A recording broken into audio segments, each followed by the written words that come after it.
lot of gratitude we have to you and the committee for giving us the space to be here to talk to you and the Filipino people about these very important issues. Thank you, Mr. Chairman. Thank you, Dr. Rafael. We will now proceed to the interpellation with regards to the Meta issue. The first to interpellate will be Honorable Franz Castro.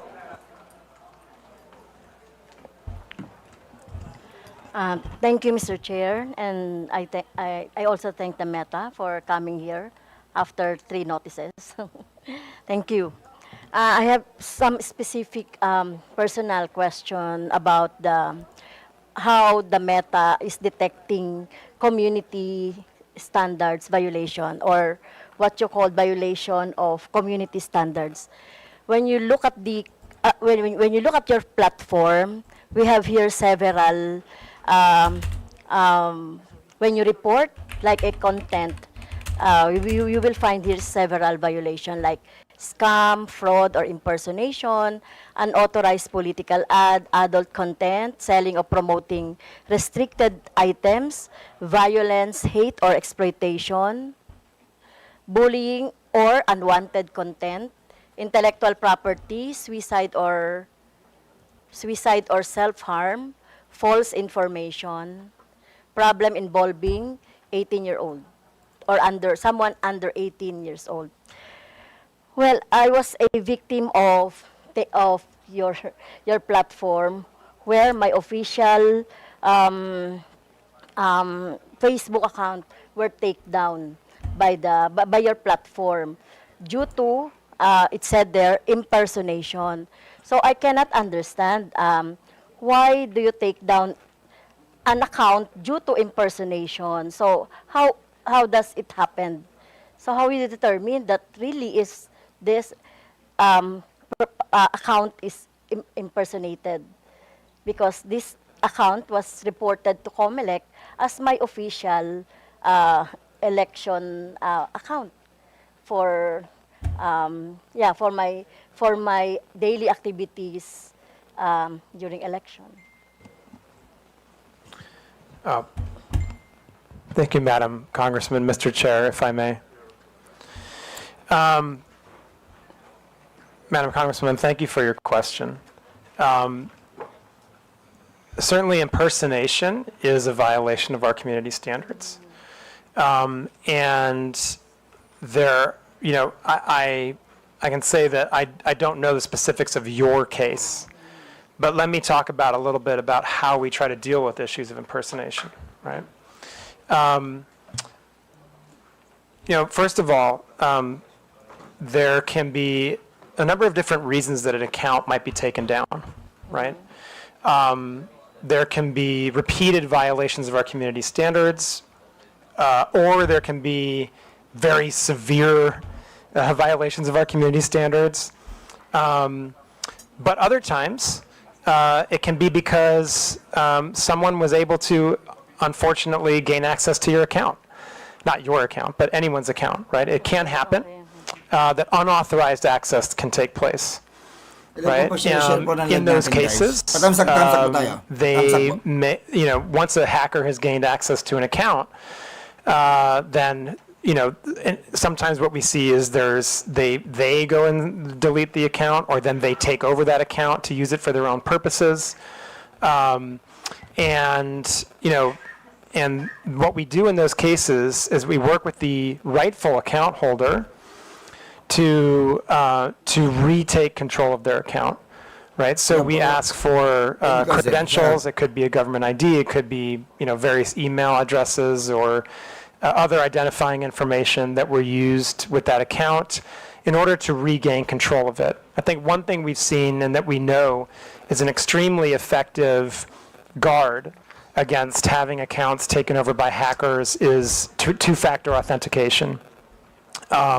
Two-factor authentication is really the first line of defense that any user on Facebook, including members of Congress. Yung mga fake news, yung mga ganyan, ito pinapaliwanag kung anong ginagawa ng Meta. Sa mga late pa pong dumating dito, please share this live, patamsak po tayo guys, at reaction lang natin itong pagdinig po, itong uling pang-apat po na hearing po about po dito sa mga fake news, tsaka dito sa cybercrime ng cybercrimes and fake news po dito po sa House of Representatives? Where we can work together. We have our Meta Support Pro channel that you can access TV, and that shout we're out. happy to work with you to make sure you have access to, so that Welcome if sa you have live natin. specific issues with your account, other members of Congress, other people running for election can access those channels. I think it's also worth noting, Salamat, and I Rex didn't TV. really mention this in my opening comments, but I think I should, Yun. that that there are a number of different statutory Okay lang, agencies that have specific channels with Meta where they can report community standards violations, account hacks, and any other issues that the government is experiencing with Meta's platforms and our services. In fact, there are 11 different government agencies that have direct channels to us.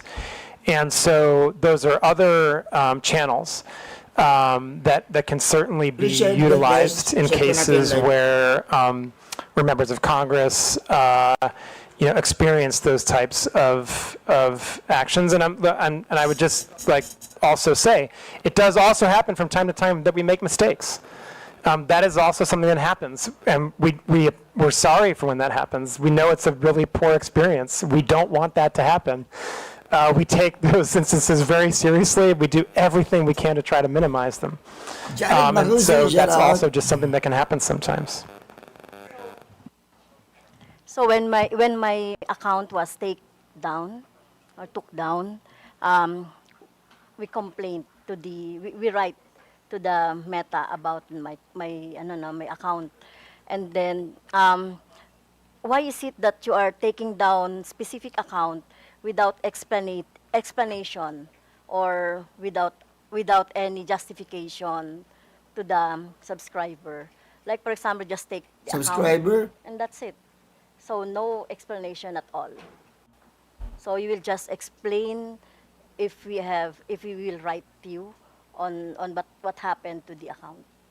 So there's no, I mean, is there a like for example due process in place in your platform? Thank you for the question, Congressman, Mr. Chair, if I may. Madam Congresswoman, again, I'm not familiar with the specifics of your case, but I, again, can talk in general.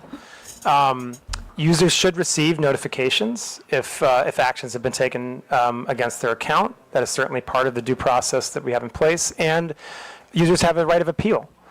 And in fact, when we see mistakes happen and users appeal those actions, the content in question, if it was a community standards violation, may often be restored.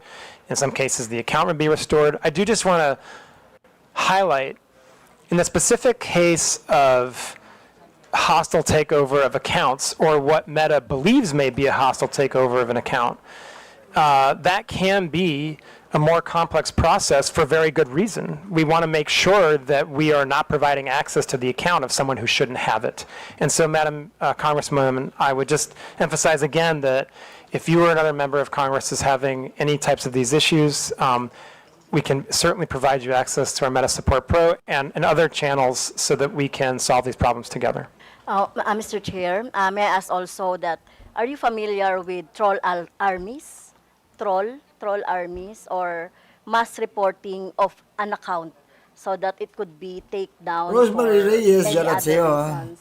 Are you familiar with that? Because I'm suspecting that my personal account was a victim of that scheme by army trolls, or by a group who would like to take down my account. Because as I can see here in your process of checking the misinformation and disinformation, it would be, if it is mass reported, it goes to your AI, and then after that, human checking, right? Right? In your graph of how to determine the disinformation or violation of your community standards. So, my questions is, are you familiar with that scheme? Mr. Chairman, thank you. Madam Congresswoman, coordinated mass reporting absolutely violates our policies. We have seen that type of behavior before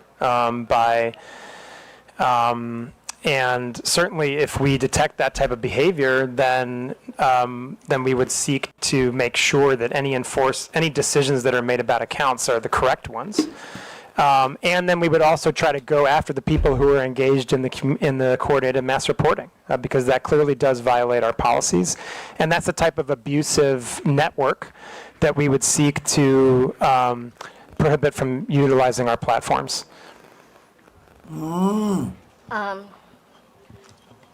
Another question, Mr. Chair, is about the inaction of the Meta on the AI-generated images abused. I was also a victim of that when I hold a gun. They are using the AI-generated, but still in the platform. But the Meta is not doing Nagisumbungan, ano ba yan? anything about that. Next And many topic, progressive please. organizations Punta na tayo and sa mga vloggers. individuals are victims of that. Umpisa na yan! Mr. Chairman, sorry. So the question, So how do you detect, or why are you not taking down Ayusin mo kasi tanong mo, AI-generated ma'am. images that you think are not or inappropriate or not true or misinformation? thank you, Mr. Chairman. Thank you. Madam Congresswoman, and for the committee, I think I would start from the place of our view of misinformation is that whether or not it's AI generated or not, it would be misinformation, right? And so I think first and foremost, what I would say and emphasize is that our misinformation policies apply to content that is AI generated and is not AI generated. Now, taking a larger look at AI generated content, okay. There's a few different pieces to this, right? First and foremost, if people use meta AI in our own products to generate, for generative AI imagery or the like, we have the ability to detect that, right? And it'll come with a watermark, basically, and therefore a label and be recognizable as a generated AI image. Now, if people are using other tools, right, then basically it's harder to detect what is generative AI and what is not. This is an area of very significant investment for Meta right now. We're working very hard on ways to detect what is generative AI and what is not. I think that part of the issue that we have here, and this is one where what we need is collective action. At the moment, there's no agreed upon industry standard for watermarking or for how platforms like ours should go about detecting the difference between generative AI and non-generative AI content. And so that's an area where we really need more focused industry collaboration, and certainly we are trying to drive that. For Meta, we believe it's very important for that type of collaboration to happen between industry, civil society, and governments. And I think the last thing I would really talk about when it comes to generative AI imagery or other content is really distinguishing between paid content and non-paid content, right? If you are, just generally speaking, at Meta, we take a much more stringent approach to moderating paid content, right? Because obviously we're taking money for it. We believe we have responsibility that's even greater, and the distribution would be increased, right? And so, in the context of anything that is, again, taking out the generative AI component of it, any type of content that is paid for, that is political in nature, that talks about a campaign, or a politician or a social issue, right, is subject to our policies on political candidates and social issue paid advertising, right? Nantok tayo And dito according ah. to those policies, Tagal nung ano. you would be required to disclose who is Next paying please. for Next please. the ad and sponsoring the content. You would also na yan, have okay to na go yan. through an authorization process, which would include, in most cases, providing a government ID. Okay, And you would may I have to cut be, you on that. if So I could how- just finish one last Yeah. point, you'd have to be located in Philippines. Sinaintindihan Right? kasi ni Franz Castro If you eh. want to run a social issue or political ad, you'd have to be located in Philippines, right? And so there's a series of steps that you have to take to cross that threshold in order to be able to run those types of ads. Excuse me, And then in sir. addition to it, if it is AI generated, you'd be Too much English, Franz Castro cannot understand, you know. Her mind is under construction.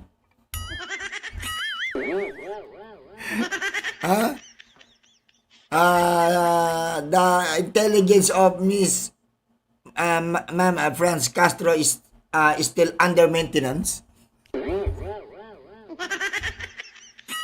That account names Makabayan. It's Okay. our political organization, but it has this what I saw an AI generated images of mine with Okay. with guns, with the rebels, etc. I will Hirap na hirap mag-English si Madam Franz Castro ah. Anak ka ng pu. Mr. Okay. Chair, thank you, Madam Congresswoman, and I know my colleague also wants to add on to this. Okay. Next please, blogger Chair, please. with your indulgence, Madam Congresswoman, it's my understanding that you reported this content, this image, to Kamalek. Okay. And we have removed it. Yeah. I would like to also state respectfully for the record that we're Okay. not doing nothing on harmful generative AI. In fact, as recently as it was either yesterday or the day before, I personally worked directly with PAOK to remove a harmful piece of generative AI that was promoting investment scams. And what happens when something like that gets reported, it's not just that piece of content that comes down. That informs our ability to enforce across the platforms and across other accounts. So although PAOK reported one specific URL, many others came down as a result of that report. So while I understand, with respect, how painful and frustrating it must be to be a victim of harmful generative AI, please don't think we're doing nothing. But we are not perfect yet, but we always strive to be better. We strive to be better by signal sharing and trend sharing with Filipino law enforcement, legislative, NGOs, civil society, etc. So thank you. Yeah, and I would just emphasize what Rob said about, please, if you believe that there's a piece of content that violates our policies, please do report it through Kamalek, and we'll treat it with the utmost urgency. Thank you. Okay. Okay, next. Mr. Chair, Tama last na. question. Tama na. In your presentation, you have also employed organization or fact-checker organization. Can you name those? Do you have an example? The Vera files you have. What is AFP? Correct. What is AFP? That's a Mr. Chair, if I may. Agence France Presse. Okay. It's a global news organization. Okay. Okay. Thank you, Mr. Chair. Okay. Thank you. Next. Before we proceed, may I inform everyone that this will be a working lunch, so please feel free to have your lunch while the hearing is ongoing. Before we proceed with the next interpolator, may I acknowledge the presence of Deputy Speaker J.J. Suarez, Honorable Jefferson Conghon, Honorable Julien Baronda, and present online, Honorable Janet Garin, Honorable Isabel Maria Zamora, Honorable Ramon Rodrigo Gutierrez, Honorable Joe Sobiri, Honorable Drixie Cardema. Next interpolator will be Honorable Salvador Plato. Thank you, Mr. Chair. Good morning, everyone. To our dear colleagues and our esteemed guests. I Okay. just want to ask a question to Mr. Abrams. Bakit puro yan What ang data tinatanong nyo? stands on government request for user data. For instance, for example, Doon na there tayo is sa a ano, law mga vloggers. enforcement investigation against a blogger No? suspected of peddling malicious content on social media, and his data and posts are needed for the investigation. Will Meta provide those requested data? Oh, What is your policy or sabi lang kanina, misinformation sir. and information? Thank you. Mr. Chair, with permission, I'll do my best to address the concern. So our stance on data disclosure is governed by U.S. law because that's where data is stored. However, this being a rule of law country, we do voluntarily disclose data to Filipino law enforcement on a daily basis, which is in accordance with U.S. law, Filipino law, and our terms of service. I'd like to point out that in order for us to lawfully disclose data to your government, the offense also has to be a crime under U.S. law. That's not a decision me or any American tech company can make. That's federal U.S. law, several of them. So I'm aware of the subpoena that was issued by, I believe it may have been your good officer. It's under legal review right now. But law enforcement agencies here in this room submit data requests to us quite literally every day. I personally and many who work with me worked closely with your government to help pass IATA and the anti-OSAIC laws, which brought the Philippines into a more sort of modern posture, if you like, in terms of not needing a warrant for crimes against children and human trafficking, so we can provide basic subscriber information on those. I was very proud to work with the NBI as the first ever data request under that regime was issued to us. But our stance is governed largely by American law. So if you have follow-up questions, I'll do my best to address those. Sir. Kung magtatanong pa kayo. Thank Huwag na you, magtanong, Mr. Chair. tama na. Next Another na, sa question vlogger is, na tayo, sa vlogger. do you have a system of censorship on posts which are against moral values, Ba naman especially yan? those which can erode the minds of Kung children? tinanunod, oh. Do you have the power to delete those unlawful malicious libelous posts? Thank you, Mr. Chair. So it's hard for me to answer hypothetically, but I can speak pretty robustly about our child safety policies, and we work very closely with your government around those. So bullying and harassment, of course, CSAM and OSAIC and human trafficking, both illegal and against our terms of service. Okay. As Rafi mentioned at the top, we're doing a lot on digital literacy so that Filipinos can analyze for themselves or are better equipped to analyze what is harmful content and what is not. But without more specific information, I don't know that I can address those. I do, however, think, as I stated in the Senate last week, we are among industry leaders, if not the leaders, when it comes to our forward-leaning stance around child safety. And we collaborated very, very extensively with the BICAM, both in the formation of the IATA legislation and the anti-OSAIC legislation, as well as the operationalization with the IRR procedures. And we, I believe, were the first to ever be issued a subpoena, and that was by NBI. We continue to get requests like those. Alam mo, pinakamaganda dito, mga ka-alright, dapat pumunta na tayo doon sa, tanungin na, kung ano yung mga gusto nila, ano ba talaga, ng TRICOM na yan, okay, andito na tayo, nandiyan na yung Meta, nandiyan nagpapaliwanag about sa mga fake news, okay na tayo doon, next na tayo, tanungin na yung mga vlogger, yung mga mga naging problema ng mga yan, okay, questionin na yan, tignan ang credibility ng mga yan. Under our Diba? policies. And Gigil I ako would eh, just also gigil ako. emphasize another point. In addition to all the work that Naiinip the na ako. ROB and the law enforcement agencies of Philippines have done over the course of the many years now to protect Philippine children, we have also, as a company, recently developed special, what we call teen accounts, right? So first of all, no one under the age of 13 is allowed to use to use Facebook or Instagram. But if you're within the age group of 13 to 18, No one. Samantala sa Facebook ngayon, Diyos mio marimar. Ha? Kitang-kita na yung kitang-kita na yung kaluluwa. Ha? Kulang na lang makita yung yung parang dila-dila sa baba. Ha?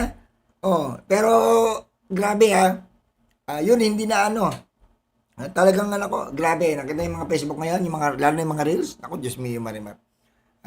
Konting kembot na lang, ganun. Kitang-kita na yung dila.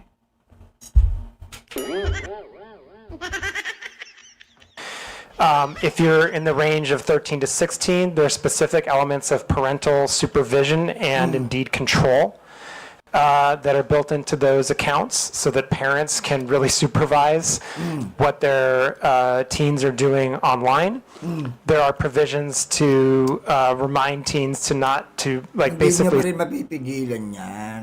Kasi kahit mga, ito na kalungkot, kahit 5 years old, 3 years old, nakahawak na ng cellphone. At itong mga pabayang magulang naman, Diyos mo yung Marimar, 3 taong gulang pa lang ang bata, grabe, ang galing na umawak ng cellphone.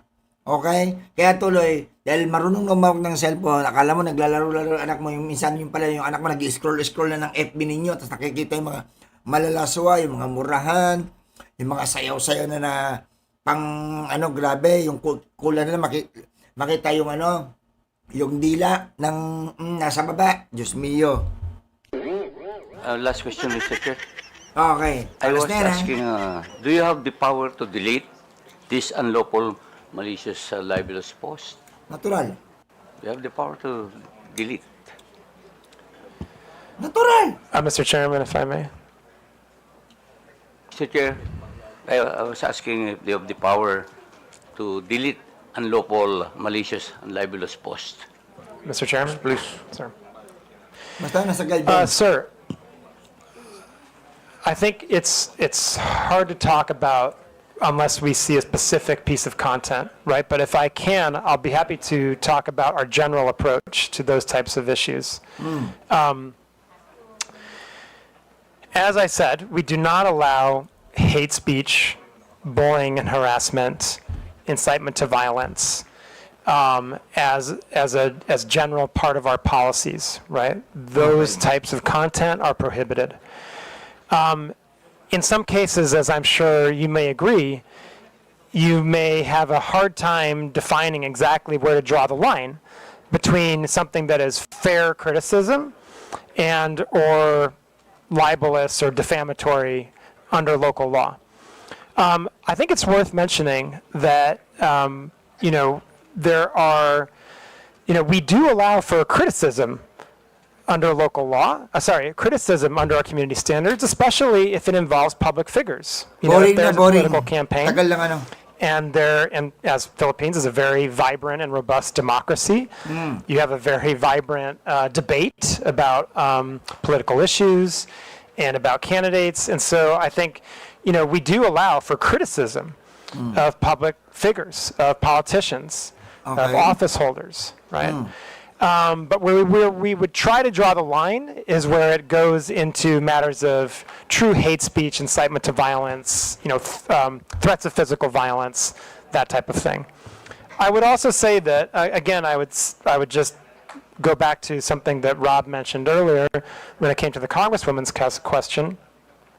If you have a specific piece of content that you believe would violate our policies, that you believe crosses the line in terms of local law when it comes to defamation or libel, then please do work with COMELEC or DICT to send that piece of content to us, and we'll be happy to review it. And Rob. Mr. Chair, if I may just make what I hope is a helpful addition. Pero guys, eto lang. Papakahirap ka pa eh. Sa totoo silang katulad yan. Pag alam natin na violate itong isang content creator, no? Di ba may report naman? So magre-report ka. Kaya ngayon na nireklamo ni Francis Castro na bakit daw natin, kasi may mga nag-mass report. Ngayon, doon pa lang nire-review. Actually, ganito yan Pag ang isang content ay talagang malaswa, talaga namang hindi magandang di ba? Ngayon, pwede naman tayo mag-mass report. Marami tayo magre-report. Halimbawa, 10 tayo, 20 tayo magre-report tayo.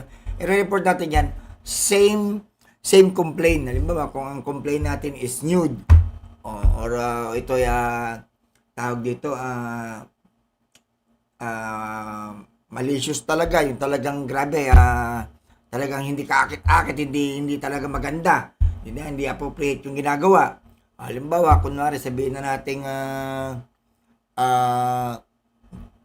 kunwari, nudity, parang ganun, sabihin na natin, talaga nagubad, pwede naman i-report yan. Pag marami nag-report, makakakuha ng attention itong si Meta, makikita ni Meta, okay, ano ba itong review nila? Pag nakita nila na talagang, talagang nudity, talagang malicious yung talaga, may mga hindi magandang makita, yun, doon ay, ngayon, sabi nila sa politics, about sa, ganito, ganyan, naman daw nila, ina-accept daw nila. So, ina-accept nila. So, ganun, hindi na tayo magtataka kasi mga kaulre, pag sinabing politics, talaga, marami rin mga marites dyan. So, pag maraming marites, at merong katulad dito, DDS, tsaka administrasyon, marami yan Pag sinabing DDS, marami yan. Pag ayaw nila sa'yo, grupo sila, marami mga DDS. So, ayaw nila tong politiko na to, mamas report lang nila yan. Dali na lang ganyan, magmamas report ka lang. Kuha ka lang ng mga kaibigan mo na talagang mass report natin to. Pag minas report niyan, talagang may yan. Lalo na kung personal yung atake ng mga magmamas report. Yun ang nakakalungkot dito sa Meta, na pag marami nag-report, i-review nila pero syempre nga sabi nga ito isang politics about politics. At talagang pag minas report ka, yari ka talaga. Talagang may kalalagay yung channel mo. Yun ang problema lang. Di ba? Kung Tagalog yun, katulad ito mga foreigner, hindi natin alam kung maintindihan nila yung mga nire-report natin. Minsan pag Tagalog yung report. And so we really hope that we can continue that type of partnership to bring these types of services and digital connectivity to Philippines, which obviously in the 21st century would be a huge boost. Thank you very much for the question. I think that I would, let me break this down into two different parts, right? First of all, absolutely yes. We very much have moderators that are from Philippines, that are native language speakers, and they're looking at content in the Philippines every single day. So absolutely yes, we do have those. I just want to make a distinction between moderators that look at potential violations of community standards versus third-party fact checkers. They're not the same thing. The moderators that we have are really looking at potential violations of our community standards. The third-party fact checkers are looking to determine if pieces of content are misinformation, right? But to be clear, those are also local, right? We work with 3 third-party fact checkers in Philippines, Verifiles, Rappler, and AFP. And again, all of them, of course, are local and have the local context, local native language capabilities. So absolutely, very much yes. We have the capabilities to both moderate content against our community standards and work with third-party fact checkers on misinformation in Philippines. Mr. Chair, can I add, do you think they have the capacity for real-time review? Or is it a taller task than it is? Mr. Chairman, if I may. Congressman, Tagal again, I would like to break these because they're two different things, really. And I think we do have to make sure we're being distinct about how we talk about our general content moderation versus the misinformation. So starting with our content moderation and our community standards moderation, what we do is we prioritize the most severe harms first. It is not necessarily a first in, first out content moderation system. What we do is we prioritize the most harmful pieces of content first. So, for example, if we see that there are reports of child exploitative imagery, that's going to jump all the way to the top of the queue, right? If we see reports of terrorism content, incitement to violence, right? Those types of things. Those are going to jump ahead because of their potential to cause harm, right? And then that's the type of process we use so that we ensure that we are acting in a timely fashion against the most severe harmful content. Now, when it comes to misinformation, again, different, right?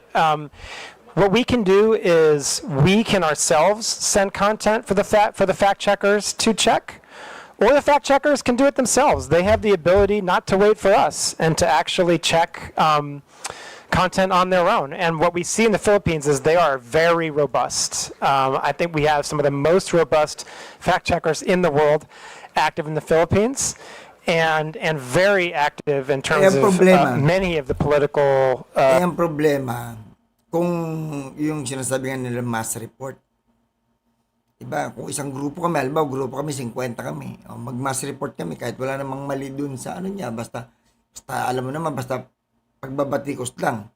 Diba? Eh, meron kasi nangyari talaga na nare-restrict or nadidelete yung account ng dahil lang sa marami nag-mass report at dahil nga lang daw merong mali doon sa video. May mga nangyari ganun, may mga kaibigan nagrereklamo na wala naman siya nakikitang mali sa ginawa niya, sa kanyang content. Pero yun nga, na-restrict pa rin siya. Yung iba naman, nadidelete na lang yung account. To generally speaking, jump to the top of the queue. Yes. So if I'm reading your presentation correctly, may I ask what type of accountability Sid Train, shout out sa'yo.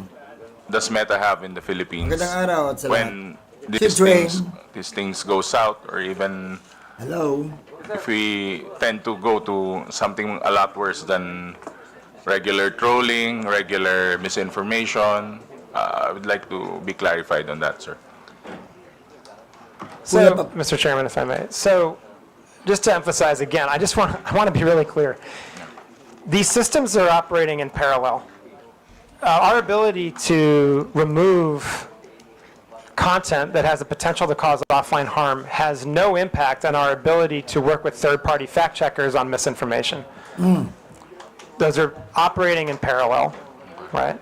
So I think, is that the answer to your question, or are you asking something different? Yeah, it is actually, but I would like a sense of something more accountable coming from the company's sense towards a local like the Philippines.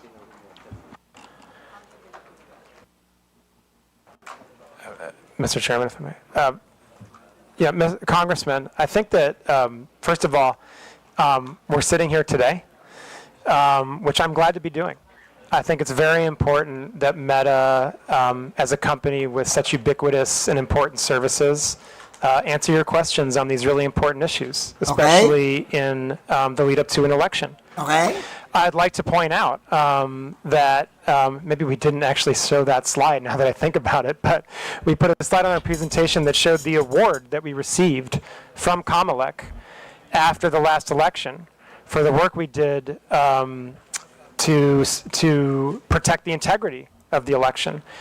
And so, and we intend, and we are in the process of doing that same work now with the midterm elections that are around the corner. And I would also just emphasize again that there are 11 different reporting channels that various agencies of the government and law enforcement have to come to Meta for accountability, right? And on top of all that, we also publish our transparency report every 6 months, where we demonstrate in a very transparent and open manner the content that we've removed based on violations of our community standards, the content that we have restricted due to local law, data requests that we have acted on based on law enforcement, and a number of other metrics that really show kind of how Meta is approaching our responsibilities in the Philippines, and I believe my colleague Rob would also like to add to that. Mr. Chair, with your indulgence, may I add to the response? Punta na tayo sa mga vloggers. A very important question when you're talking about accountability. So I just want to speak briefly about real-world harm. When there is potential, and there's been a crime committed, and there's potential for real-world harm, law enforcement agencies in this room know how to lawfully request data from us. So we've helped mitigate innumerable threats here in the Philippines, from terrorist threats to kidnapping threats to child exploitation threats. We proactively escalate suicidal users. So when it comes to accountability, I think from the perspective of the law enforcement outreach team, we want to make sure that the Filipino law enforcement agencies present can probably speak to this as well, but we have a very robust data disclosure policy that's in line with our terms of service, American law and Filipino law.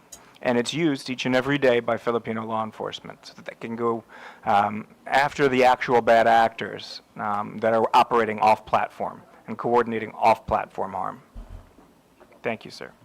And lastly, Mr. Chair, to drive at my point, would Meta support Philippine Regulatory Committee for Itaong Alpha. social media platforms Basta so that nagsasabi they at can naglalahad ng partner katotohanan. and help out Yes! does the same regulatory Tuwa mo ako committee dyan. if it was formed. I believe that your presence here would be a big help and a good sign to this inquiry. But again, we are aiming towards a regulatory committee that would help us, especially combat fake news and others. Mr. Chairman.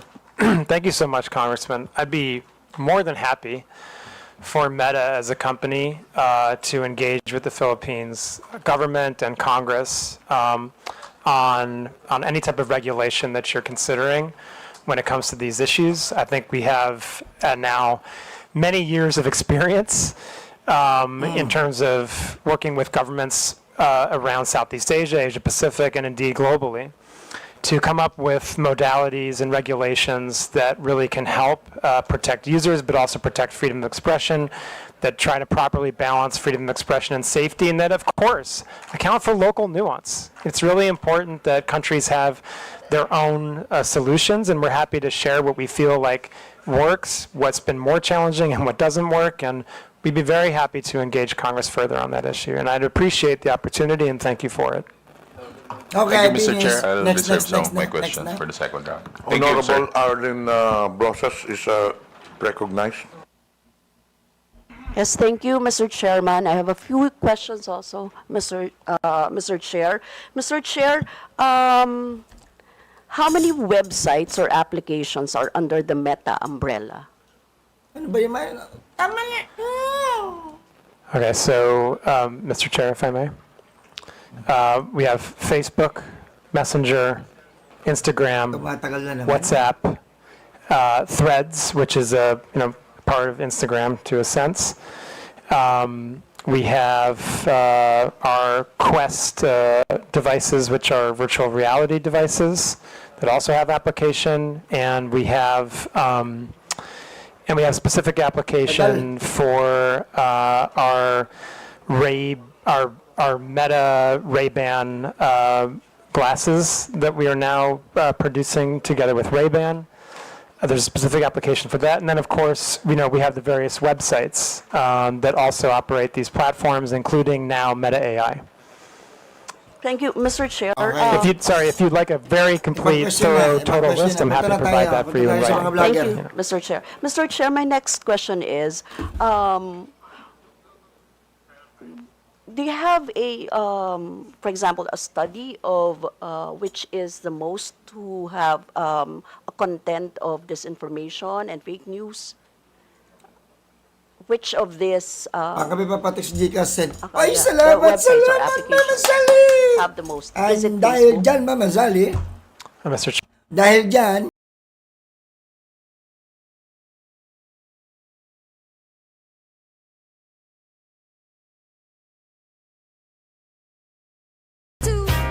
salamat, Mama Sally! At dahil dyan, etong sa'yo. Tinanggap ang hamon na sa inyong puso'y di matanggap ang maling pananaw ng iba.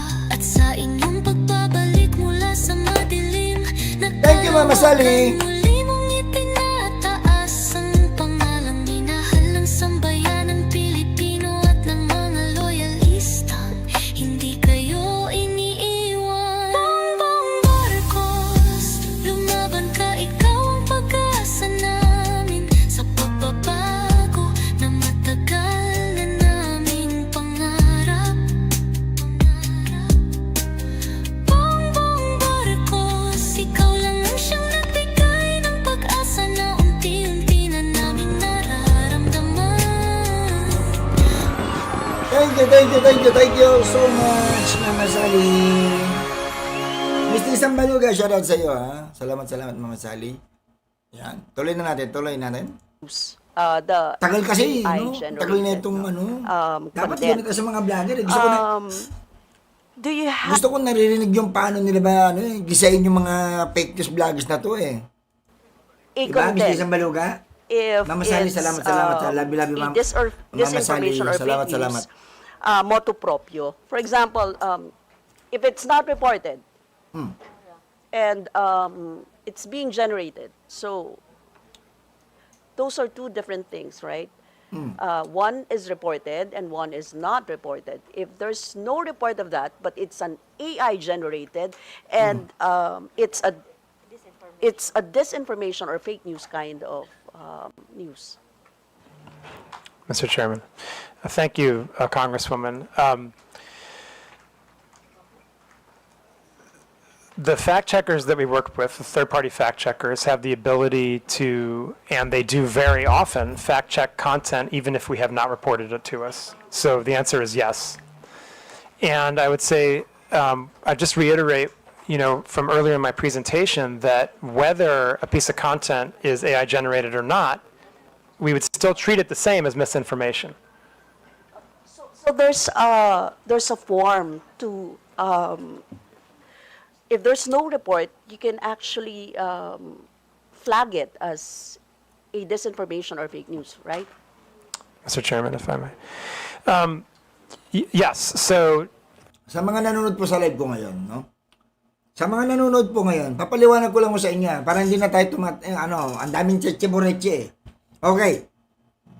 Sa mga nanonood po ngayon, bakit ko napapansin ninyo, ang dami, may mga resource person na nandyan. O, sabihin ko na sa inyo, nandyan na po sila Atty. Trixie, sila Crisette Chu, si Mark Lopez, nandyan na rin. Jonathan Morales, nandyan din. Tsaka Glenn Chong, nandyan din. Para sa inyong kalaman, nandyan po yung mga, alam nyo na talagang pinatawag dyan. So, eto na. Napilitan dumating po si Glenn Chong at sila Jonathan Morales. Dahil pag hindi pa rin po dumating sila dyan, ay magkakaroon na po sila ng warrant of arrest. Okay? Magkakaroon na yan. Talagang, Okay, syempre, ganyan naman talaga eh. May alam naman kasi sa batas to si Glenn Chong, kaya, okay, no? Wala na siya magagawa. Kailangan niya lang magpakita. Ngayon, marami pa rin hindi nagpunta. Oy, salamat, Miss T. Sambaluga. Thank you so much. Yan. Salamat sa pa-member.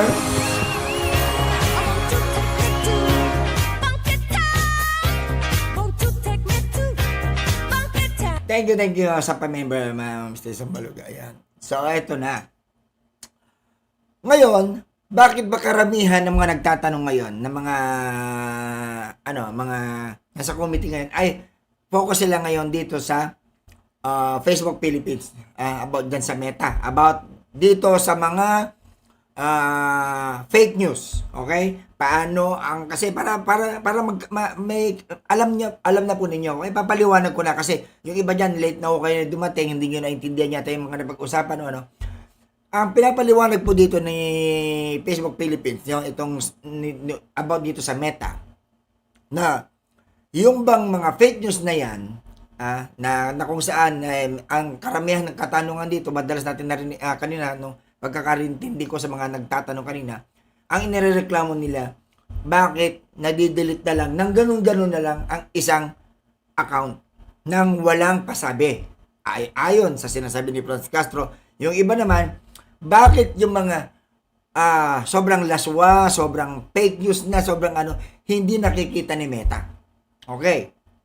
Ang pinapaintindi naman ni Meta dito ng Facebook Philippines, na sabi niya, meron na, kung ito ay i-report mo, kung kayo ay magre-report, okay? Kung kayo magre-report, kasi sa dinami-dami ng mga subscribers ng Facebook, lalo na sa itong mga gumagamit ng mga reels, gumagamit ng mga videos, mga pictures, sa dami-dami po niyan, hindi naman po lahat yan mamomonitor po ng ng Meta. Hindi po lahat nila na yan. So kaya nga meron tayong dito mga AI generated na kung saan pag talagang lalo na marami nag-report, nag-bus report, talagang yun nakikita doon para nagkakaroon ng attention si Meta na, bakit nagkaroon ng mass report ito? Titignan nila. Dahil pag nakita ko nila na, maraming nagre-report, pag na-convince sila na, ay talaga, sige, sa kanila dinidelete or binibigyan ng punishment yung ano. Ang problema, hindi clear ang sagot po ni Meta dito, nitong Facebook Philippines. Hindi po clear yung sagot niya na bakit daw yung iba, hindi naman ganon. Wala namang wala naman na violate.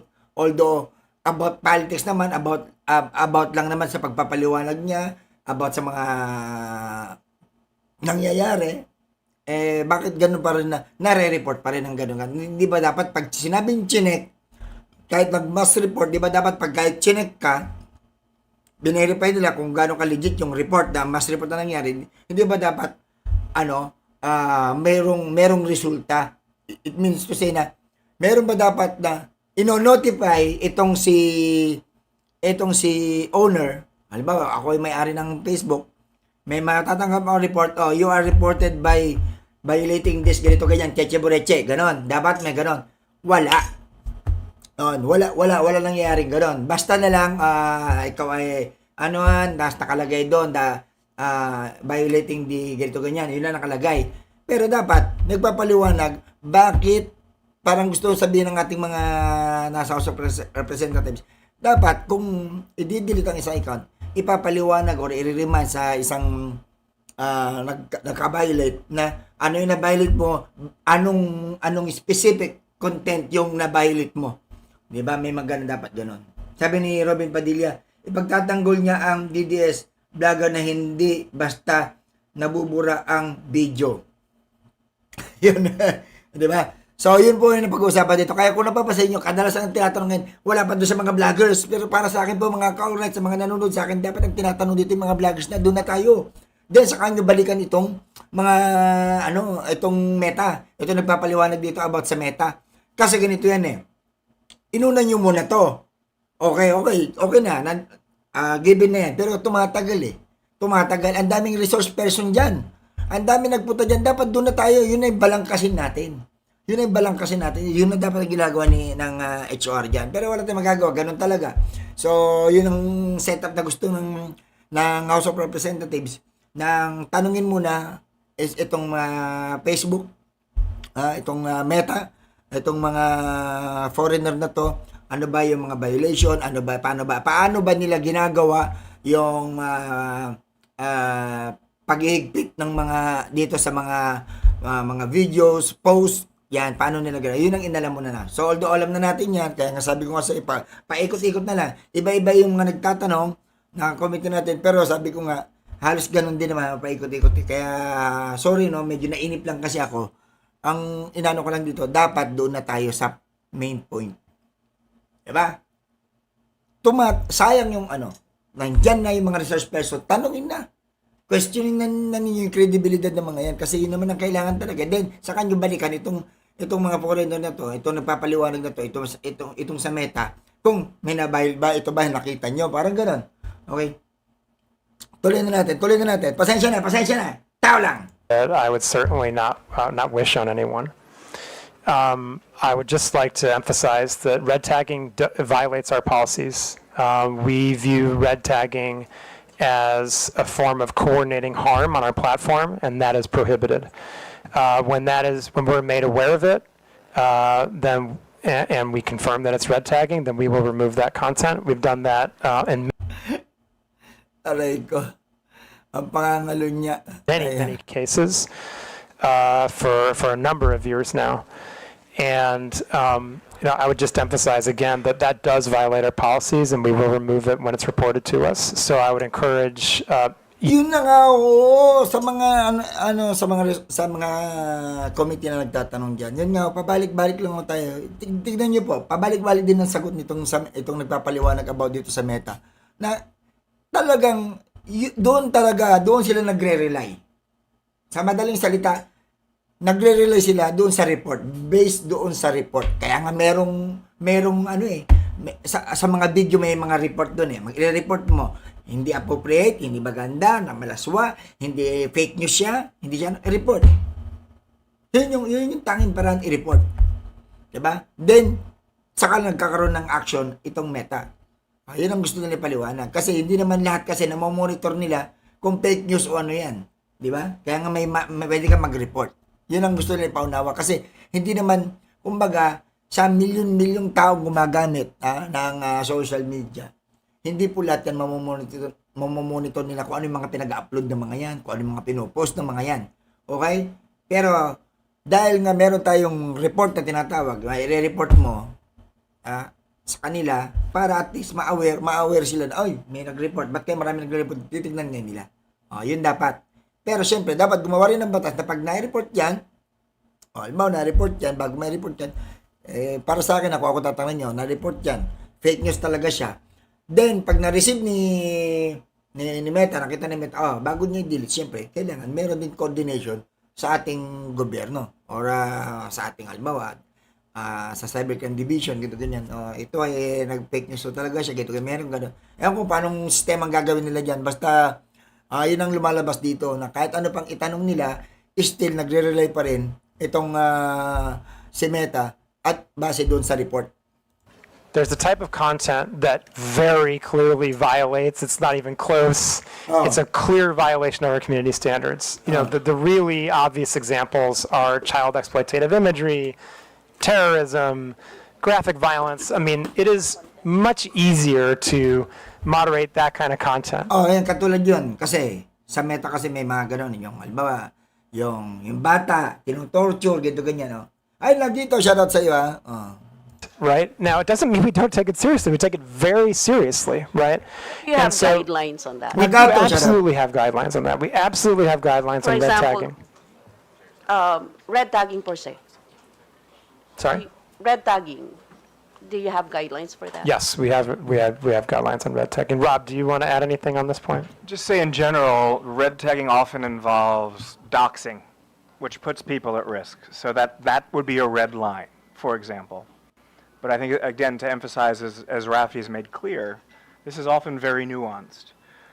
But that's why we have what we call the trusted reporting channel. So when we get information from DICT, from Comelec, from your good office, from law enforcement and others, they're treated with great deference and treated with great priority. But doxing, putting people's lives in danger, that's obviously a red line for us.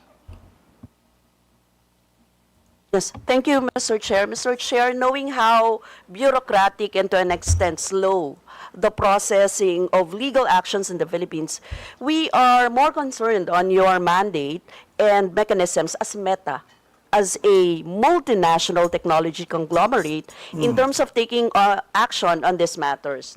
From fact-checking and ensuring the veracity of contents and users, taking down posts and banning users that proliferate disinformation and red tagging, up to instituting protections to users so as to allow for a healthy and humane interactions and discourses on your platforms. That is what we're expecting. Mr. Chair, thank you so much, Congresswoman, for the opportunity. Kasi paikot-ikot lang yung mga tanong no? We absolutely share the objective. Si Karo ba ko nainip na no? Dapat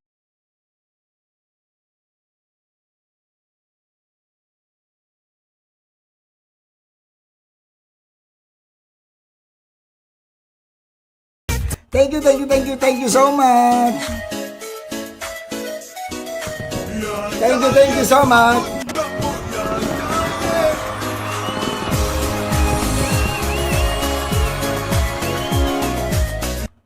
Thank you so much. Maraming salamat, Mr. Sambaluga. Yan, may pop cola na tayo. Meron na tayong stick, may pop cola pa tayo. Salamat. Thank you. Anything that can lead to the potential for physical harm, we treat with the utmost severity and urgency. To share, maybe they can help us in the data. For example, how many complaints have they received? How many are initiated by their platform? For example, the total numbers, at least, no? If we can have that idea of how they actually took an action on those complaints. But that would be a substantial number of complaints. I don't know if you'll be able to submit the data to this committee. I mean, well, maybe as far as the Philippines is concerned. Mr. Chairman, thank you. We do put out transparency reports that look at how we have handled government requests, and so those are readily available. I believe the last one we have out right now would be for H1 2024. I can check on when the next one is coming, but beyond that, I'm happy to discuss with the committee, I think more in private, about how we can potentially share additional data around how we have acted on government requests. Mr. Chair, with your indulgence, might I just add to that response? I really like the fact that you said, I believe, was it humane and fair? I think that's very, very well put. I want to make it very clear that we are not in a reactive-only posture when it comes to the upcoming midterms. We've been having weekly huddles with meetings. Alam mo, Mr. Sambaluga, gang si OC, hayaan na lang natin yan. Alam mo yung mga ganyan tao, Mr. Sambaluga, yan yung mga taong sarado ang utak. Okay? Pag sarado ang utak, wala ka nang magagawa. Anak ka ng pu. Diba? Wala tayong magagawa yan, sarado ang utak niyan. Kaya malamang, itong tao na to, talagang kasama sa kulto ng kanyang sinusuportahan. Anak ka ng pu. Kulto kasi yung mga yan. Pag sinabing kulto yung mga yan, ang paniniwala nila, kahit alam nilang masamang tao, kahit alam nilang mali na yung kanilang sinusuportahan, na kahit alam nilang minumura na yung Diyos natin at Diyos niya rin, tama pa rin para sa kanila. Nagagawa nilang, ito yung mga tao, nagagawa nilang suportahan yung taong, kahit alam na nilang mali, sige pa rin sila ng pagsuporta. Kahit alam na nga nila na yung mismong Diyos nila at Diyos natin, minumura na ng kanilang idol. Okay? Dahil minumura na yung Diyos natin at Diyos din nitong tao na to, para sa kanya, tama pa rin yung kanyang idol. Sinusuportahan niya pa rin. Bakit? Mas mahal niya etong digong na to kaysa sa Panginoon natin na minumura ng idol niya. Ganyan katindi, ganyan kalala ang tama ng mga taong ito na confidential fund, andyan na mga ebidensya, hindi na mga maipaliwanag, pero dahil nga kulto na itong mga grupo na ito, para sa kanila, ang tama, ang mali sa kanila, yung tao na ipinaglalaban ang karapatan natin, yung tao na hindi nakikipag-away, hindi nakikipagmurahan, hindi nakikipaglaitan, ayaw nila dyan. Galit sila sa ganyan. Gusto nila yung may mga napapatay na inosente, yung mga pinoproteksyonan yung mga drug lord, gusto nila yun nga, sinasabi ko sa iyo, yung pinapadami ang Chinese dito sa Pilipinas, dumadami ang pogo dito sa Pilipinas, yan ang sinusuportahan nito ni Ozzy. Okay? Yan ang sinusuportahan niyan. Oy, salamat, pang royal na naman. Ay, nako, katulad yan. Kaya dyan, inggit na inggit si Ozzy. Dahil bakit? Kasi wala siyang ganyan. Kaya nandito sa live ko yan si Ozzy dahil wala siyang ganyan. Kaya maraming salamat, Nagato. Nako, patay tayo dyan. Thank you so much.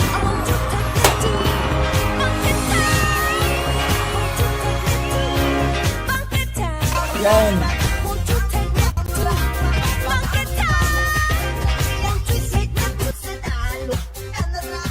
Yun. Yeah, thank you so much, Nagato. Thank you. Salamat, maraming salamat sa pakape at eto, maraming inggit na naman etong si OZ. Yan, wala ka sinusuportahan. Halata naman, OZ. Wag ka nang OZ, wag ka nang magpaliwanag. Sasabihin mo wala ka sinusuportahan. Wag na tayong maglukuhan, kapatid. Halata naman sa mga comment mo kanina pa. Okay lang yan. Welcome ka dito, OZ. Welcome ka dito. Pero sinasabi ko sa'yo, huwag ka makipag-away. Wag mo awayin yung mga kaibigan natin dyan. Okay? Makinig ka lang. Tuloy na natin to. To help moderate our platforms, both at the content. Sabi ni OZ, nagtataka nga ang ICC kung bakit lubid ang hinihingi ni Papa Digong at laging sa kisame ng pulungan, nakatingin. Ewan ko sa'yo, OC. Ako tingil-tingil. Ang gulo mo kausap. Ang gulo mo, OC. Does go into the numbers of the billions of accounts that we delete from people like that who are trying to get back onto the platform even though they've been banned, or they're creating spam accounts, or many other reasons, right? And AI is one of the best tools we have. Pero alam mo, ito Ma'am Misty, isang balugasa. Total, parang nandito kayo sa live ko, ha? Nandito kayo sa live ko. Alam mo, paikot-ikot lang eh. Alam mo, itong Meta na kinakausap nila, itong Meta, no? Pinapaliwanag about dito sa Meta. Ano lang po, para sa akin, sa mga nanonood po. Diba? Paikot-ikot lang eh, kasi, kahit ano pong gawin yung pagtatanong dyan about dito sa mga fake news, okay? Kung kumbaga, para bang nangyari dito ang ating committee ngayon dito sa House of Representatives ay tumitingin sila kung ano bang accountability na pwedeng makita nila dito sa Meta. Pero sabi ko nga po, ito po ay matagal, ito pinag-aralan mabuti. At ito'y talagang nakadesign na ganyan talaga si Meta. Na talagang nakikita nila, sabi ko, yung mga first option na talagang nasisilip nila at talagang talagang kadalasan nababiolate is kung ano lang yung naka-highlight na pinapakita ni Meta. Ngayon, ang question kasi, bakit po kasi merong mga fake news? Bakit may mga massive fake news account, fake post, ganyan na hindi nakikita ni Meta? Inuulit ko, sinabi na nga po na si Meta ay kung ano lang yung talagang nakikita nila na talagang kumbaga automated kasi yun eh. Automated na. Halimbawa, bata, sinasaksak o ginagato ganyan, automatic ban yun. Nakikita, kumbaga naka-generate na yun eh. Naka-automated, AI generated na kasi siya. Yan, ganun kagad. At saka hindi lang yun. Siguro naman pag-post ng video na yan, any post, picture, videos, comment, any post, pag-post yan, sa milyon-milyong tao, meron talagang against yan. So, pag may against yan, merong report na mangyayari. So, doon sila na-aware. Para sa akin, kung tatanungin mo ako, ang dami pang palipaliwanag dito ni Meta, ang totoosin yan, nagre-rely sila sa report. Hindi tayo maglukan, nagre-rely sila. Hindi naman talaga kagad nila sasabihin nila, nagdadahila pa sila na sabi nila. Hindi, pinapack-check din namin, tinitignan din namin. No, hindi lahat. Hindi ko naniniwala. Nagre-rely din kasi sila dahil ganun naman kasi kabilis kaagad ang access na pag merong report sa isang titignan kaagad, doon para nagkakaroon ng action. Okay? Basta opinion ko to To make your questions concise, the next interpolator would be Honorable Rog Gutierrez. Thank you, Mr. Chairman. I understand the busy schedule that our resource persons have. I'll try to make it quick. Good afternoon to our dear resource persons. I'd like to direct my questions to the Meta while they're here. Mr. Chair, just very briefly, I hope you can bear with us. Puro sa Meta, ano ba yan? It could be confusing for us, especially. Ideally, we would be tackling this together with Google and TikTok. Sorry sa mga nanonood po sa akin. Pasensya na. Bakit ako gigil na? Doon na tayo sa mga resource person na nandyan. Yung mga vloggers na nandyan. Kasi yun ang kailangan eh. Kasi parang tinitignan nyo lang yung legalities na ginagawa ni Meta, yung paano nila ginagawa yung mga pag-iigpit dyan, yung rules nila, paano ba. Actually, naipaliwanag na kanina eh. Sa umpisa pa lang po ng sa umpisa pa lang ng speech ng mga Meta kanina, pinaliwanag na po lahat. Uunawain na lang. Kumbaga, para at least para hindi maging pangit naman ang kalabasan ng di ba? Tingnan nyo naman, di ba? Patay na yung audience natin ngayon, mga nanonood, yung mga, nandyan na lang tayo eh. Halos karamihan po, with due respect sa House of Representatives, halos karamihan po kasi, sir, is, alam na nila about sa Meta na yan. Okay? Maraming hindi nakakalam, pero mas maganda, doon na tayo sa pinaka-highlight ngayon. Yung mga vloggers na nagpapakalat ng fake news, then sa kanyo balikan. Itong mga Meta, kung ano tama ba yung mga nababiolate nila, ano ba yung kinakaharap nilang ganon, ano ba ang pwedeng gawin natin dito. Ganon. Okay? We have a representative office of our Singaporean company. Pasensya It's na, important to pinapaliwanag note ko that that representative office is not in charge of business or operations. It Okay, focus na tayo dito. does not do anything involving content decisions, right? Those are really, again, those are undertaken by Meta Platforms.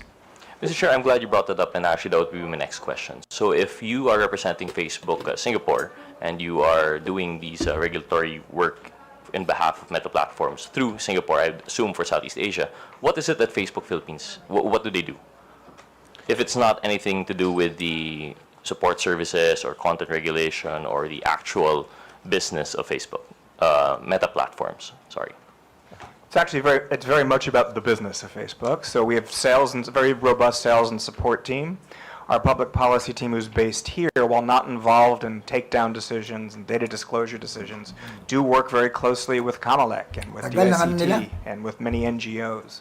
I think what we're trying to emphasize is that no decisions are made here.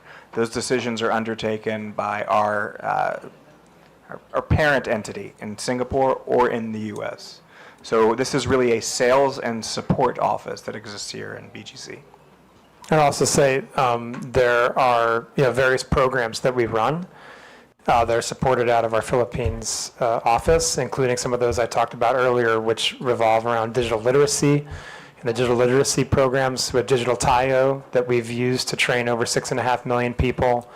The digital entrepreneurship programs where we've trained over 60,000 micro, small, and medium-sized enterprises. Those are also examples of the type of work that our local team here has undertaken, and so forth. There's other examples. And Mr. Chair, just for the record, respectfully, sir, it's Meta Platforms, Inc. that controls all of our platforms.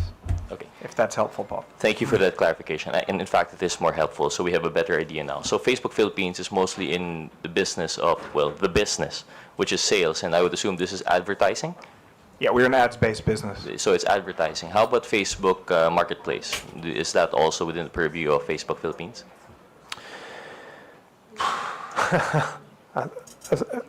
Mr. Chairman, if I may.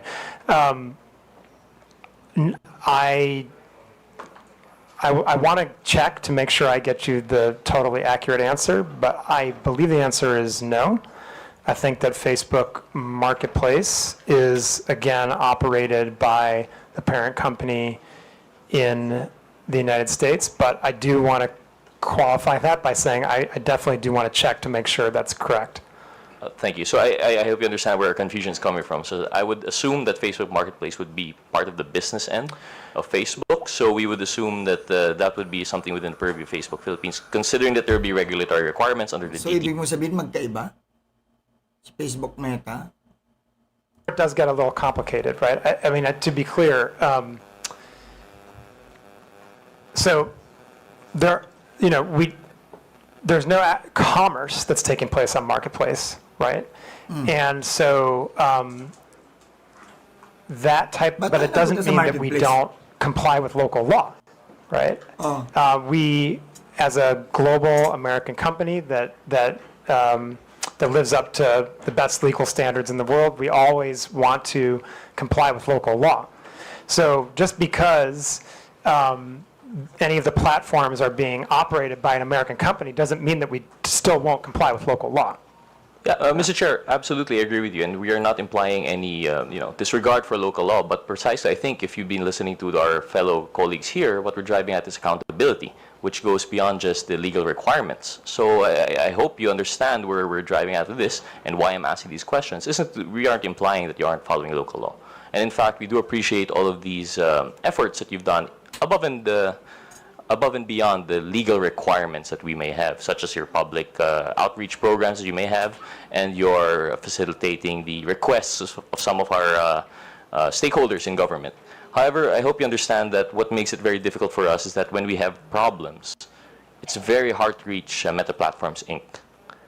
So understandably, we are of the position that if we have any problems or anything that we have to relay, we have to go through Facebook Philippines. But as you can see from our previous hearings, they've been tossing us around left and right.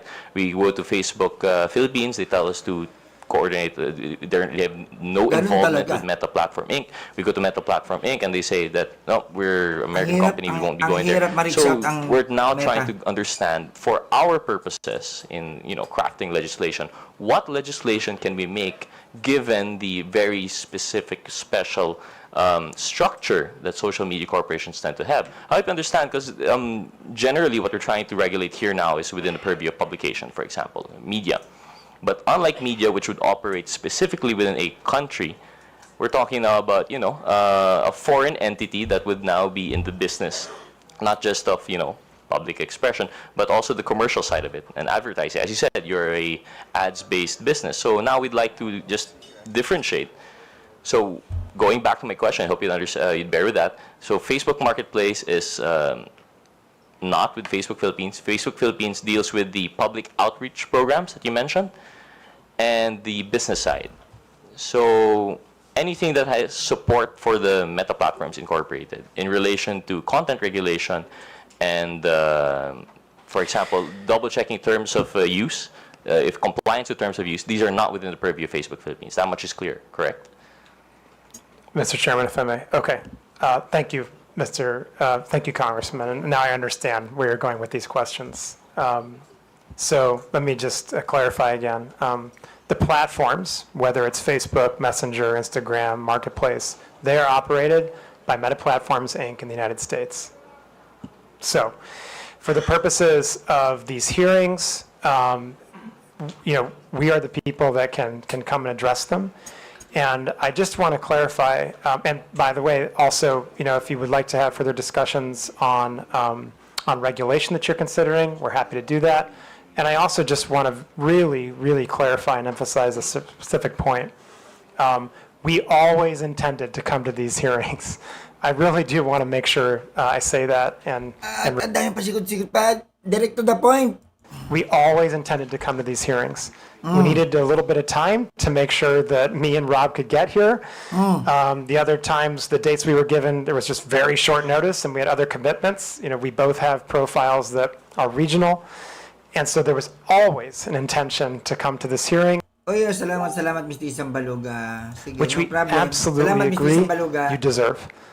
We know how important our platforms love you. are. We know that they service the vast majority of Filipino people. We know that they're used for commerce, for social connection, for business, for government affairs. We know how important they are. And we believe that we do have the responsibility to show up and answer these questions. I would also just point out there's a lot of other various Ang dami forms of pasikot-sikot. accountability that we have. Ayaw mo na lang i-direct tayo sagot, sir. It's Gulo mo ha. government requests we've acted on. We have 11 different channels for the Okay. government to report to us community standards violations or request data or any other problems that they're having, if there's account hacks or anything like that. Okay. There are 11 different channels that we have set up with various agencies of the Philippines government and law enforcement, we're accountable to every single one of those channels and agencies. And beyond that, I think that, we try to do the best we can to answer the questions as forthrightly as we can, to explain, frankly, very complex and sometimes nuanced issues the best we can. And I'm always happy to do more of that. And if there are additional conversations we need to have on these topics, on regulation, we're happy to do that. I also just want to point out, and my colleague Rob has Dami already done this, but I'll pasikot-sikot ni Sir, reiterate it. We know the election's coming. We have been preparing for this for a very long time. In the 2022 elections, Comelec gave us an award after Alam mo, tumatagal. Ang dami nagkukwento. Nagiging kwentuhan na lang eh. Diyos me, yun naman. Ang dami pasikot-sikot eh. Diba? Hindi lang direkta kaagad. Ano ba? May magagawa ba talaga kayo? Ha? Ano bang solusyon ang may bibigay ninyo na para itong mga fake news na to talagang hindi na mamayagpag itong mga maggawa na ng paraan yan?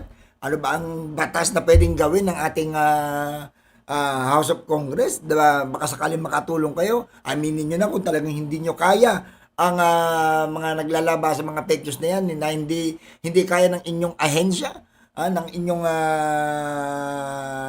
company na ma-trace, malaman lahat ng mga ganyang mga complaint ng mga kababayan natin about sa mga fake news na yan, sa mga fake news peddlers na yan. Kung hindi nyo kaya, or baka naman, alam ninyo, yun nga lang, medyo merong mga baka may, sorry to say, baka may under the table ba yan? O baka may palakasan ba yan? Kaya kahit alam nyo yung fake news, okay lang. Hindi nyo dinidelete, hindi nyo kagad nasasawada. Bakit? Kasi, may under the table ba? Or, kakilala ba? May connection ba? Di ba? Ayun lang, inano ko kasi dapat direct to the point, di ba mga ka-alright? Kala Costa, di ba dapat direct to the point? Dami pa sikot-sikot kanina pa kausap itong Facebook Philippines Dapat doon na tayo sa mga resource person. Di ba? Tumatagal Kasi ilan ang nagtanong na committee dito, ilan na nagtanong, pang-5 na ata to. Pero yung sagot nitong paikot-ikot lang ang ending pa rin ganun talaga na gusto namin matulungan kayo, maganda yung mga tanong ninyo, ganito ganyan. Yun nga lang kasi may rules kami, ganito kami, depende sa yung sa mga report, ganito ganyan. Meron kami may mga sinusunod din kaming batas para diyan, meron na rin kami ibinaba na ganito. Ganun paikot-ikot lang Diyos me, doon na tayo sa mga resource person na dapat sangkot diyan. Which is, through your Honor, Chairman, precisely our point. The content regulation is not being done by anyone legally accountable in the Philippines. All of these avenues of recourse that you're giving our law enforcement agencies, they have to go to either Facebook Singapore or Meta Platforms Inc. Or, in fact, Facebook Singapore will only serve as a coordinating office to Meta Platforms Inc., if I'm understanding this correctly.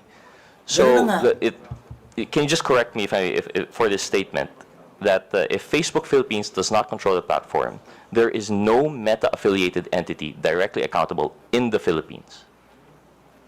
Mr. Chairman, we're specifically talking about content, then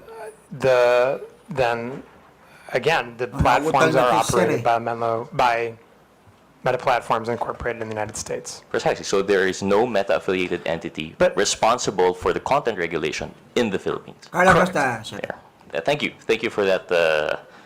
Thank you for clarifying, because it seems to us that for us to craft meaningful legislation, we have to take into consideration the fact that there is no legal entity here. Mr. Chairman, if I may, Congressman, I just want to, I would, if I could, take a step back here. I think that what future conversations that we should focus on are, what are the objectives you're trying to achieve that you don't feel like you're achieving now? I think that we have seen similar requests in other countries, which emphasize a similar point that you're making here. But, I think we've proven through our collaboration that Rob has with law enforcement, through the collaboration that my teams and our other teams have with the government. Ang point, sir, ganito. Ilan naman po nakikita ko, kung may magagawa ba kayo, at ano nga ba, inaalam naman nila gaano kalawak ang inyong power as a Facebook Philippines na kayo yung nakakapag-control niyan, gaano kalawak at ano ba yung pwede mai-contribute ninyo, or baka sakaling makapagbigay kayo ng idea kung ano yung pwedeng mapag-aralan ng Congress para ito ay maisabatas. Yun nga kasi, ang punto po ng Congress ngayon ay makagawa ng batas para mabigyan na, matuldukan na itong mga fake news peddlers na to. Okay? Yan, makagawa ng batas about dyan na kumukuha lang naman ng idea, sa madaling salita, ang ating mga Congress, ano-ano ba yung mga nangyayari, ano ba to, ano ba yan, paano ba nangyayari to, paano nila nagagawa ng paraan yan, paano nagkakaroon ng violation ng ganito, ba't yung iba hindi. Yun lang inaalam nila para makagawa ng batas. Para sa mga nanonood po dito, yun naman po sa simula pa lang kung bakit inimbitahan itong mga vloggers na gumagawa ng mga fake news, itong mga pinaghinalaang gumagawa ng mga fake news. Kaya sila inimbitahan para makipagtulungan, makipag-coordinate, ipaliwanag bakit nila nagawa to, paano nangyayari to, bakit ganyan. Lahat-lahat na po. Overall, on and all po, ang gusto lang po mangyan ng Congress ay makagawa tayo ng batas laban sa ganyan para masawata na, matigil na itong mga fake news na naglalabasan sa social media. Yun lang. Yun ang point. Huwag na tayong paikot-ikot. Yun din yun. Chairman, we appreciate that response, but as we mentioned, what we're trying to come up with here is meaningful Kaya legislation. naguguluhan din itong Facebook Philippines eh. Kasi napansin nyo, ano sinabi ng Facebook Philippines? Yung concern na daw natin dito, halos parehas lang din naman daw doon sa ibang bansa na ganyan, may mga ganyang concern din. Ang pagkakaiba lang, hindi pa rin nila pala mag-get nitong Facebook Philippines, ano ba talaga ang gustong mangyari ng ating Congress? Ano ba talaga gusto nyo mangyari? Ano yung gusto nyo ipaintindi at paunawa sa amin para ma-adapt namin? Parang gano'n, yun ang sinasabi. Para sa inyong kalaman, yun ang gustong inaano dito ni Facebook Philippines. Kaya nako, doon na tayo sa resource person dapat, hindi na dyan. Kasi pabalik-balik lang. Hindi, pabalik-balik din ng sagot itong mga Facebook Philippines na to eh.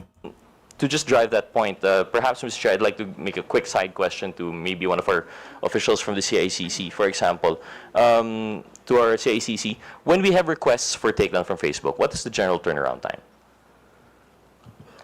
First and foremost, do you acknowledge that 24 Facebook hours. is very responsive in your requests? 24 hours. So they are very responsive, and that again, we do not doubt that. But what's the turnaround time? Is it fast? Is it slow? 24 hours, alam ko eh. Usually, it will be from 6 hours to 24, Oo, di ba? most of the time. And in 6 hours to 24 hours, that would be sufficient time for something to go viral, correct? That's very correct. And by then, Kaya usually viral, the damage is done, minuto lang, especially when we're talking pwede about na. public reputation. Isang oras lang, pwede Yes, na, sir. viral na. So I think, thank you for that. So I think that's what we're trying to drive at here. We're trying to work with a system that would make it easier for coordination, but that's besides the point right now. Moving on, since we're beyond already the structure, we understand that the Philippines, there's an acknowledgement that there's no Philippine-based entity. I just want to go back to something you were discussing with Congresswoman Castro, that you said that there was a side-by-side, these working in parallel. You have the fact-checking, and you have, what was the other system that you have in place? Sorry? Community standards. Yes. Community standards. So community standards would be the more general approach, right? This comes into the general terms of use of your platforms, while misinformation is more specific. Is that correct? If I may, Mr. Chair. Okay, so the community standards, yes, you can look at them as they're not exactly the terms of service. That's a different legal term. But the community standards are the policies and the rules by which we moderate content on our platforms, right? They're the rules that say this is allowed on our platforms, this is not allowed on our platforms. The rules we have around misinformation are part of the community standards. I think the distinction I was trying to make with the Congresswoman earlier is that when it comes to misinformation,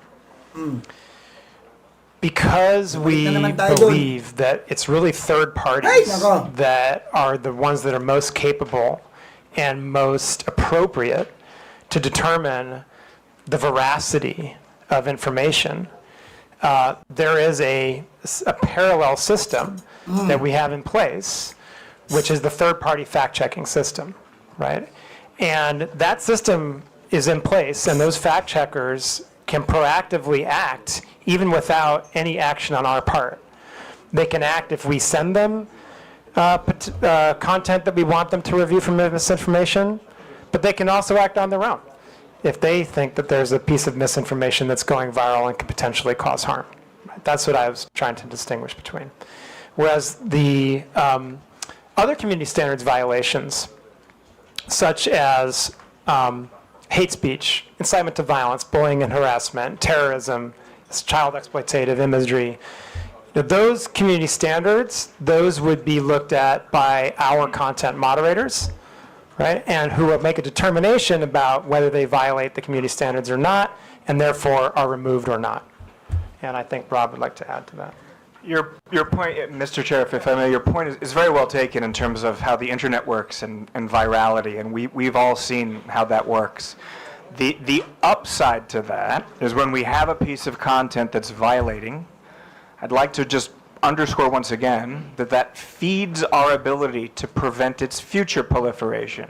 So just by way of example, for something that's a very non-controversial sort of content subset, so terrorism-related content and child exploitation-related content.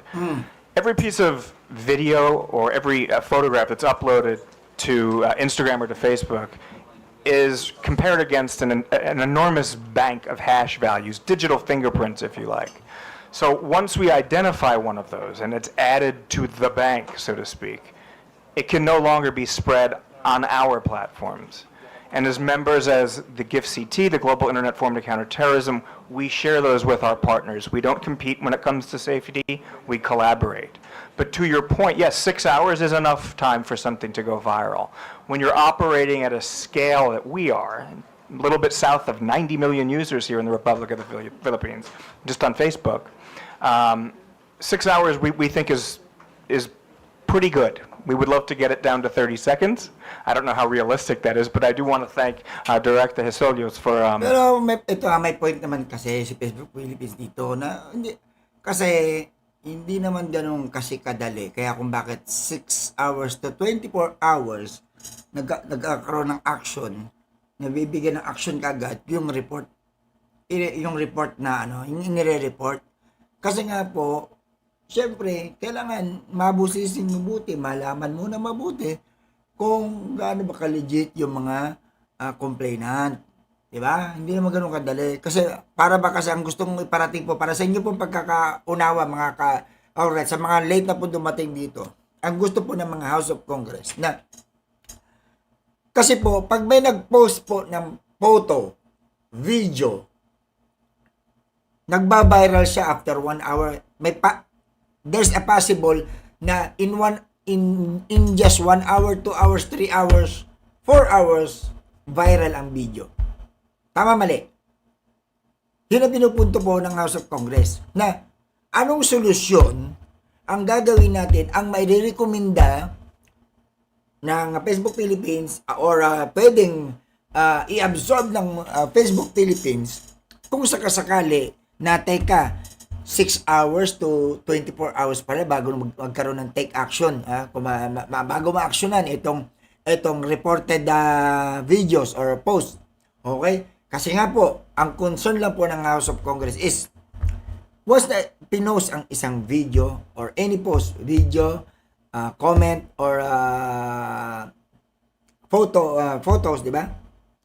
Viral agad in just 1 hour, 2 hours, viral agad siya. Million views agad. Okay? Ngayon, spread na yung fake news. Kasi 'di ba? Ganong kabilis kumalat ang poison, ang lason sa madaling salita. Na pag ipinakalat ang isang mensahe o isang video, lalo na ito ay fake news, ang bilis mag-viral. Ang laki ng tendency na mag-viral, lalo na very interesting post. Okay? Ngayon, gaano ba kadali mai-report yan? Gaano ba kadali matanggal yan? Diba? So, paulit-ulit lang po yung sagot ng Facebook Philippines dito. Para maunawaan niyo po, inaano ko lang. Kasi ganun lang, paikot-ikot lang. Nagmumukha na lang tayong tanga dyan eh. Okay? Paulit-ulit lang din naman sagot nila. As in, wala pa talagang kumbaga, wala pang further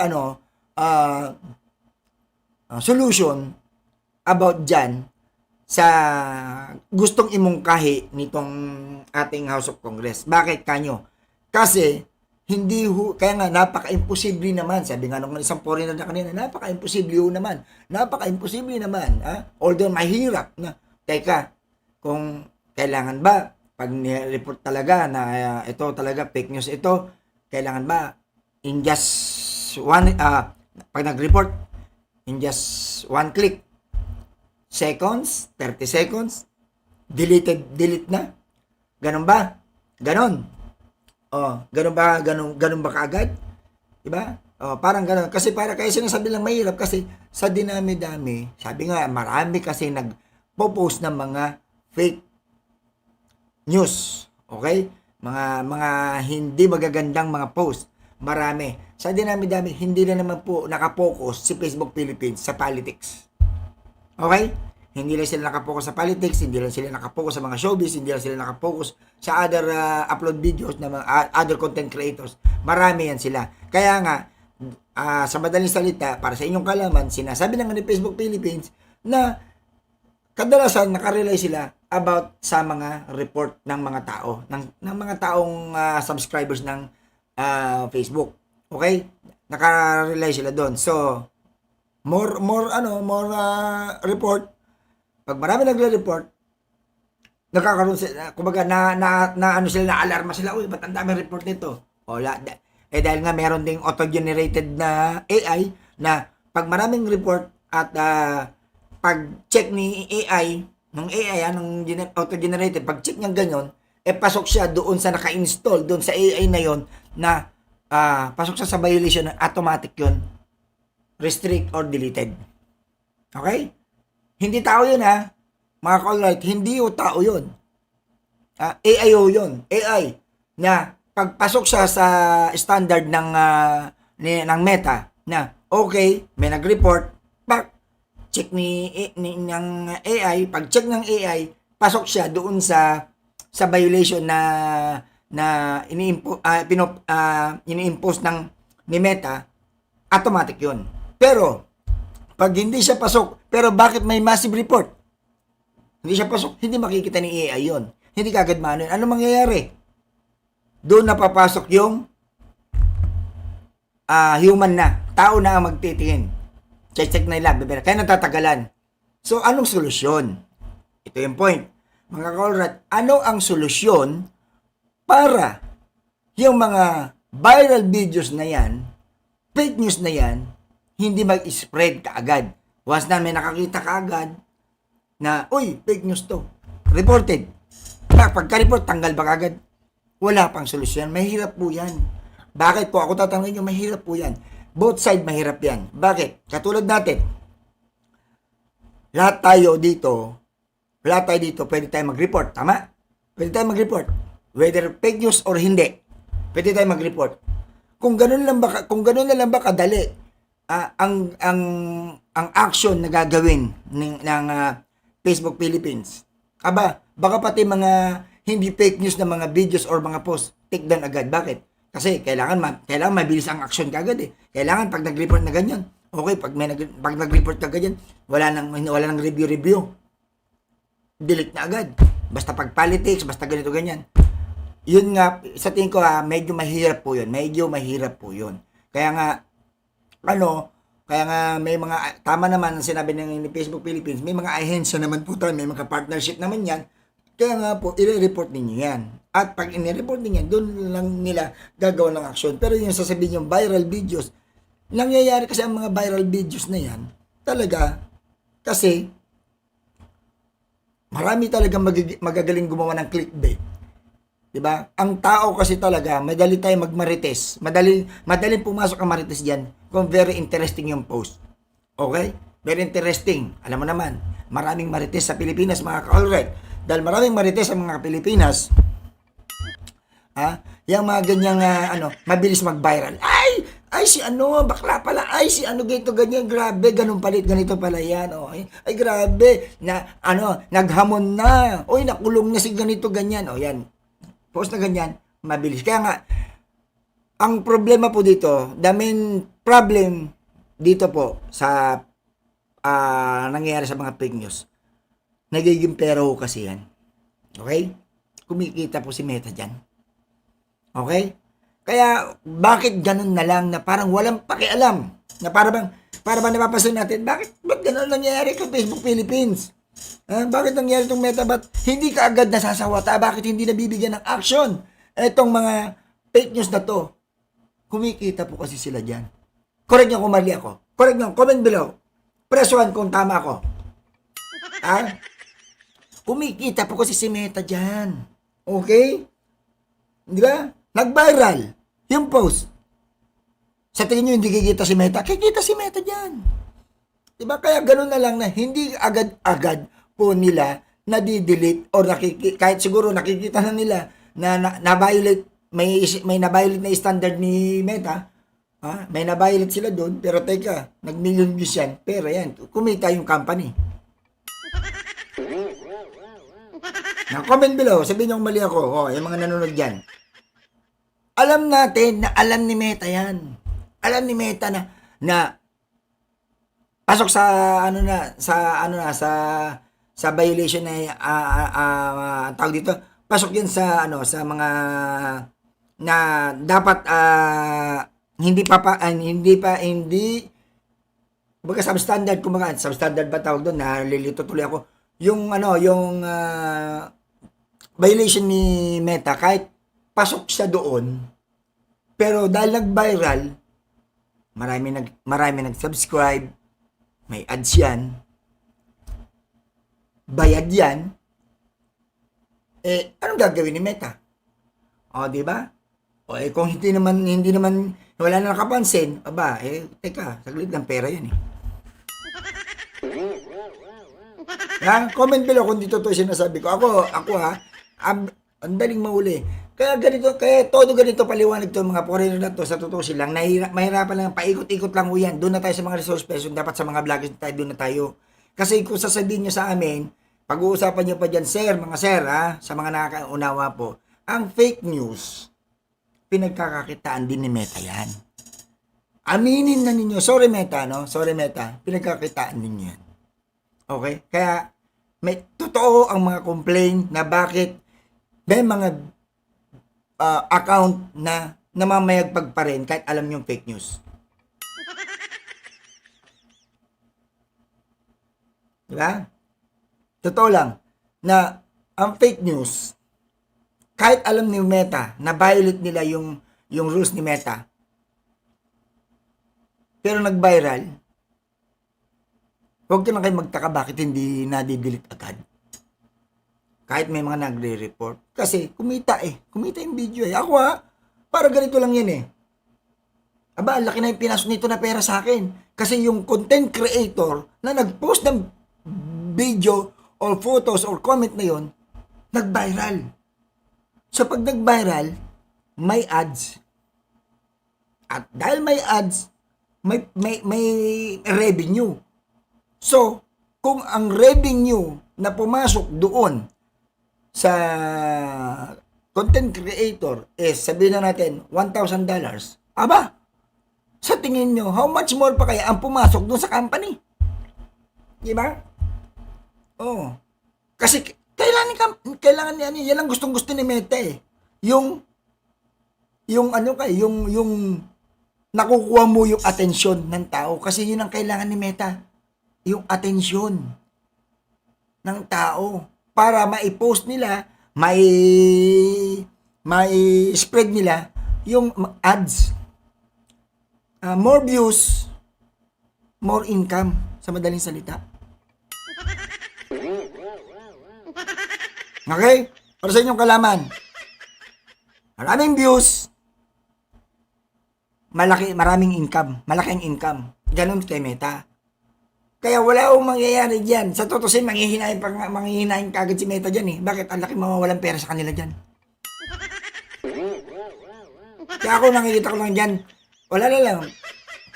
Kung rin na lang yan, okay, ganito ganyan, makipag-coordinate yan, gagawin namin ganito ganyan. Pero babunta lang ko sa wala yan kasi ang mga fake post, di ba?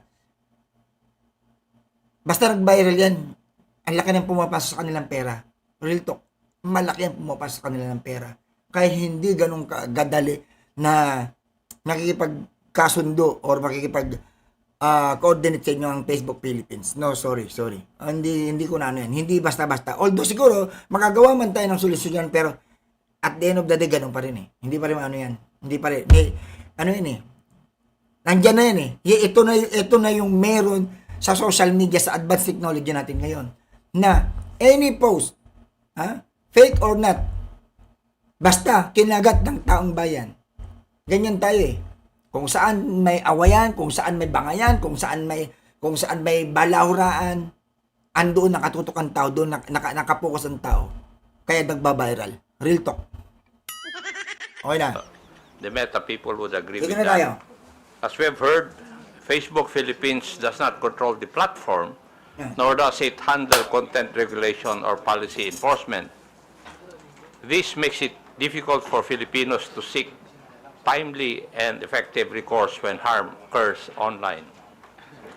That is why we are exploring the idea of requiring accreditation or registration for social media platforms operating in this country to ensure that there is a readily accessible, responsible point of contact that understands and complies with our laws. It's a matter of accountability, Mr. Chair, not just for regulation, but for the protection of the Filipino people. And may I proceed, Mr. Chair? I'll touch on accountability, which was a little bit touched by the Honorable Gutierrez. May I ask, Meta, are you aware of the number of Filipinos who use Facebook and Instagram? Are you aware of the number? Mr. Chairman, if I may. Congressman, I assume you're referring to here in the Philippines or globally? Philippines. Yes, I think the last numbers that we've reported were over 90 million. 90 million. Over Filipinos. 90 million. Okay. And would you agree that you have a responsibility to these users to keep the space you provide them free and open? You have that responsibility, would you agree? Sorry, do we have the responsibility to keep our platforms free and open? Yes. Sir? I think we have the responsibility to do the best we can to balance the rights of Filipino people to free expression, but also the rights of people to have a safe space on our platforms. I believe that's what you're getting at. Palusot ka pa doon. Yes. And because of such, the posting of false information and misleading news, the content that harms not only the subjects of the questionable post, but also the public trust in state institutions should not be tolerated. Would you agree with that also? Tama. Mr. Chairman, if I may. Well, the answer is yes or no. I think, Congressman, Would you agree with that? Congressman, when I... Nasusunog na. Okay, I want to answer this question carefully. May I know why you are going to answer it carefully? Sir, yes, absolutely, sir. I want to say that when we come to topics like misinformation, Sige, sige. there are different interpretations of that. Okay. And this is why we rely on third-party fact checkers to be the authoritative sources of what is true or false and to make those determinations. So that we, as a neutral platform and one that is Huwag na committed tayo to... magpaligoy-ligoy pa. Uulitin ko na naman po mga ka-alright sa mga nanonood sa akin. Wala ko kayo makukuhang tamang sagot dyan sa Facebook Philippines. Bakit? Tandaan nyo, fake news post, any videos na nag-viral, pabor sa kanila yan. Income yan eh. Di ba? Kaya, sorry to say, opinion ko lang to. This is my opinion, Facebook Philippines. This is my only opinion. Okay? Viral videos, even it's fake post, wala kayong pakialam. Bakit? May pumasok na pera sa inyo eh. Diba? Totoo naman eh. Kaya, tuloy na question ang kredibilidad ni Facebook Philippines ni Meta. Bakit? Bakit ganun? Napaka-sensitive na, very fake news, very malicious, ganun. Still, hindi na-take down. Why? Viral video. May income. May pumasok na pera. Ano? Di-delete nila? Ay, sinasabi ko sa inyo. Di ba? Kaya, wala tayong makukuha sagot dyan sa Facebook Philippines na yan. Magdedinin nila yan. Kaya nyari makipag-coordinate yan. Pangyayari, ano yan, may mga rules silang ginagawa, ganyan, kaya nga, ang palisod nila, that's why we have a third party. Naku, Diyos mio, Marimar. Aminin nyo man o hindi, it's true.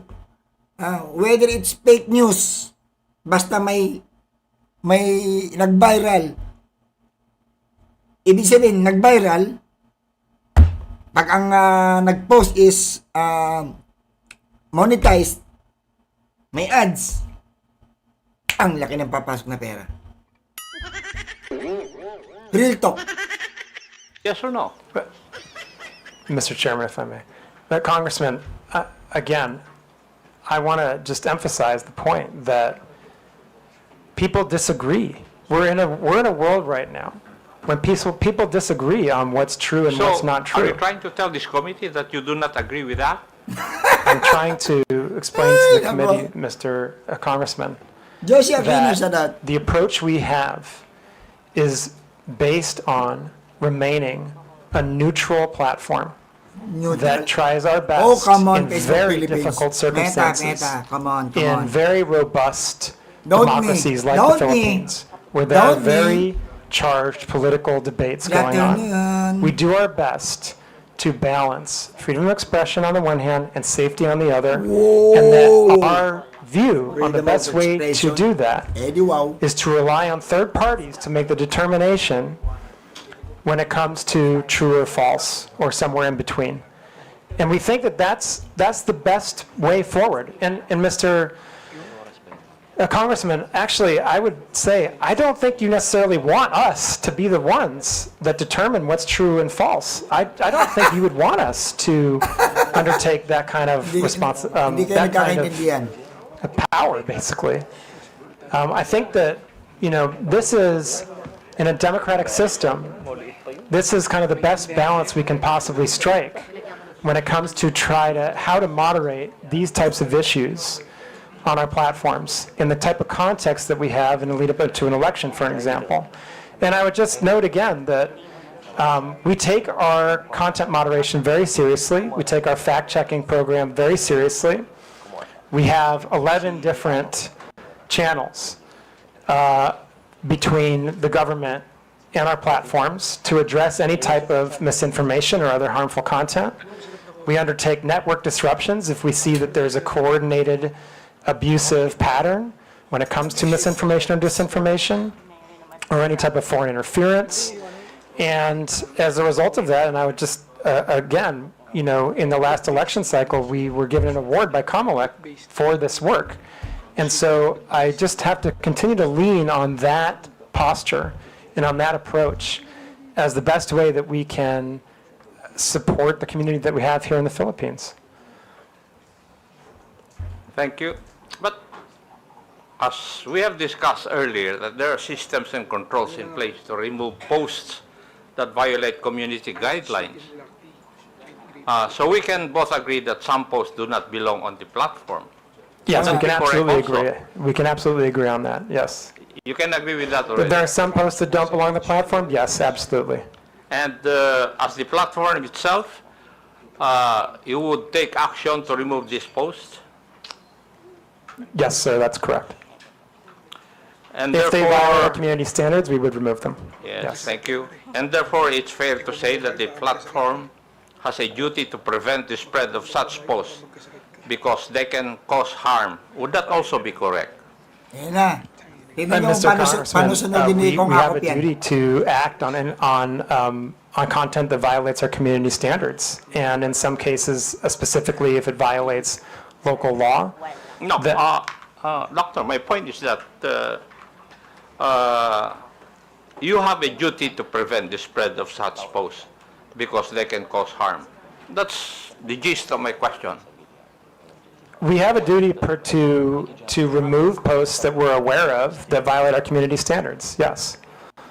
Thank you, Doctor. Now, could I say that you recognize that Meta bears some responsibility for what is shared and posted on Facebook or Instagram? Mr. Chairman, if I may. Sir, every individual user bears the ultimate responsibility for what he or she posts on our platforms. I think that it's important to underline that That's point. a given. That's a given, okay. Now, Right. what So I'm asking is whether Meta bears some responsibility for what is shared and posted on Facebook and Instagram. That's So- my question. Yeah, so what I would say is, we absolutely. Do you? Yeah, sir, if I may, we very much believe that we have a responsibility to provide a safe platform for our users around the world, including in Philippines. That's your obligation. But my question is, would you bear some responsibility for what is shared and posted in your platforms? Yes or no? It's a very simple question. Sir, I just want to be really clear about this again. Our responsibility is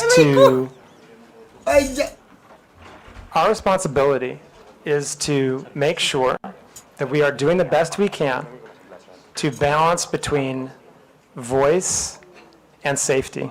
Okay, and the ultimate Mr. Chair. responsibility, Mr. Chairman. for the Mr. people, Chairman. for the content posted is the I people think that the post it. doctor is evading the answer to my question. Umiiwas. Any Tom, Dick, and Harry will say that it's answerable by yes or no. Mr. Congressman, the ultimate responsibility lies with the user who posts the agree. content. But what I'm asking is if Meta bears some responsibility. I'm not asking whether you are the primordial entity to be responsible. No, I'm not asking that. My question is whether you bear some responsibility. Mr. Congressman, if I may, I believe I've answered the question that I think the user bears the responsibility for what they post on our platform. Now, we have a set of community standards that we do our best to uphold because we want everyone to have a positive experience on our platforms and a safe experience on our platforms. And that's what our community standards are for. That's what our fact-checking programs are for. That's why we take these hearings very seriously. That's why we have the 11 different relationships with the government agencies in the Philippines so that harmful content can be reported to us. And I think that's how we do our best, like I said, to ensure that people have a voice and the freedom of expression while also a safe experience. But as I said, I think the ultimate responsibility for content lies with the user that's posted it. Mr. Chair, the questions I would be asking would depend on the answer of Dr. Frankel insofar as whether Meta bears some responsibility, and therefore, since he has said that he cannot answer me directly, I will not ask the other questions, but may I make a manifestation, Mr. Chair? It seems from our discussion that social media platforms are making some effort to curb the spread of fake news in this country. However, I disagree with the impression that acting merely as host of user-generated content exempts these platforms from any liability for the harmful content they allow to be exhibited. As part of our legislative duties, I think it may be time to revisit the current legal framework regarding these social media platforms, if only to incentivize them to further crack down on these types of illegal posts. Now, may I go to another issue, Mr. Chair? Yes, Mr. Chair. Regarding monetization.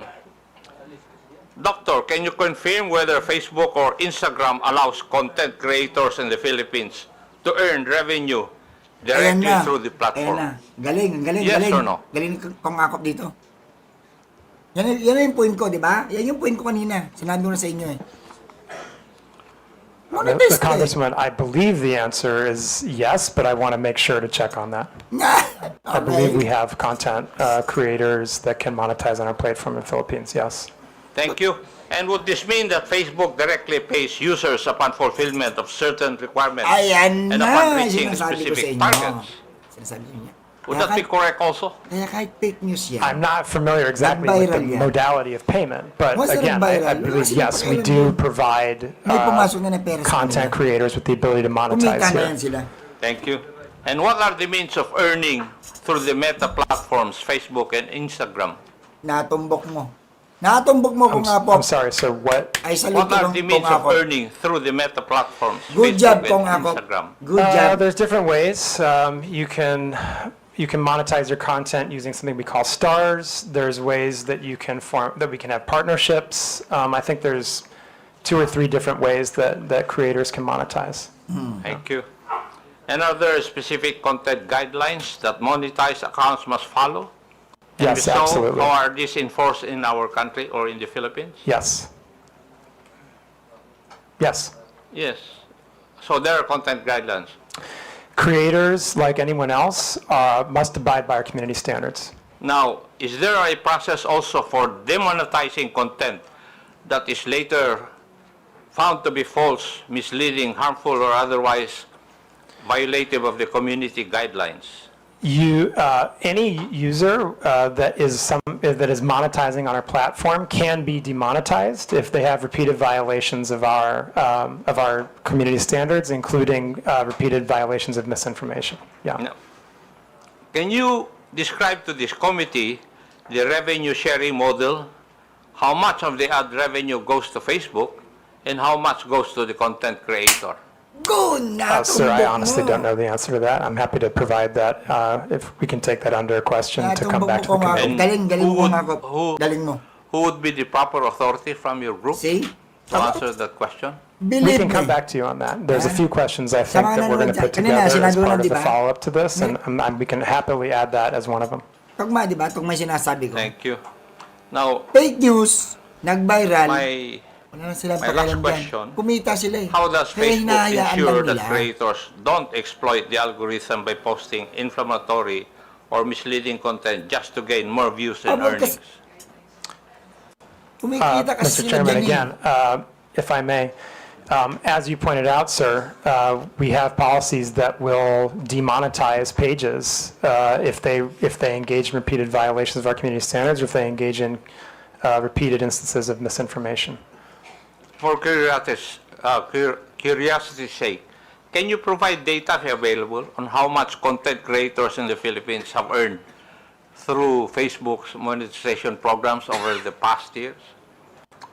Mr. Chairman, I'm sorry, I do not have that data. And who would have that? Again, we can take that question under advisement and see if we can come back with something, but that may also be subject to privacy, and so I would have to see what the exact question is and see if we can come back to you on that. Thank you. Thank you, Mr. Chair.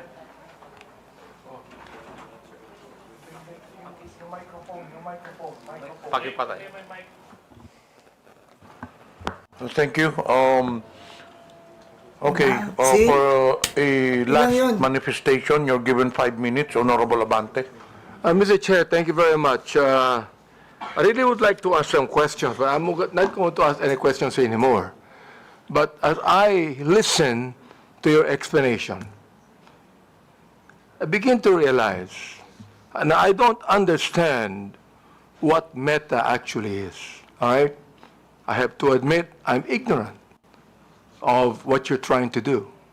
But I would think, Mr. Chair, that Meta is a self-regulatory agency because you have community standards. Yes. Content and accounts that violate our community standards, including harmful misinformation, and you remove it. And you're not telling us that you have, in a way, a responsibility to do it. You have, because you are a self-regulatory agency of your company, of Facebook. Tama. Now, Mr. Chair, I'd like to ask if Meta could be able to provide us a data of whatever your community standards are, because we don't even know. We'd like you to give us a data of what you mean by harmful this misinformation I'm not going to ask this question anymore because I know you're going to answer us with a lengthy statement, but just give us a data. What do you mean? Guidelines. What do you mean by community standards? What do you mean by harmful misinformations?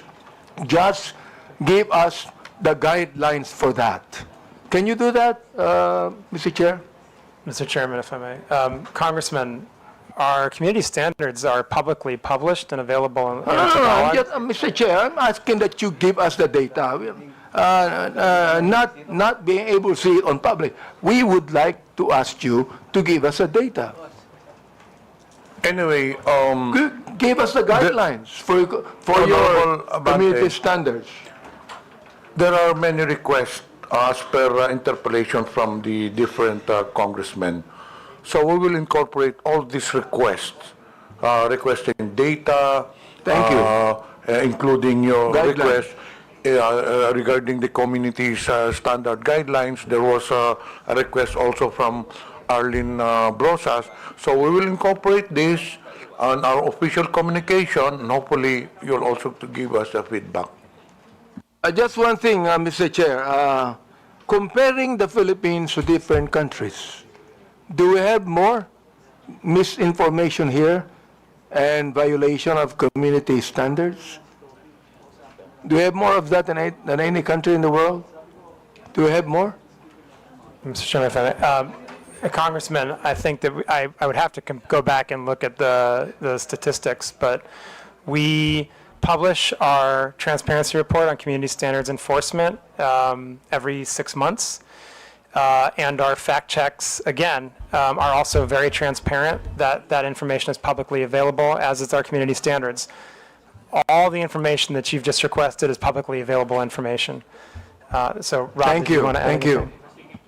You're asking, with your indulgence, Mr. Chairman, you're asking, obviously, Congressman Abante, a very important set of questions.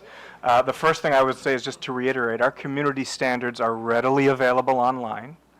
Number two, they're iterative. So in our consultations with your government and many others, they're revised with a lot of regularity. A lot of what we do is self-regulation, to be fair. But here in the Philippines, sir, if I may, we not only consulted with, we agreed to lots of legislation that has placed on us turnaround time burdens when it comes to certain types of harmful content, data disclosure burdens, not burdens, but obligations that we've agreed to, and we're beating turnaround times. We are largely compliant with data requests. I would hope, and I wouldn't dare speak for the law enforcement community here, but I would hope that they would agree that we are amongst, if not the most forward-leaning when it comes to protecting our Filipino community of users. And I absolutely think I understand that we're in the middle of an election cycle. Things are heated here at the moment, but that does not distract me or my team from our constant, everyday work in battling off-platform harm for our users. And not everything we do is self-regulating. We do a lot to follow local law. And reasonable people like myself in your good office, we're going to have disagreements along the way. I think the point is to keep these dialogues open. So with that, I do want to genuinely thank Congress for allowing us to be here today. Maraming salamat po. Thank you for that. Yeah, I would just emphasize, Mr. Chairman, we heard a lot of questions today, and very good questions, very fair questions. I hope that the answers we provided in the presentation were educational, informational, and I hope that we demonstrated, as Rob just pointed out, the very strong collaboration we've had with many different parts of the government, different administrations, Congress, on developing regulation and laws, implementing them, living up to our legal obligations here in Philippines, and again, being a platform that is a positive social net good for Philippines, because it helps people build their businesses. It helps the economy grow. It helps people connect to their loved ones for free. It helps people learn about the world and gain new skills. And of course, with the election coming, we're absolutely determined to protect the integrity of the election on our platforms. And I hope that we can have more of these conversations. Congressman, we're very happy to sit down and collaborate on additional regulation if you feel it's necessary. There's a number of different examples of how we've worked with Congress over the years. Most recently, for example, on the Internet Transactions Act. There's also the digital VAT. I mean, these are just two very recent examples of collaborations we've had on law and regulation here in the Philippines with Congress and with the administration, and absolutely happy to continue that. And I do hope, as Rob said, that our responsiveness to the government and Filipino community's concerns has come out clearly today. And we remain very determined to be a great partner to the people, businesses, and the government of Philippines in the future. And thank you so much for the opportunity, Mr. Chairman, to present this today and to speak to the committee and the people of the Philippines. Mr. Chair, thank you for your statement, Dr. Frankel and Mr. Abrams. This is the very reason why we have this hearing, so we could be able to craft laws about what is happening right now. I'm so glad you said that you be compliant to every legal thing we have in this country. And thank you very much for that. And Mr. Chair, I'd like to assure Dr. Frankel that Mr. Abrams that we will, in my own capacity, talk to you about many of these things. Thank you very much. Actually, we still have many questions to Meta, but unfortunately, because of time constraints, we cannot do so. So in behalf of the committee, Dr. Frankel, Mr. Abrams, would like to thank you for attending the hearing. You are now excused.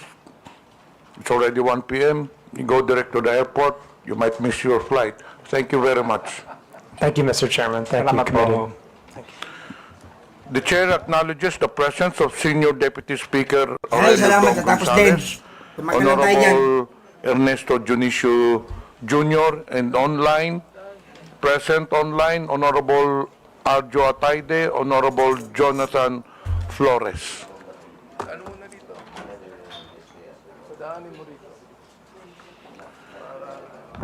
We have 5 issues to be discussed in today's hearing. 1, social media platforms. 2, celebrities. 3, testimony from Commodore Tariela. 4, testimonies from social media influencers. And the last one is testimonies from government agencies. So for celebrities, may I understand Kabayan Noli de Castro is present, so may I request the COMSEC to invite Mr. Noli de Castro.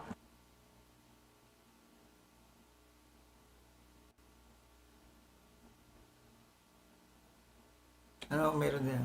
COMSEC, pwedeng maimbita natin si Mr. Noli de Castro so that we will have an orderly hearing and a smooth flow of discussion. We will tackle the issues as Mamaya, abangan nyo sa mga live ko, papaliwanag ko sa inyo, bakit ganon na lamang ang mga sagot ng Facebook Philippines. Okay? Bakit para bang hindi sila makasagot ng maayos. Ang daming pasikot-sikot, di ba? Tatalakayin din natin yan. Papaliwanag ko sa inyo bakit at totoo kaya ang kuro-kuro, usap-usapan na may under the table ba sa loob ng Facebook Philippines. Yan ang pag-usapan natin gano'ng katotoo. Meron bang ganon? Possible ba? Alamin natin yun next time.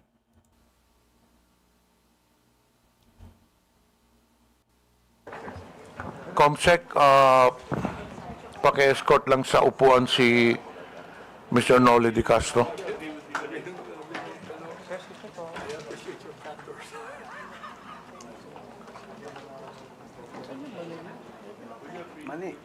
Thank you, Kabayan Noli, for attending the hearing. We will give you an opportunity if you would like to make an opening statement.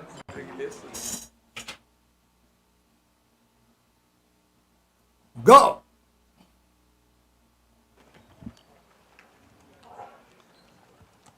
Good afternoon po, Mr. Chairman, and mga membro ng committee, at ang ating mga invited guest.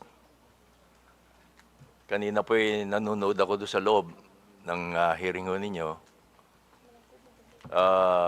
At sinusuportahan ko po itong initiative ninyo na labanan ng mga fake news. Tama. Kasama ho kami dyan. Yung mga misinformation at saka disinformation. Kasama na rito po ang deepfake. Naging biktima rin ho ako niyan. Marami sa aming mga broadcaster. Bunso din po ng Gen AI at ang iba pa mga advanced technology po ngayon. Hindi natin mapipigilan ho yan. Kanina, I'm sorry, hindi ninyo napag-usapan sa Meta yung advanced ng technology. Kasi hindi ko talaga mapipigilan. Yung pinsala na dulot nito ay hindi lamang po sa aming mga personalidad and even to you, Congressman, kundi pa sa pangkalatan sa publiko na nakababasa, nakakita at nakakapanood po nito. Tama. Kailangan ng sabayang pagkilos para sa education ng publiko at sa aming media practitioners para mamulat to ang mas nakararami tungkol sa masamang epekto ng fake news sa ating bansa at sa demokrasya. Kami ho sa media ay alam ko malaki rin ang responsibility sapagkat mas mabilis kaming ma-check ang mga fake news. At the same time, ma-check kaagad namin ang fake news. Although sana po ay naka-ready din ang mga government agencies na sagutin yung mga lumalabas na fake news. Especially sa mga congressman din po. Thank you. Thank you po. Thank you, Mr. Dolly De Castro. As per our House rules po, all resource persons will have to take their oath. So, can you please rise? Comsec, please administer the oath. Yung, gisayin na, sila Jonathan Morales, Comsec, mga please administer the buong-buong oath. na ano yan. Please raise your right Doon na hand, tayo, sir. di ba? Jonathan Morales, You swear to gisayin tell na the dyan. truth, the whole truth, and Glenn nothing Chong. but the truth in this Lalo inquiry. si Glenn Chong. Alam mo, dapat questioning niya si Glenn Chong, di ba? Before we proceed SND with the channel. interpellation, the chair acknowledges Honorable Geraldine Roman. The first to interpellate, Representative Kunghon, you have the floor. Yan si Glenn Chong, si Jonathan Morales, dapat yan Thank you, Mr. Chair. gisayin dyan eh. Magandang hapon po, former Vice President Dolly De Castro. Good afternoon po. Gaya nga po ng sabi ng ating chairman, ni Kong Johnny Pimentel, ang peking balita ay walang sinasanto. Lahat nabibiktima, lahat pwedeng maapektuhan. At bilang public personalities, isa sa madalas na nagiging biktima ng fake news ay ang ating mga local celebrities at sikat na media personnel. Mula sa peking iskandalo hanggang sa maling impormasyon, lagi silang nadadamay ng di makatarong paghuhusga. Dahil dito, may inimbita tayong mga ilang sikat na media personality para magpahayag ng kanilang karanasan bilang nabibiktima ng fake news. Mr. Vice President, I think it's fair to say na madalas po kayong nagiging subject ng fake news. Tama po ba? Opo. At dahil din po dito, nagkaroon po kayo ng pampublikong hinaing regarding sa mga fake news. Lalong-lalo na nung nakaraang linggo. Tama po ba? Opo. At base sa preliminary research na isinagawa po natin, isa sa mga peking balita na kumakalat tungkol sa iyo ay ang nausong quote card na pagkatapos na pagka-aresto ng dating Presidente Rodrigo Duterte, kung saan sinabi mo daw na the former President Rodrigo Duterte, Tatay Digong, did not start the war to kill. He started, nasa ano po yan, meron po tayong pwede po bang pakilabas? Yan po ba? Tama po ba ito yung isa sa mga code card na bigay po sa inyong kaalaman na peke na sinabi niyo raw po ba? Sinabi niyo raw po, tama po ba? Medyo hindi yata ho masyadong malinaw ho ito, Mr. Chairman, tungkol dito. Ang nakalagay po doon, sir, is former President Rodrigo Duterte did not start the war to kill. Okay. He started to save lives. He gave drug addicts a chance to change, to surrender, to choose a better life. But many refused. They kept using, kept selling, kept killing innocent people. So what a leader should do, let criminals destroy families or take actions to stop them. One addict lost is tragic, but thousands of innocent lives saved, that is justice. Duterte made the streets safe. Yan po yung mga nakalagay sa quote card na na-attribute po sa inyo. Opo. Pero hindi ho lahat totoo eh. Kaya kami ho, fortunately, kami sa media, sa mga broadcaster, nakokorek kaagad ho namin on the air. On the air.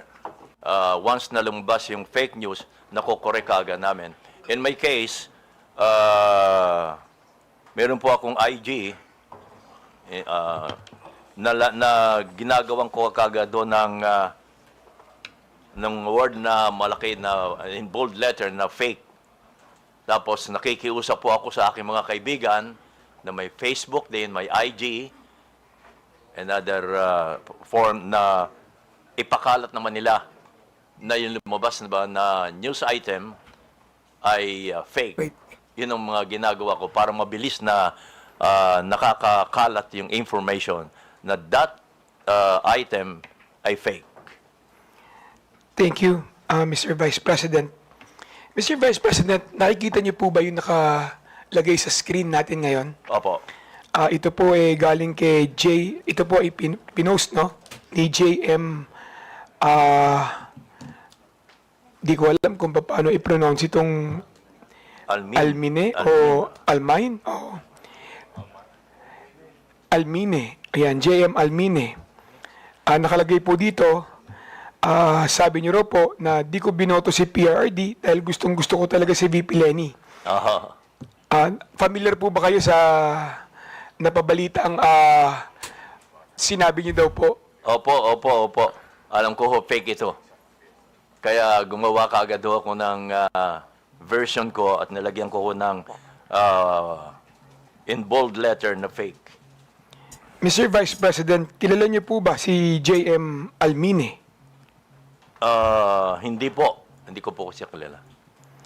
Sinubukan niyo po bang kilalanin kung sino yung nag-post nito?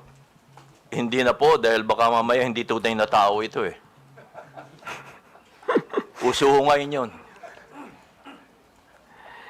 Ano po ang naging reaksyon niyo nung nakita niyo yung post na ito? Well, sanay na ho ako sa mga lumalabas na ganito eh. So ang first reaction ko ay gumawa ng paraan para may pakalat ko na fake nga ito. Lagyan ng bold letter na fake.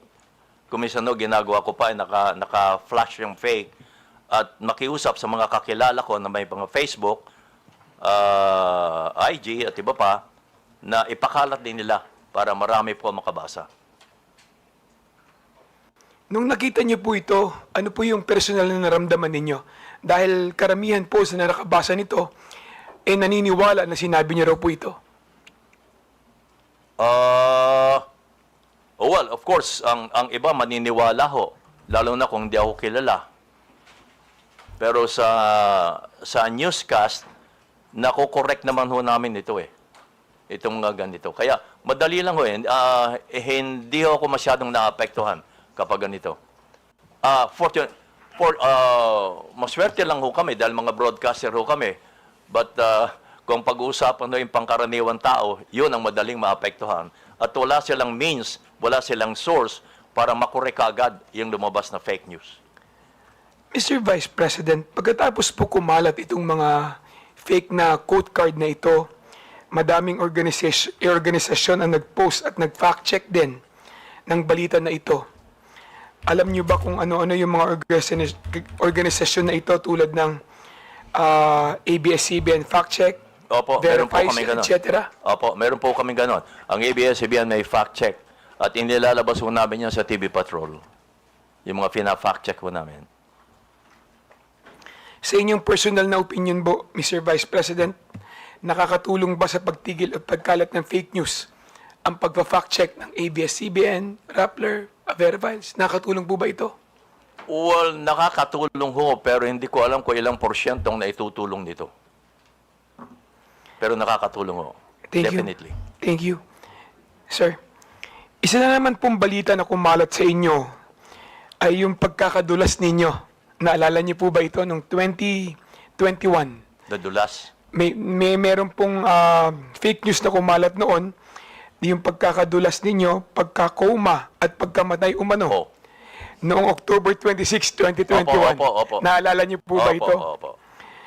Kung saan kayo po ay nag-post katabi ng inyong koi pond ng magandang umaga bayan, pagpalain sana po ng Diyos ang inyong umaga, mga kabayan. Naalala niyo po ba yun?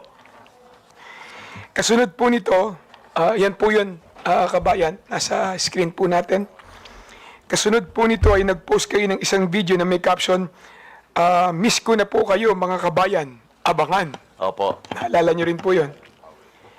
Pati po ang inyong anak na si Madam Kat de Castro ay nangangailangan pa mag-post upang patunayan na ang balita na yon ay fake news din sa inyong pagkamatay. Kaya ang sabi niya, "Hi everyone, my dad's absolutely fine. We just had dinner." Ang post ni Madam Kat de Castro. Opo. Ano po ang inyong reaksyon nung nakita niyo na may kumalat na kayo ay pumanaw na? Well, sabi nga ho nila, kapag kayo nabalita na patay na kayo, ay masahaba ang buhay nyo.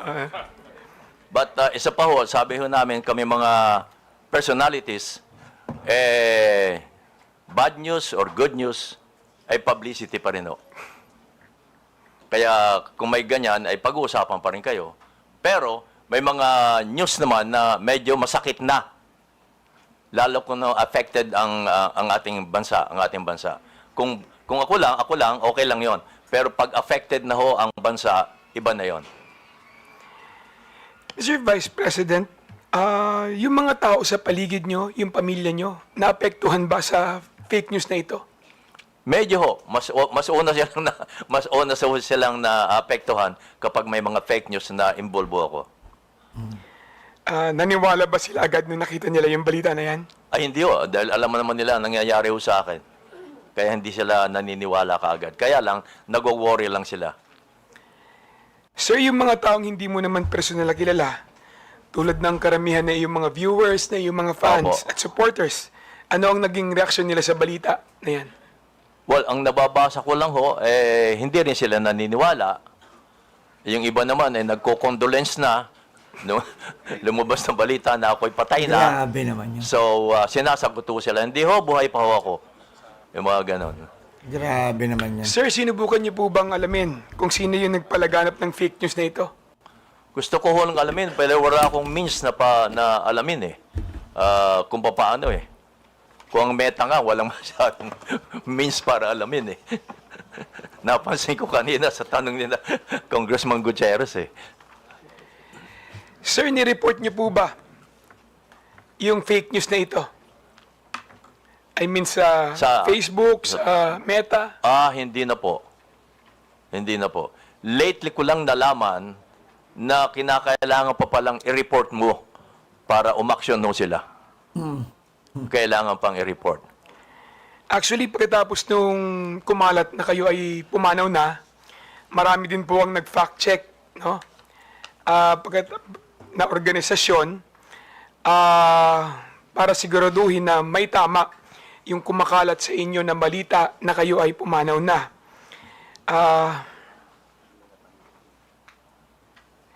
Paano naman po yung mga social media website, no, Mr. Vice President, kung saan kumalat yung mga post na ito? May mga gumawa ba sila na paraan para matigil o matulungan kayo para i-correct, no, yung mga ganitong klaseng fake news? Meron po bang mga tumulong na mga website? May mga tumulong po bang mga individual para kayo'y matulungan na pagsawata itong mga fake news na kumakalat sa inyo? Again, may means kami para maharang kaagad yung mga fake news na yan. Because nakikita nila ako sa television na nagbabalita pa rin ng live. So, that That means, yun ang patunay na, hey, buhay pa pala si kabayan eh. Nagbabalita pa ng live. Yun ang sinasabi ko na kami ay maswerte pa ng katulad namin personality. But ang kawawa ay yung walang means para maharang kaagad nila mga fake news na lumalabas against them. Kanina tinanong po ni Congressman Acop kung may responsibilidad ba ang Meta at Facebook sa mga ganitong klaseng kumakalat na fake news. Tingin niyo po ba, kabayan, merong responsibilidad ang Facebook at Meta sa mga ganitong klaseng fake news na lumalabas at nakakaapekto, lalong-lalo na sa buhay ng mamamayan? Opo, naniniwala po ako doon. At naniniwala din akong negosyo ito eh. Pati na po sa mga vlogger, kaya sila naingan yung mag-vlog, ay dahilan sa kumikita rin sila. Aminin natin, huwag na tayo maging hipokrito dito. Pati ang Meta. Tama. Alam naman nila yun. Negosyo nila yun eh. Yun. Nakatumbok mo.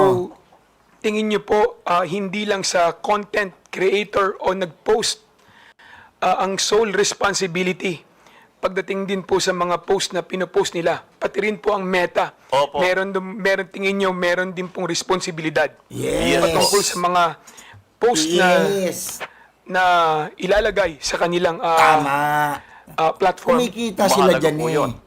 Dahil sila ang means eh, para may pakalat yun eh. Yes. Wala namang iba. Yes. Sila rin kung Facebook, That's true. halimbawa, Facebook lang ang magpapakalat niya, wala nang iba. Yes. Sila Facebook to kumikita Facebook, yung may mga Facebook. So, naniniwala ako na ang Meta ay malaki ang responsibilidad. Yes. That's true. Thank you, Mr. Chair. Re-reserve ko po yung Kasi aking nagbabiral mga yun eh. katanungan sa susunod na round. Thank you, Mr. Chair. Thank you. Maraming salamat, Mr. Vice Are there President. any other members who would like to ask questions to the former Vice President De Castro? I understand Honorable Roman is inclined to ask questions. May we know from any...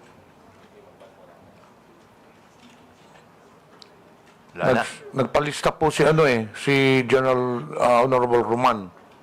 But it seems that... Lumabas.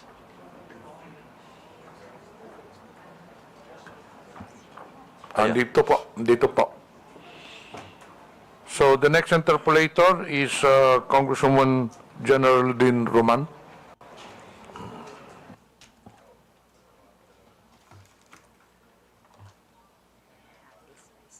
Ay.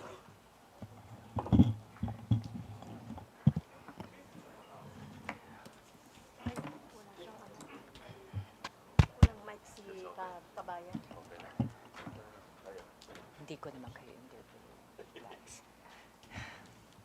Magandang hapon po, Mr. Chair, ang aking mga kasamahan sa Kongreso at ang ating mga resource person.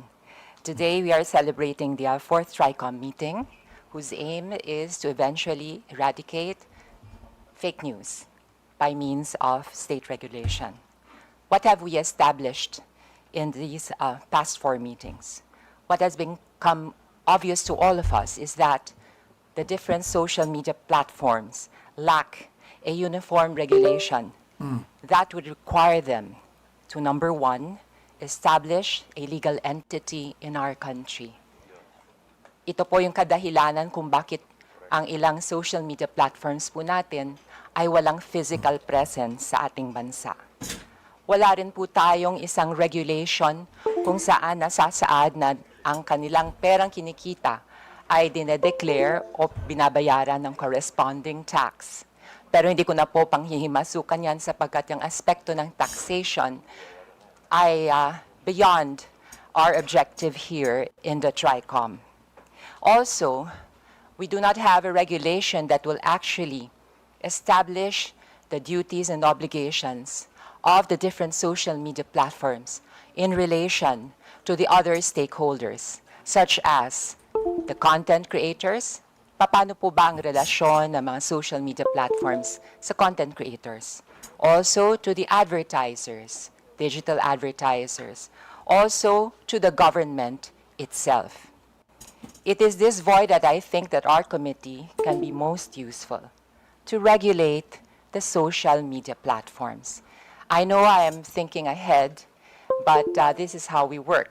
We look at the problem, analyze it, while toying with the possible solutions that come up from different members.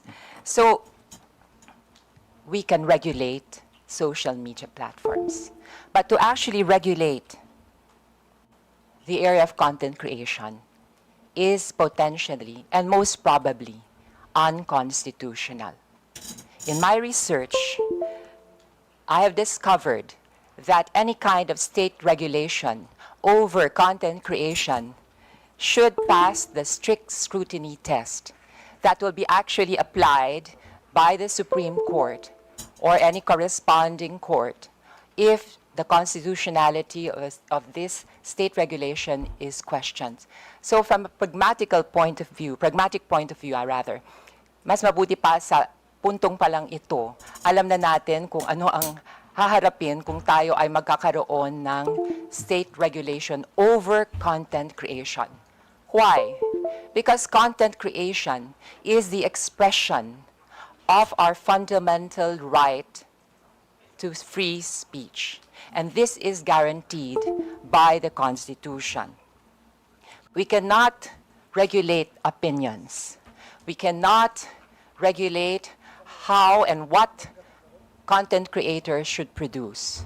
But we can regulate social media platforms by empowering them and requiring them to act as gatekeepers by establishing guardrails. To give you an idea kung ano po ang magiging problema kung tayo ay magre-regulate ng content creation, ayun ho, mangyayari, magdedemanda to, question sa Supreme Court. At by default, actually, it will be considered as unconstitutional. Dahil automatically, we are dealing with a fundamental right, the right to free speech and the right to expression. And the government will have to state and prove and establish a compelling reason, which is rather difficult.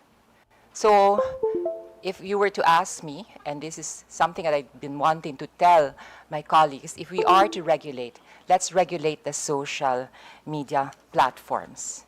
Mr. Chair, this afternoon, I would also like to report to the committee what has been going on in the past weeks. Actually, in the past TRICOM meetings, I have been proposing the establishment of a Digital Council of the Philippines. To recall, it is similar to the kapisanan ng mga broadcasters of the Philippines, to be formed among the stakeholders themselves by associations and groups of content creators, as well as the digital advertisers, as well as digital marketing firms, as well as the Global AI Council, as well as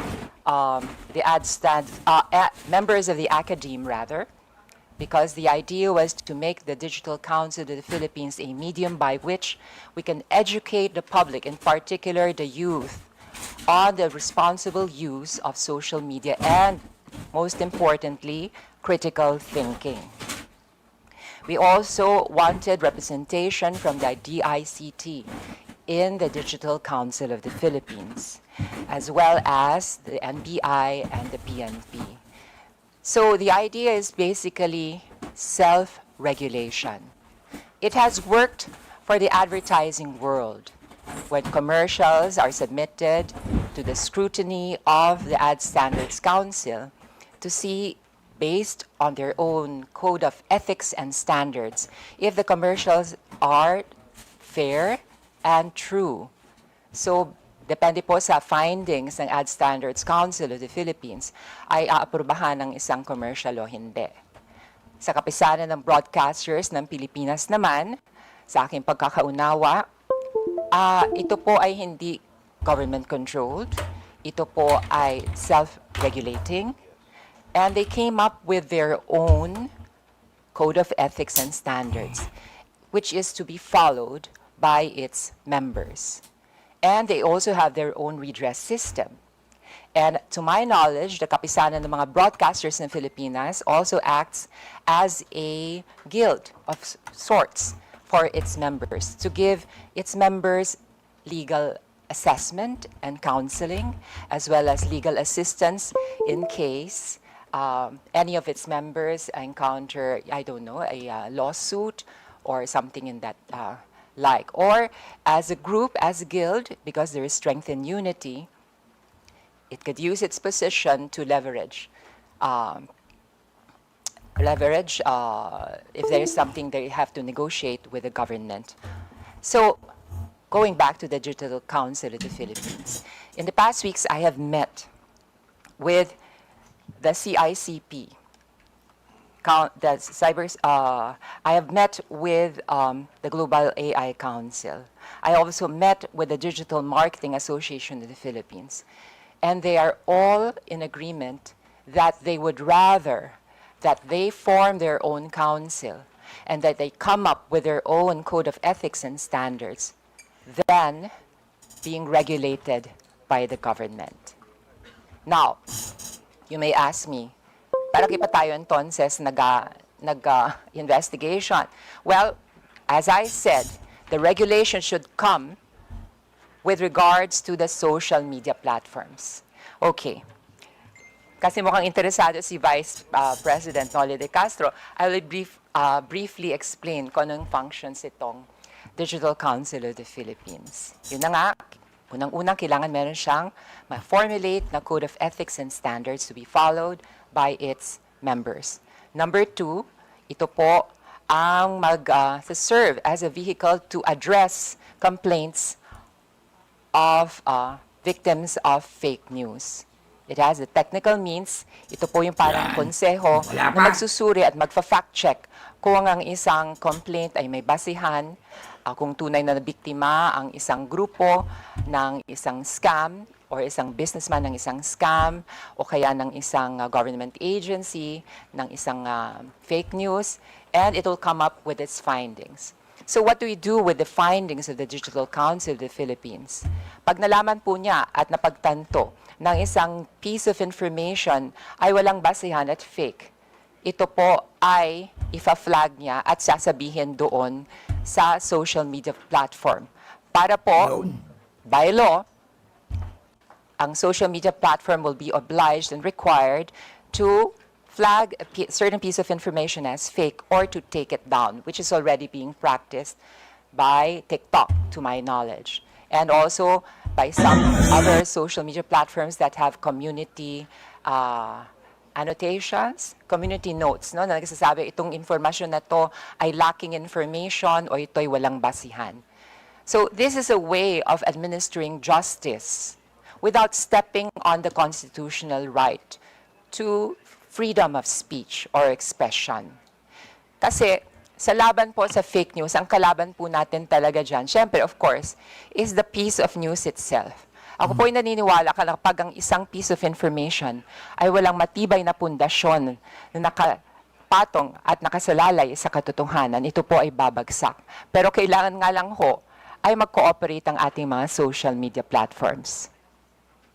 Maaring tanong po ng iba dyan, paano mo ma-ensure na lahat ng content creators ay magiging miyembro nitong Digital Council? Pero hindi po ito ang pangarap ng Digital Council of the Philippines. Kahit hindi ikaw ang miyembro ng Digital Council of the Philippines, kapag ang isang piece of information na generate mo ay nireklamo dahil wala itong batayan, ay mafa-flag ito at madedetect ng Digital Council. At eventually, if we pass a law that would require social media platforms to adhere to the findings, recommendations, instructions of the Digital Council, ay mafa-flag ito as fake and it could be taken down. At syempre, kung ako naman ang content creator, kung sa 10 pieces of information na generate ko, siyam ay nafa-flag as fake, edi parang humukay na rin ako ng sarili kong libingan as a content creator. I shall have lost my credibility and whatever is left of my moral authority to actually express my opinion over social media. So, Mr. Chair, may I be given the chance to interpolate some of our resource persons? Congressman Geraldine, I thought that you're going to ask question to Noli. Okay. So May I ask we you? are tackling the issues one by one.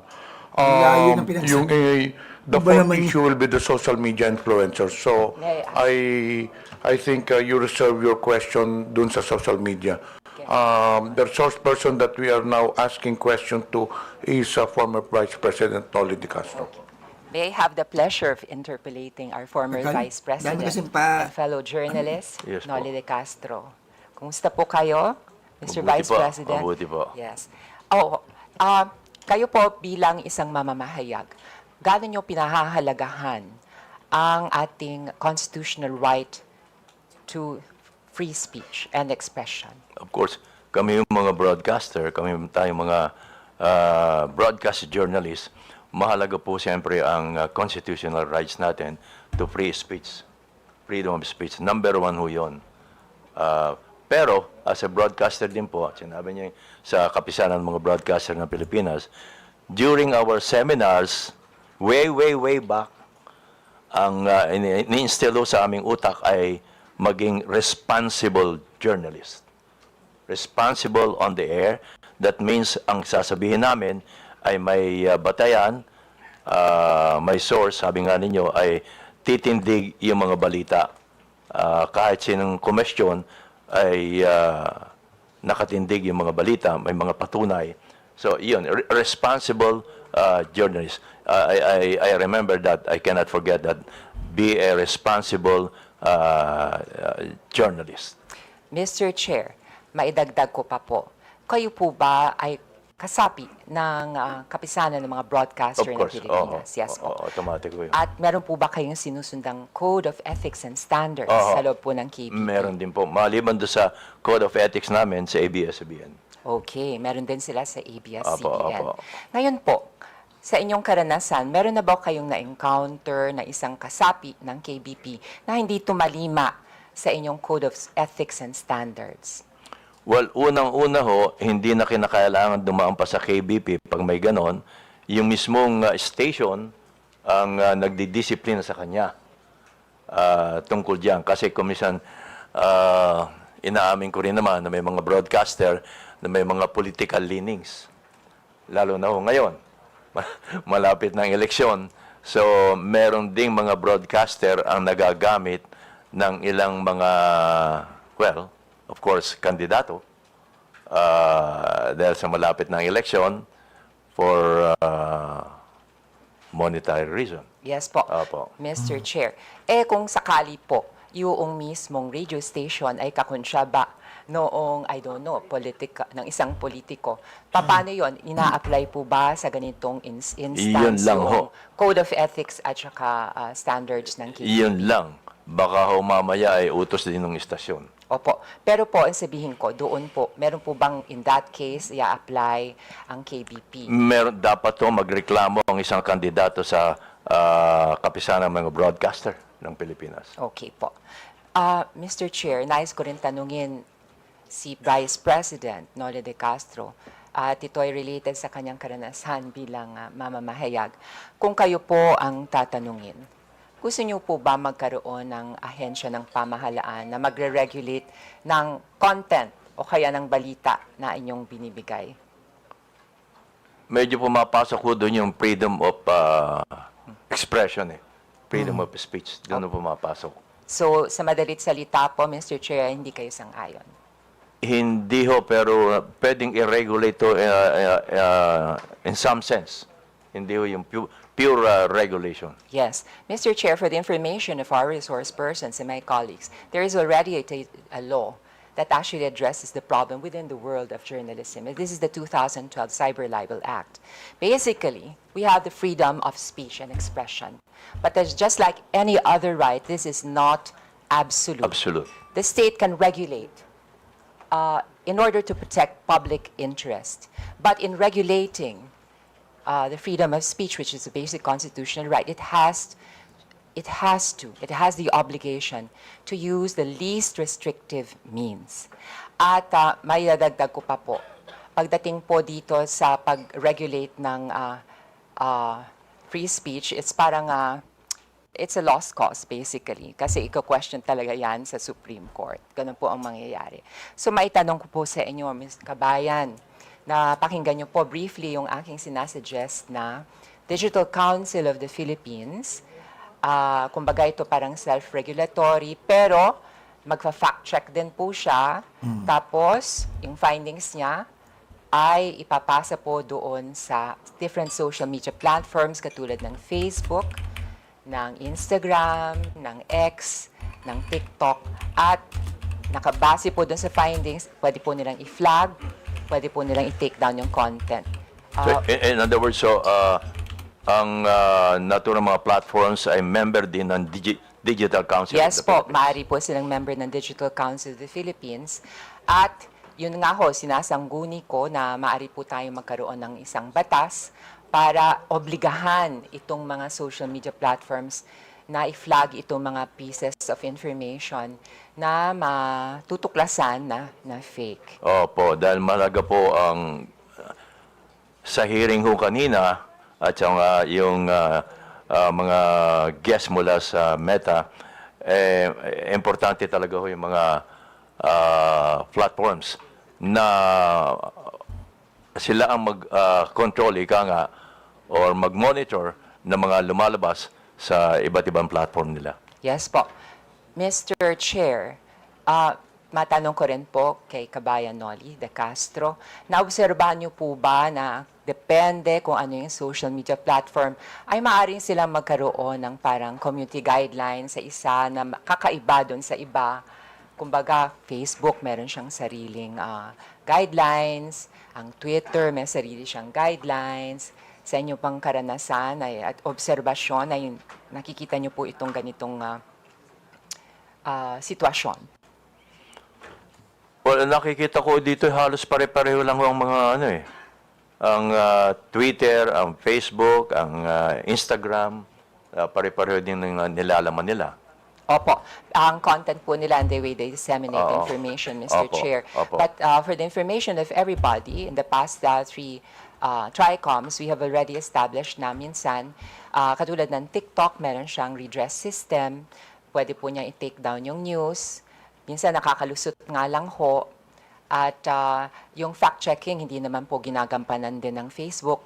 Parang i-report po ang isang piece of information. Paramihan po ng report. Kahit totoo na po yung news, pero natalo ka sa dami ng trolls ng kabilang kampo o kaya ng kabilang bando, iti-take down ito. So it's not really on the basis of what is true or what is fair. This is the basis of gaano karami kang magre-report, di ba? Parang popularity contest. So ito po ang problema nga natin. So with that, Mr. Chair, I would like to conclude by asking, would you agree to the idea of a Digital Council of the Philippines? Yes po, Congressman. Itong Digital Council of the Philippines, just like kapisanan ng mga broadcaster ng Pilipinas, ito ho ang maaring, kasi sabi nga ninyo ay hindi ho tayo pwedeng maglabas ng batas dahil makikwestiyon hanggang Supreme Court. So itong Digital Council of the Philippines ang pinaka mabilis na maaring kumestyon sa mga content providers na lumalabas, lalong-lalo na ang mga fake news. Maraming salamat, Mr. Chair. I would just like to conclude by reiterating my stand against fake news. It is really alarming. It is appalling. Yes, of course. Appalling is an understatement, in fact. Nakakainis na po talaga. It's really annoying. Especially ngayon, maraming political developments, it's election time, iba-ibang paninira. And I have also observed, it is also, katulad ng isang araw lang, meron akong isang constituent na halos mabiktima ng perang scam. Ginamit ang deep fake ni Mr. Ramon Ang, as well as ni Katunying. And they were actually trying to sell this pyramid scheme. And alam nyo naman, not everybody can exercise or has the ability to exercise critical thinking. At minsan, dahil sa kahirapan na rin ng buhay, ay kumakapit sa patalim, sinasakyan ito mga scam, gine-give up ang kanilang, at nawawala ang kanilang hard-earned money. Not only that, Itong nakaraang weekend nga rin, marami mga fake news na lumalabas. And kahit anong ginagawa na positibo ng ating pamahalaan ay nalulunod sa dagat ng fake news. And this situation cannot be tolerated. This is the hope of this humble representation, that we can come up with regulation that will effectively control the spread of fake news while respecting our basic constitutional right to freedom of speech. Maraming salamat po, Mr. Chair. Yan. May iba naman. Honorable Franz Castro is recognized. Thank you, Mr. Chair. Magandang hapon, kabayan. So, ilang, ano lang, yung iba naman na tanong na ni Geraldine. Yung tungkol doon sa ang mga broadcaster po ay regulated, self-regulation sila. Yung mga diba? pinatawag, And dapat regulated tanungin din na, po kayo yung mga ng resource LBP person. At saka ng station. Kasi meron nung isang hearing, Mr. Chair, na dito, vlogger siya at the same time, meron din siyang station. No? Meron din daw siyang parang Marcia Gutierrez, network na shoutout sa'yo. kinabibilangan. So, di ba, Mr. Chair, may mga Hello po, Ma'am Marcia Gutierrez. broadcaster din, journalist, na nagiging vlogger. So, paano po ba ito nare-regulate? Kasi itong vlogger na to, halimbawa, broadcaster siya, pero may mga disinformation or fake news. Nire-regulate din ba ito ng station o yung network na kinabibilangan niya, kabayan? Dapat po, kasi kung mga fake news ang sinasabi niya, at hindi lang once, twice, or thrice, dapat ay kumilos na ang istasyon or even ang kapisanan ng mga broadcaster ng Pilipinas. Okay, so nag-a-announce ba ang network na may mga ganitong disciplinary doon sa mga broadcaster at the same time vlogger na nagbibigay ng disinformation? Normally ho, ang aking experience ay sinasabihan lang ho sila Okay. to stop yung ginagawa niya. At nagko-correct. Tama po ba? Dapat i-correct Dapat niya. kino-correct, no, Oo. yung mga disinformation. Kasi kung hindi niya i-correct, paulit-ulit na siya sasabihan or until isuspindi siya. Okay. Kahit na po ito ay information, dapat po kung meron siyang sasabihin na opinion, ay dapat nakabase pa rin sa facts. Sa tamang impormasyon. Yes, sa tamang information. Opo. Pangalawa, Mr. Chair, ito syempre, kanina sinasabi natin na hindi naman maiwasan na yung isang broadcaster o kahit na kayo po kabayan, meron kayong sariling opinion Opo. sa mga bagay-bagay. So, paano nyo po yun masasabi? I mean, di ba, freedom of expression, pero kung kayo po ay nakapaloob sa, sa isang network, na halimbawa may political leaning, paano po nyo ma-express yung inyo pong sa programa ninyo? Well, sa akin pong experience, hindi ko po tinitingnan yung kung ano man political leaning ng istasyon. Ang sa akin po ay kung ano aking opinion, kung ano ang tama, yun ang sinasabi ko. Wala pa naman ako na-experience na sinabihan ako ng istasyon, oy, medyo hinay-hinay ka dahil yung ating boss ay iba ang political leaning. Wala pa naman ako na ganong experience. Dahil ang human being po, Mr. Chair, ay socially and politically charged. Siyempre, meron siyang sariling opinion. So, naniniwala kayo na kamong broadcasters, journalists, wala naman talagang sinasabi neutral. Tama po. Kasi meron din kayo talagang sariling choice, political opinion, etc. Opo, talagang meron ho kami. Okay. So, gusto ko lang sabihin, Mr. Chair, kasi katulad din sa teacher, experience ng teacher, na yung mga teacher kasi, minsan, minomonitor yan ng mga kanilang superiors. Kaya, syempre, ang mga teachers dapat din nagpapahayag ng sarili nilang experience or sarili nilang pong choices, etc. So, katulad din po yan ng mga broadcasters, though, meron po silang tinatawag na regulation. So, ano pa rin po, Mr. Chair, above all pa rin yung freedom of expression. Thank you po. Maraming salamat, Honorable Franz Castro. Doon na tayo, Mr. kay Vice Jonathan President, Morales. mukhang wala na yatang magtatanong na congressman. Pero bago po kayo umalis, meron lang akong katanungan out of curiosity's sake. Hindi pa niyo sinubukang alamin kung sino ito mang nagpakalat ng fake news sa inyo? Hindi na po, Mr. Chair. Kasi karaniwan naman hindi tunay na pangalan na ginagamit nila eh. Oo. Although, nag-isip sana akong lumapit na ako sa NBI kung hindi siya hihinto.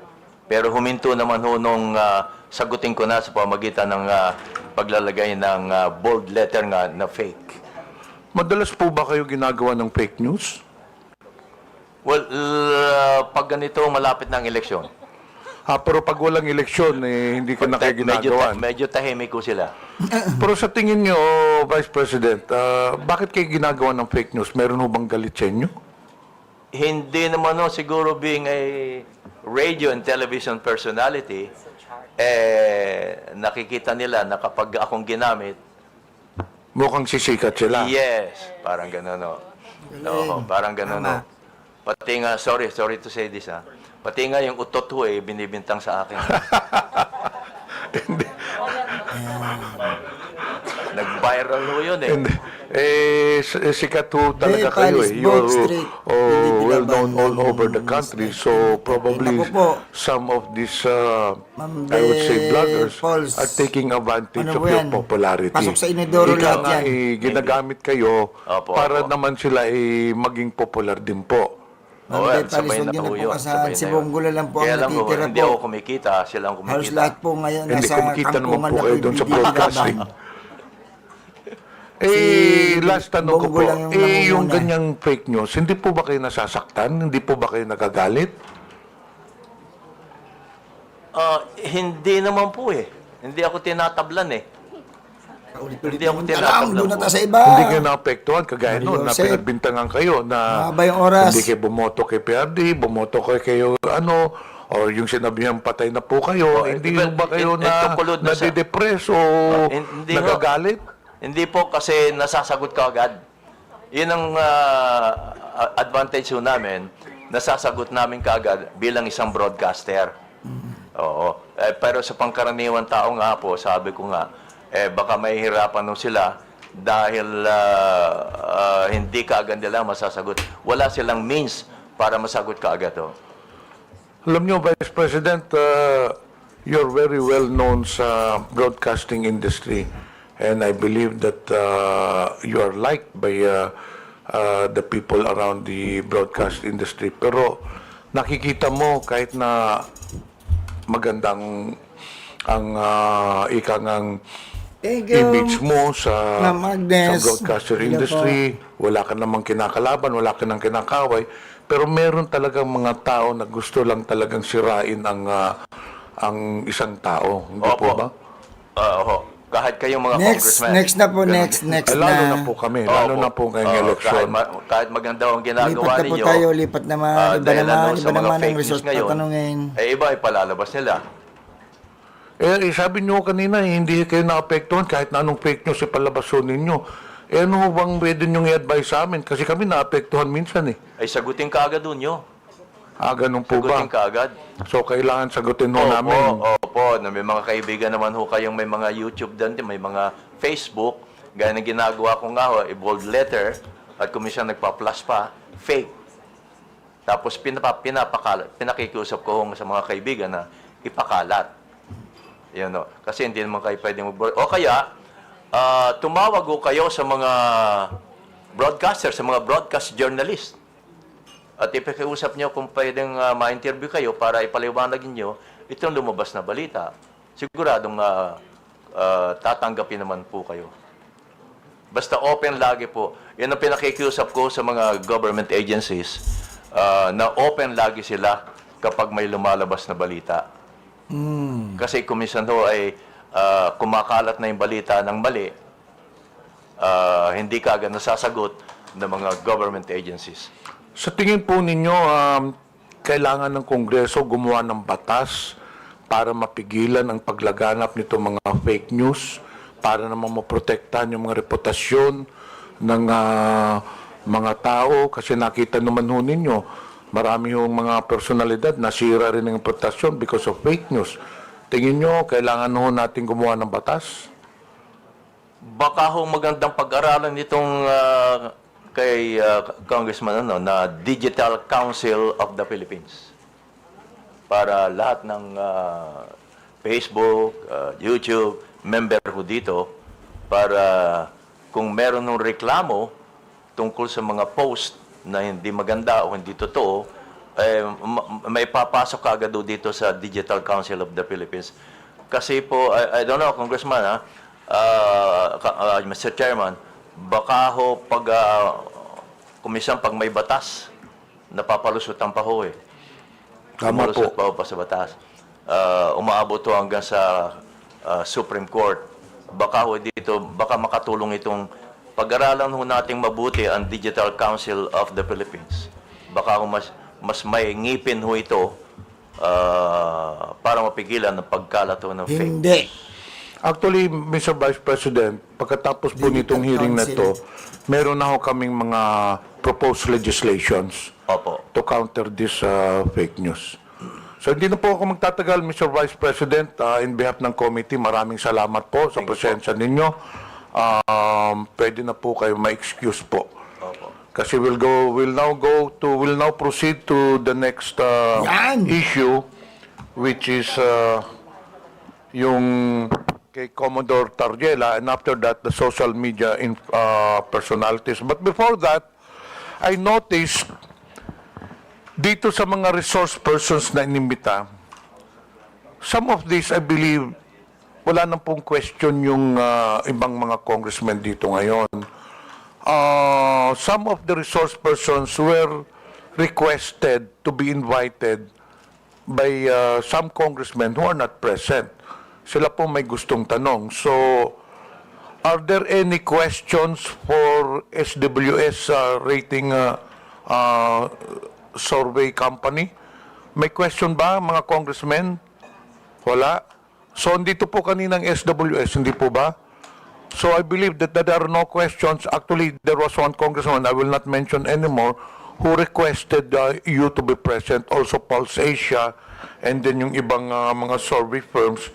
But he's not around, so the congressmen are not inclined to ask questions to you, unless you have a statement to make. None, Mr. Chair. Okay, you are now excused. Thank you. Itong broadsheets din, andito po ba ang Philippine Star, Daily Inquirer? Nandito po ba? Wala. Okay. So we'll now proceed with the next item on the agenda, which is the issue of Commodore Tarriela. If you do you have any statement to make? Yes, Mr. Chair. I prepared the presentation. Okay, let us proceed with the presentation. Afterwards, the first to interpolate will be Congressman Ernest Junicio.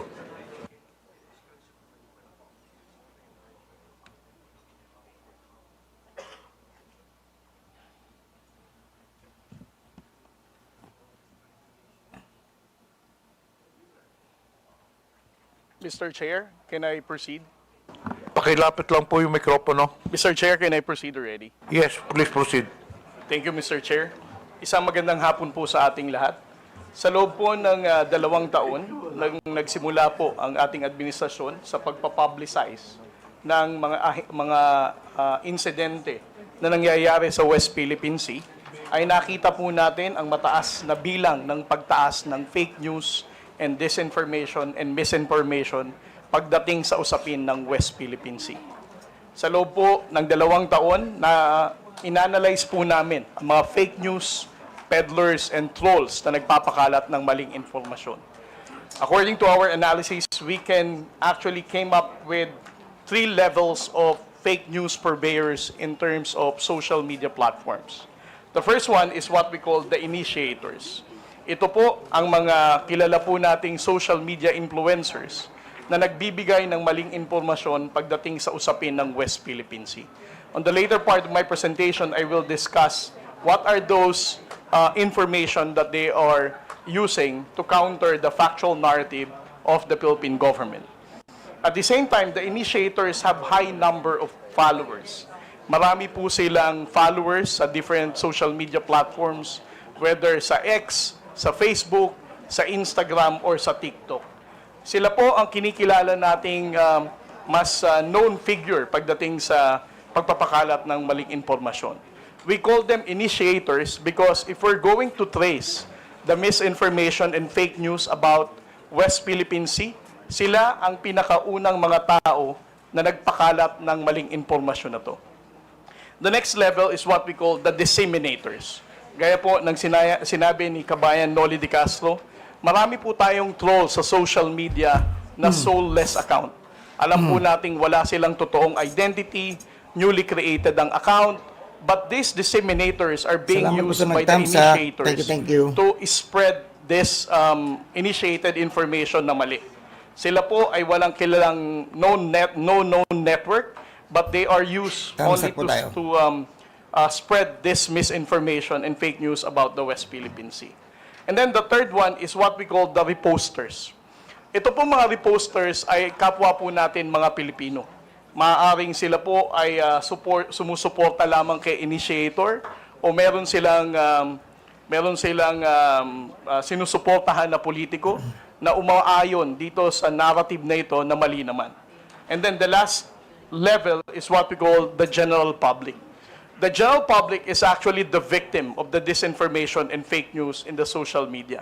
Dahil po sa mga maling impormasyon na ito na ipinapakalat sa West Philippine Sea, ay nahahati po ang opinyon ng ating mga kababayang Pilipino. Minsan po naniniwala silang walang West Philippine Sea, minsan naniniwala silang tayo ay inuudyukan lamang ng Amerika, minsan sila ay naniniwala na ang gobyerno mismo ang gumugulo pagdating sa usapin ng West Philippine Sea. Next slide, sir. Ngayon, ang tanong po ay who are these initiators? No? Gaya po ng sinabi ko kanina, the initiators are the ones who start the conversation. They are the ones who spread the initial fake news and misinformation. At ang account nila ay may mataas na bilang ng follower. At most of the time, the initiators are known or recognized na social media influencer. At ang posting nila sa social media are always publicly posted. Hindi po ito nalilimit lamang sa kanilang mga followers or friends. Intentionally, their postings are made public so that it can be easily shared ng kanilang mga disseminators at ng kanilang mga followers. Next slide. The initiator social media lines. Over the course of time and analyzing the lines of these initiators who spread fake news in the West Philippine Sea, it can actually be divided into 6 parts. Ang una sa lahat is yung sinasabi nilang, we do not have legal basis in our fight in the West Philippine Sea. Ilang beses na po nating narinig yan. Later, I will discuss all of this, how they make use of these lines as a way for them to mislead the Filipino people. Second, ang West Philippine Sea ay hindi natin primary concern. Ito daw ay hindi dumudugtong sa sikmura ng ordinaryong Pilipino, kung kaya't ang ordinaryong Pilipino ay hindi dapat makialam sa isyu ng West Philippine Sea. Pangatlo, Philippines is one escalating the tension in the West Philippine Sea. Sinasabi po nila na ang Coast Guard or BFAR or other agencies of the government are the ones responsible for the escalation of tension in the West Philippine Sea. At ang pang-apat po is the fear-mongering, ang pananakot po sa ating mga kababayang Pilipino na kapag patuloy nating tinindigan ang laban natin sa West Philippine Sea, ay magkakaroon po ng gera. At ang panglima po, ang Philippines is only dictated by the United States. Ilang beses na rin po nating narinig ito na ang nangyayari sa West Philippine Sea ay galing lamang po sa pag-uudyok ng Estados Unidos. And the last part is that the West Philippine Sea spokesperson, kasama ko po si Jonathan Malaya at ang iba pong mga akademya na dumidepensa sa paninindigan natin sa West Philippine Sea, has always been a victim of disinformation and fake news. Next slide, sir.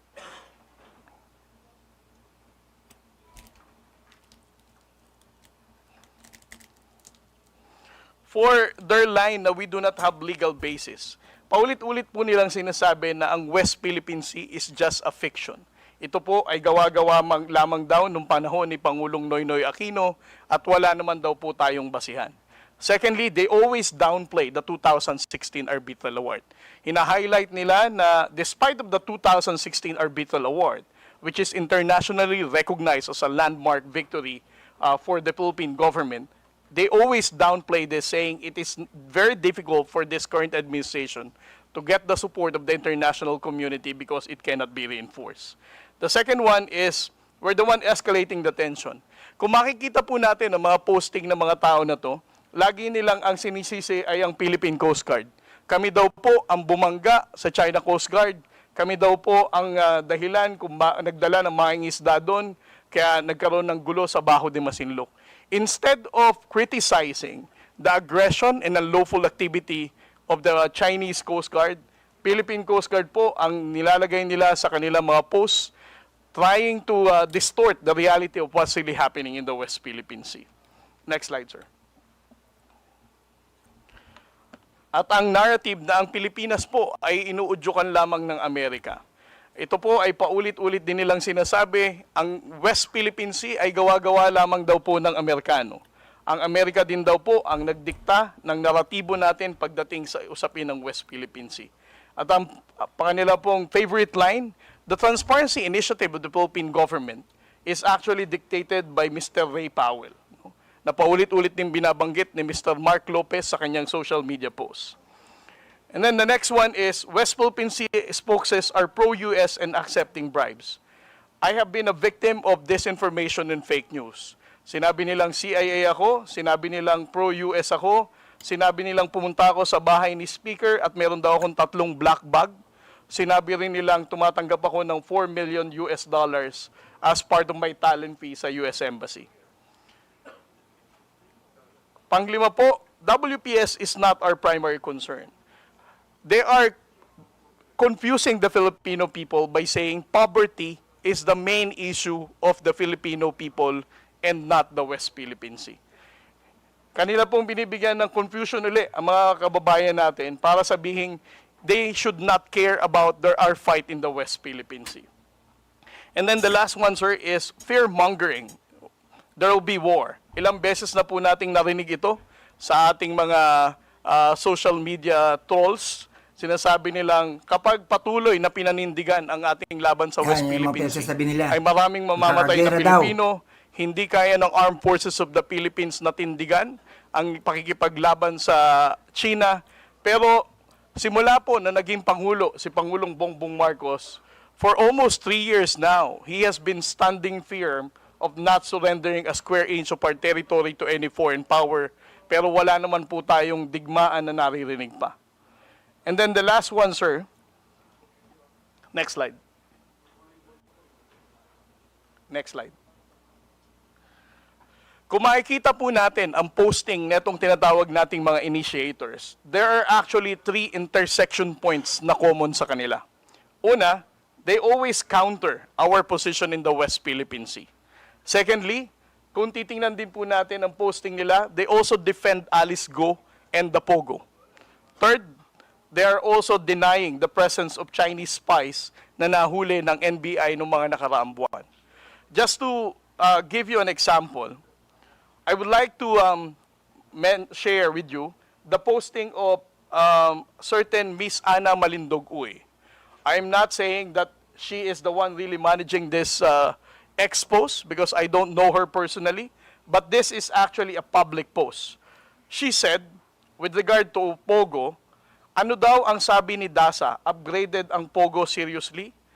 Last August 6, 2024. She also commented, investigasyon ng Kongreso sa issue ng Pogo, nakakahiya. And then when it comes to the issue of the spies, last January 29, 2025, she also posted, do we really think that a superpower like China would send someone unqualified to spy on the Philippines? And when it comes to the harassment of the Chinese Coast Guard, she also said, study the footage carefully and draw your own conclusion. Note the time that when the collision happened, according to the reports and based on the footage, the Philippine Coast Guard ship MRB 4410 suddenly turned right and rammed into the Chinese Coast Guard. Again, she is actually narrating a narrative that it is the Philippine Coast Guard who rammed the China Coast Guard vessel. Miss Ana Malindog-Uy, I don't know her, but again, these are public posts. And I would also like to share to the Honorable Committee the article written by Mr. Ado Paglinawan. He also wrote about Tarlac Mayor Alice Guo, suggesting that she is being disgracefully grilled by the senators. And when it comes to the spies, he also wrote an article 2 months ago saying that it's a mistaken identity is a result of sheer incompetence. And when it comes to the issue of the West Philippine Sea, publicly posted last February 27, he said the West Philippine Sea lunacy continues as China Coast Guard simply ignores our cheers.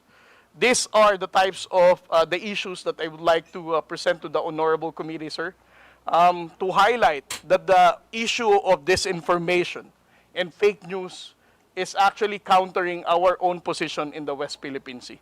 Thank you very much, Mr. Chair. We'll now proceed to the interpellation. Our next judicial representative is now recognized. Thank you, Mr. Chair. Thank you to our colleagues. Commodore J. Tariela, magandang hapon po sa inyo. And thank you very much for the detailed presentation. Actually, marami po akong tatanungin sa inyo, supposedly, but it was already answered by most of the questions na tatanungin, nasagot na po ng presentation ninyo. Commodore J, alam ko yung laban nyo sa West Philippine Sea eh. I would see you in the news, yung mga fake news naman na kayo yung dinidiin pa na masama. Yung masakit kasi dito, Mr. Chair, kung sino na yung nilulusob, sino na yung inaargabyado, yung pa may kasalanan. This has to stop. So, Mr. Chair, just like to ask a few more questions kay Commodore J. Commodore J, ito bang ano bang talagang diferensya sa opinion ninyo yung pagkakaiba ng opinion sa fake news? Mr. Chair? Well, para sa akin po, Honorable Congressman, sir, no? Ang usapin po ng West Philippine Sea should not be subjected to your own opinion. Actually, as part of the transparency initiative of the Philippine government, we have been disclosing factual reports, no? Incidents that really happened, supported by photos and videos to show the Filipino people what really transpired. So if you are a blogger or a social media influencer trying to counter such narrative, I think we should understand everybody's entitled for their own opinion, but countering a factual narrative of what really transpired with regard to our own national security is really a concern.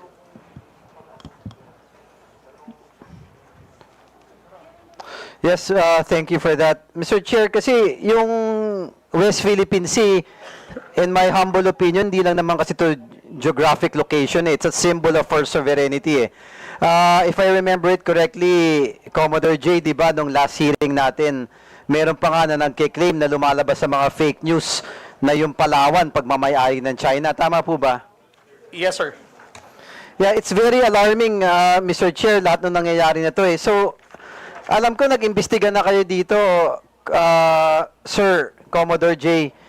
Ano po ba mga naobserbahan nyo? You mentioned kanina mga initiators. Ano ba to? Mga Pilipino ba to? Chinese? Or we don't know for certain?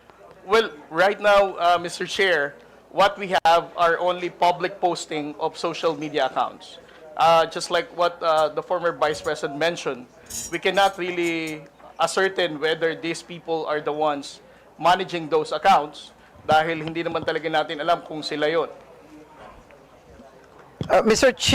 Chair, may nabanggit po kanina na si Ana Malindogoy.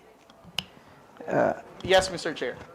Do we know, Mr. Chair, does this committee have any information na bisita po ba natin siya ngayon or Filipino vlogger po ba to? Or? Sino? Si Mark Lopez? Hindi po. Si Ana Malindogoy. Mentioned by Commodore Tariela earlier, Mr. Chair. Did we invite this personality? Unfortunately, she was not included. Is that a female? Yes, Mr. Chair. She was not included in the invitation to the resource persons. Maybe, thank you, Mr. Chair. Maybe it would be prudent since Commodore Tariela mentioned some posts that are very detrimental for our sovereignty and for the safety and security for our country, that probably this individual, be it true or not, we can try to find out through the committee and have this person invited and probably shed more light to the posts that was shared by Commodore Tariela, Mr. Chair. Comsec, please take note. This individual will be invited for the next hearing. Moving on, Mr. Chair, yung 2016, as mentioned by Commodore Tariela, yung arbitral award. In my humble opinion, ito napakalinaw na na pagmamayari ng bansa natin, yung kinokontest ng ibang bansa What I don't understand is bakit kinokontra pa to. Commodore Tariela, ang gusto ko lang malaman, meron po ba tayong specific Filipinos identified who are, masasabi natin na pro-China?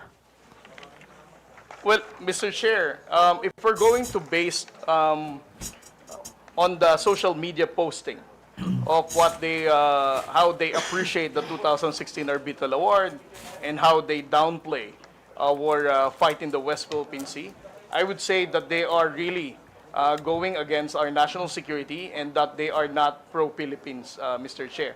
However, I would also like to add that what is difficult for us on the Philippine Coast Guard is that we cannot really identify whether these people who are using such accounts are those actual people named with that social media account, sir. Thank you. Mr. Chair, I would like to request that all the information that has been presented by Commodore Tariela, also yung mga vloggers na hindi naman natin ma-determine kung tao ba o Pilipino ba, baka makuha natin yung mga handle nila, and maybe NBI or someone from our government can really check. Mr. Chair, this has to stop. We have to find out who these people are. Baka mga Chinese to, o kung hindi man, baka mga Pilipino na napinagkakalulo yung bansa natin. This has to stop. This is the reason why we have this hearing, to shed light and to stop the fake news na nakaka-apekto na sa sovereignty ng ating bansa, Mr. Chair. Also, nakakabagabag kanina yung presentation ni Commodore Tariela na hindi lang pala West Philippine Sea, na nagduduktong-duktong din to dun sa Pogo, o na dinidepensahan pa nila, na naduduktong pa doon kay Alice Guo, na allegedly, na spy, na, ang narrative nila all about pro-China So, Mr. Chair, na again, kay Commodore Tariela, kung hindi naman kalabisan sa inyo, please give this committee a copy of all the information that has been gathered by on your side sa Philippine Coast Guard, and we will try to dig deeper and find out who these people are and put a stop to it. It will also give guidance to us on the laws that we will be making to determine, Mr. Chair. Ito na nga yung pinag-uusapan last hearing tsaka ngayon with what Congressman Rog was saying earlier, na importante talaga na naka-register yung mga tao sa account ng mga social media Anyone can simply make an account, gagawa ng false claims, kung ano-ano, tapos ini-influence yung mga Pilipino. But I do believe Filipinos are very smart at walang Pilipinong tunay na magkakalulo. Ang hindi ko maintindihan, kung meron man, ano bang reason nila? Is it political? Or is it because of monetary gains? But there should be no Filipino na dapat ipagpapalit mo yung bansa mo para sa mga idol nyong politiko o para lamang sa pera, kapalit ang sovereignty at security ng ating bansa. This has to stop. So again, Mr. Chair, may I manifest that we really have to find out who these people are. We will not stop. The committee will not stop. And again, ako lang, simple manifestation, Mr. Chair. To Filipino vloggers, minsan nakikarried away tayo sa mga nababasa natin o napapanood. Last hearing, tinanong ko yung mga vloggers natin. Sinabi naman nila na walang naniniwala sa kanila na ang Palawan parte ng China. Yun na pinapakalat online Ako yayayain ko lang yung ibang vloggers natin, I know masipag kayo mag-post o gumawa ng iba't ibang content. Why not do a content that will protect our country? Why not do a content? Meron kayong mga following meron kayong mga taong naniniwala sa inyo. Isn't it prudent enough for a Filipino na kung gagawa ka na lang ng content mo, it's to fight for our country. Sometimes nalulungkot ako kay Commodore Tariela, tinitira pa ng ibang tao na tuta daw ng Amerika. Tapos yung Amerika minsan tinitira na yun daw may gusto ng gulo. No. Let's try to dig deep. Sino ba nanggugulo sa Pilipinas? Sino ba ang pumapasok? Sino ba ang aggressor? Mr. Chair, enough is enough. Kami sa Tondo, mga batang Tondo, hindi kami papayag sa mga taong ganyan. So, Mr. Chair, again, I appeal, sana sa mga kaibigan nating vloggers, if you are true Filipinos, let's all work together. O i-prove natin na maka-Pilipino tayo at makabansa tayong Pilipinas. Labanan natin ang negative news ng China, and let's stand for our country. One flag, one country, and one Filipino. Thank you, Mr. Chair. Thank you. Mr. Chair, Good job, Congressman. Honorable Pamante. gusto ko lang pong tanungin si Commodore Teriela kung sino yung mga vloggers na yun. Can you identify those vloggers now? Isa lang ba o meron pang iba? Can you identify them? Well, Mr. Chair, I cannot attribute it to the person, but what I can quote are the name of their handle account, social media handles. I cannot attribute it to a person, but I can attribute it to a social media account. So, ano mong ibig sabihin? Because, as I said, Mr. Chair, hindi naman natin alam kung sila talaga yung may-ari na account, but alam ko na yung pangalan na account. Like for example, si Mr. Rugando Sasot, we don't know whether it is really him who is managing his social media account. The same thing with Ana Malindog Uy or Ado Paglinawan. Those names are known to be writing about pro-China narrative. Well, Mr. Chair, why, Commodore, why don't we ask the NBI or the DICT to identify? Why? Why don't we ask them? Now, you keep on telling us about these things, and you're not telling us who the people are. So why don't you ask the NBI or the ICT to identify those people who they are? Because they can be identified.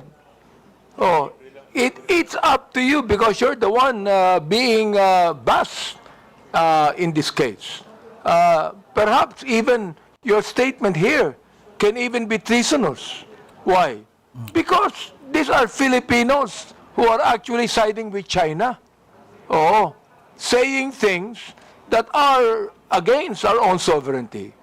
So, Mr. Chair, I would like to ask to Commodore Tayela to ask the NBI and the ICT to finally identify these people. And if you do that, Mr. Chair, we're going to invite them here so they could be able to shed light to what they're saying. And also, let them realize that this committee is now crafting a bill that will regulate these things. Akala ba ng mga vloggers natin, malilibre sa lahat sa mga bagay na yan? No. There should be certain regulations on this, Mr. Chair. Do you know why? Because freedom of expression is not absolute. Are there any further questions with regards to this issue from the members? Mr. Chair, I would like to ask Commodore Tayela if he's willing to ask the NBI and or the ICT or the Department of Justice to finally identify these people. Yes, Mr. Chair, on the part of my office, I will be forwarding the report and the post of those known social media influencers that we have identified that are countering the factual narrative of the Philippine government when it comes to the West Philippine Sea. I believe we have the presence of the NBI resource persons. Andito po bang NBI? Ano mo nga yung anong pwedeng gawin doon? Good afternoon, Mr. Chair. Good afternoon to the members of our Congress. Actually, Mr. Chair, some of the personalities which was mentioned during the lecture of Commodore were already verified by our office. So, ang pagkakaintindi ko po kasi, during his explanation is that he cannot attribute yung mga accounts doon sa real identity ng mga may-ari. And we can provide some, but for those other accounts po, totally dummy account po siya. And we cannot identify kung sino yung mga ano po niya, totoong nagmamayari. But for some of the accounts that were mentioned, there are real names and identities that were already identified by the NBI, and we could furnish this committee of those identities. Thank you, Mr. Chair. I suggest, Commodore, you coordinate with the NBI na lang regarding this Yes, matter. Mr. Chair. Are there any further questions regarding this issue? Mr. Chair, Yes. thank you very much. Commodore Tariela. So, kamakailan, nabalitaan po namin at nakita namin sa telebisyon na muling nagkaroon ng enkwentro sa West Philippine Sea. Pwede mo po bang maikwento sa amin ang nangyari? Yes, sir. Mr. Chair? What transpired in the past 2 days, Mr. Chair, is that last April 5, the Philippine Coast Guard monitor the presence of China Coast Guard 3302 at a distance of 82 to 85 nautical miles off the coast of Palawig, Zambales. And because of that, the Commandant of the Philippine Coast Guard, Admiral Ronnie Hilgavan, directed BRP Cabra to challenge the presence of the China Coast Guard vessel. And last April 6, what happened, sir, is when the Philippine Coast Guard vessel was challenging this 99-meter vessel, which is relatively larger than the 44-meter vessel that we have, carried out a dangerous maneuver, attempting to, as if they are going to ram a smaller Coast Guard vessel. But thanks to the seamanship skills and the professionalism of the Coast Guard sailors of the Philippines, we were able to prevent from being rammed by the China Coast Guard. And just yesterday, sir, again, the China Coast Guard 3302 did another dangerous maneuver, attempting to ram the aft, which is the behind of the Philippine Coast Guard vessel, when we were also challenging them yesterday at a distance of 92 nautical miles off the coast of Capones Island, sir. And the area is well within our special economic zone, no? Yes, sir. That is well within our own exclusive economic zone. Exclusive economic zone. And ako, Commodore, nung napanood ko po yung video sa TV, the news, talagang nakaramdam ako ng konting galit. Kasi nakita ko yung isang dambuhalang Chinese vessel na palapit ng palapit habang pilit naman tumatakbo yung atin. Kasi nga baka mabangga at mukhang babanggain talaga. At buti na lang kamo, magaling yung ating mga seafarers nakaiwas. Kung hindi po nakaiwas, ilang kayang Pilipino maapektuhan kung dumating po sa punto na nabangga? Well, we have to understand, sir, na ang barko na to is almost double the size of our BRP Cabra. So you can just imagine the impact nung bilis nung barko na yon sa pagbangga ng mas maliit na barko natin. Parang to describe it, parang isang Wigo na Toyota na kotse binangga ng isang 6x6 truck. So that is the reason why the Philippine Coast Guard has to run away for them not to be rammed by the China Coast Guard. Kung sakali pong nabangga tayo, definitely ang mga crew po ng Philippine Coast Guard vessel ay nasa harm's way na po. At tayo po ngayon siguro ang nagpapanik, how can we be able to rescue our Coast Guard personnel, sir? At tunay pong nakakakulo ng dugo nung nakita ko po to kasi atin po yung lugar eh. Diba? Atin po yung lugar. At dito po sa hearing natin ngayon, napakahalaga po na ma-address po natin yung mga fake news na lumalabas laban sa issue ng West Philippine Sea. Because what I fear, Commodore, is due to the fake news, this might lead to Filipinos being misguided when it comes to properly understanding the issues of the West Philippine Sea. Do you agree with me when I say this, Commodore? Yes, sir. I definitely agree with you, sir, that we need to address fake news and disinformation. Dahil kung tataas po ang bilang ng mga fake news and disinformation na yan with regard to the West Philippine Sea, mawawala na pong saysay ang paghihirap ng Armed Forces of the Philippines at ng Philippine Coast Guard na itinataya po nila ang buhay nila para po sa West Philippine Sea.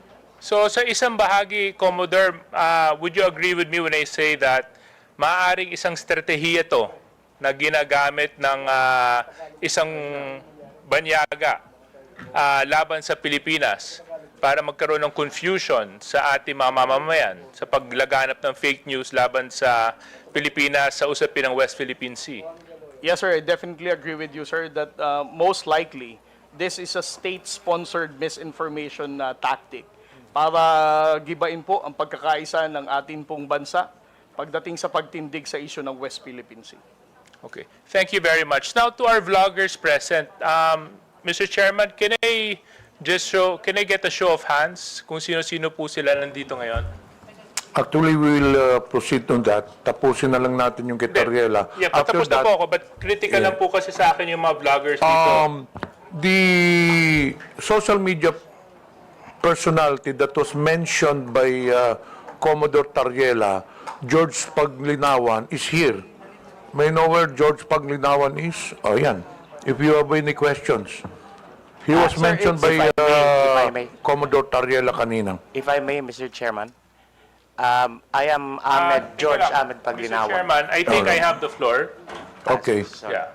So anyway, Mr. Chair, I just wanted to ask first, I don't have any particular questions to Mr. George. Yung gusto ko lang malaman, yung mga vloggers na nandito ngayon, pakitaas nga ulit yung kamay ninyo. Hindi ko kasi kayo kilala isa-isa eh. Kanina, kung susubaybayan po natin yung takbo ng hearing, makikita po natin na napakahalaga po ng papel na ginagampanan ninyo sa paglaganap ng balita at sa mga pangyayari sa ating bansa. And in a certain way and in a certain form, you influence the manner of thinking of certain Filipinos. No? And I'm sure you agree with me that when I say the Philippines is a sovereign country.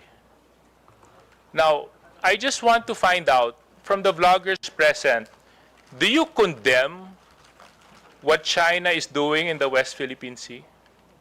Yes or no? Can you raise your hand? Can I just, all of you? All of you?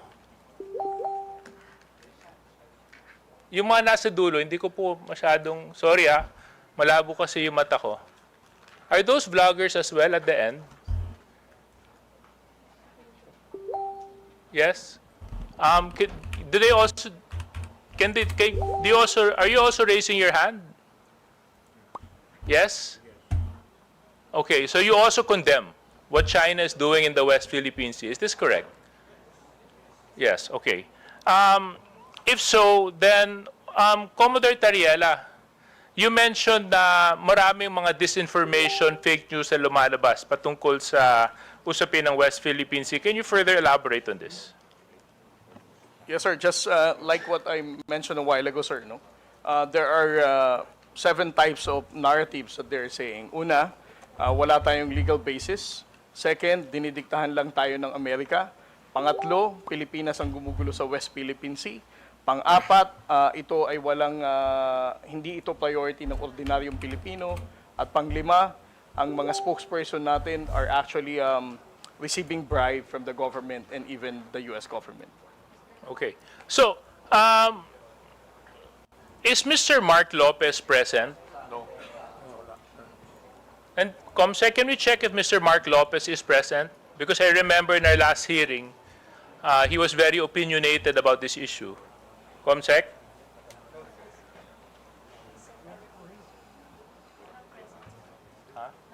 Not present. Okay, not present. So, since he's not present, siguro I'll just reserve my questions for him when he decides to present himself. For the vloggers na nandito, dahil kayo naman, inamin nyo rin na kinukondenan nyo yung ginagawa ng China sa West Philippine Sea. Siguro ipapakiusap ko na lang sa inyo sa pamamagitan ng boses ninyo at sa pamamagitan ng kakayahan ninyo, baka pwede nyo lang suportahan ang Pilipinas. Pwede nyo suportahan ang ating pamahalaan. Pwede nyo ipakita sa pamamagitan ninyo na maski ano man ang hindi natin pinagkakasunduan, Pilipino at dugong Pilipino pa rin ang nangangalaytay sa ating lahat. At yun po ay dapat pinaglalaban natin. I think for our armed forces right now, this is very important that we show that the country is in full support in protecting the rights and the sovereignty of our country. That's all, Mr. Chairman. That's the only questions I have for Commodore Tariela. And baka pwede pong humabol ng isang pakiusap. Alam mo, campaign period ngayon eh. Kami mga kandidato nakikiusap. Baka ang pwede ko ipakiusap sa inyo. Sana maging boses din po kayo sa Twitter, sa Facebook, sa TikTok, o anumang medium ang ginagamit ninyo na let's support the Philippines and let's support our claim to the West Philippine Sea. Maraming salamat. Mr. Chair, Yes, Honorable Abante. gusto ko lang pong sabihin kay Commodore Tayel, saka yung NBI, no? Because you mentioned na these are dummy accounts, di ba? Dummy accounts po ito. And you also mentioned that it's possible that they are being used by the Chinese, no? To speak against the West Philippine Sea. So, Mr. Chair, gusto ko lang pong i-manifest dito, kung dummy accounts yan, walang pinagkaiba yan nung panahon ng hapon. Oo, yung makapili na mayroong bayong, mayroong bayong hindi nagpapakilala. Oo, walang pinagkaiba yan sa mga makapili. Kaya yung mga vloggers natin dito, na mga makapili, palagay ko, merong kalalagyan din yan. Siguro, no? NBI. Meron din, no? Ha? So, it means that you could be able to really identify those makapili today. No, NBI. Kaya, no? Mr. Chair, if I may. Yes. Yes, Your Honor. As long as makumpleto po natin yung mga verification. But still, we depend on the information na kayang ibigay sa atin ni Meta as well as yung kayang ibigay ng mga telco sa atin na information. Kasi ang point po natin dito for purposes of identifying attribution is that we could determine kung sino yung gumawa ng account. Yun po ang ating basis po. Well, the fact na, Mr. Chair, that our bloggers are here with us today, hindi po ito makapili. Mga Pilipino po ito that they're appearing with us today to be able to help us craft a legislation finally, to be able to put a stop to this fake news, especially those people who are using dummy accounts. Finally put a stop to it, Mr. Chair. Yun lang po gusto kong sabihin.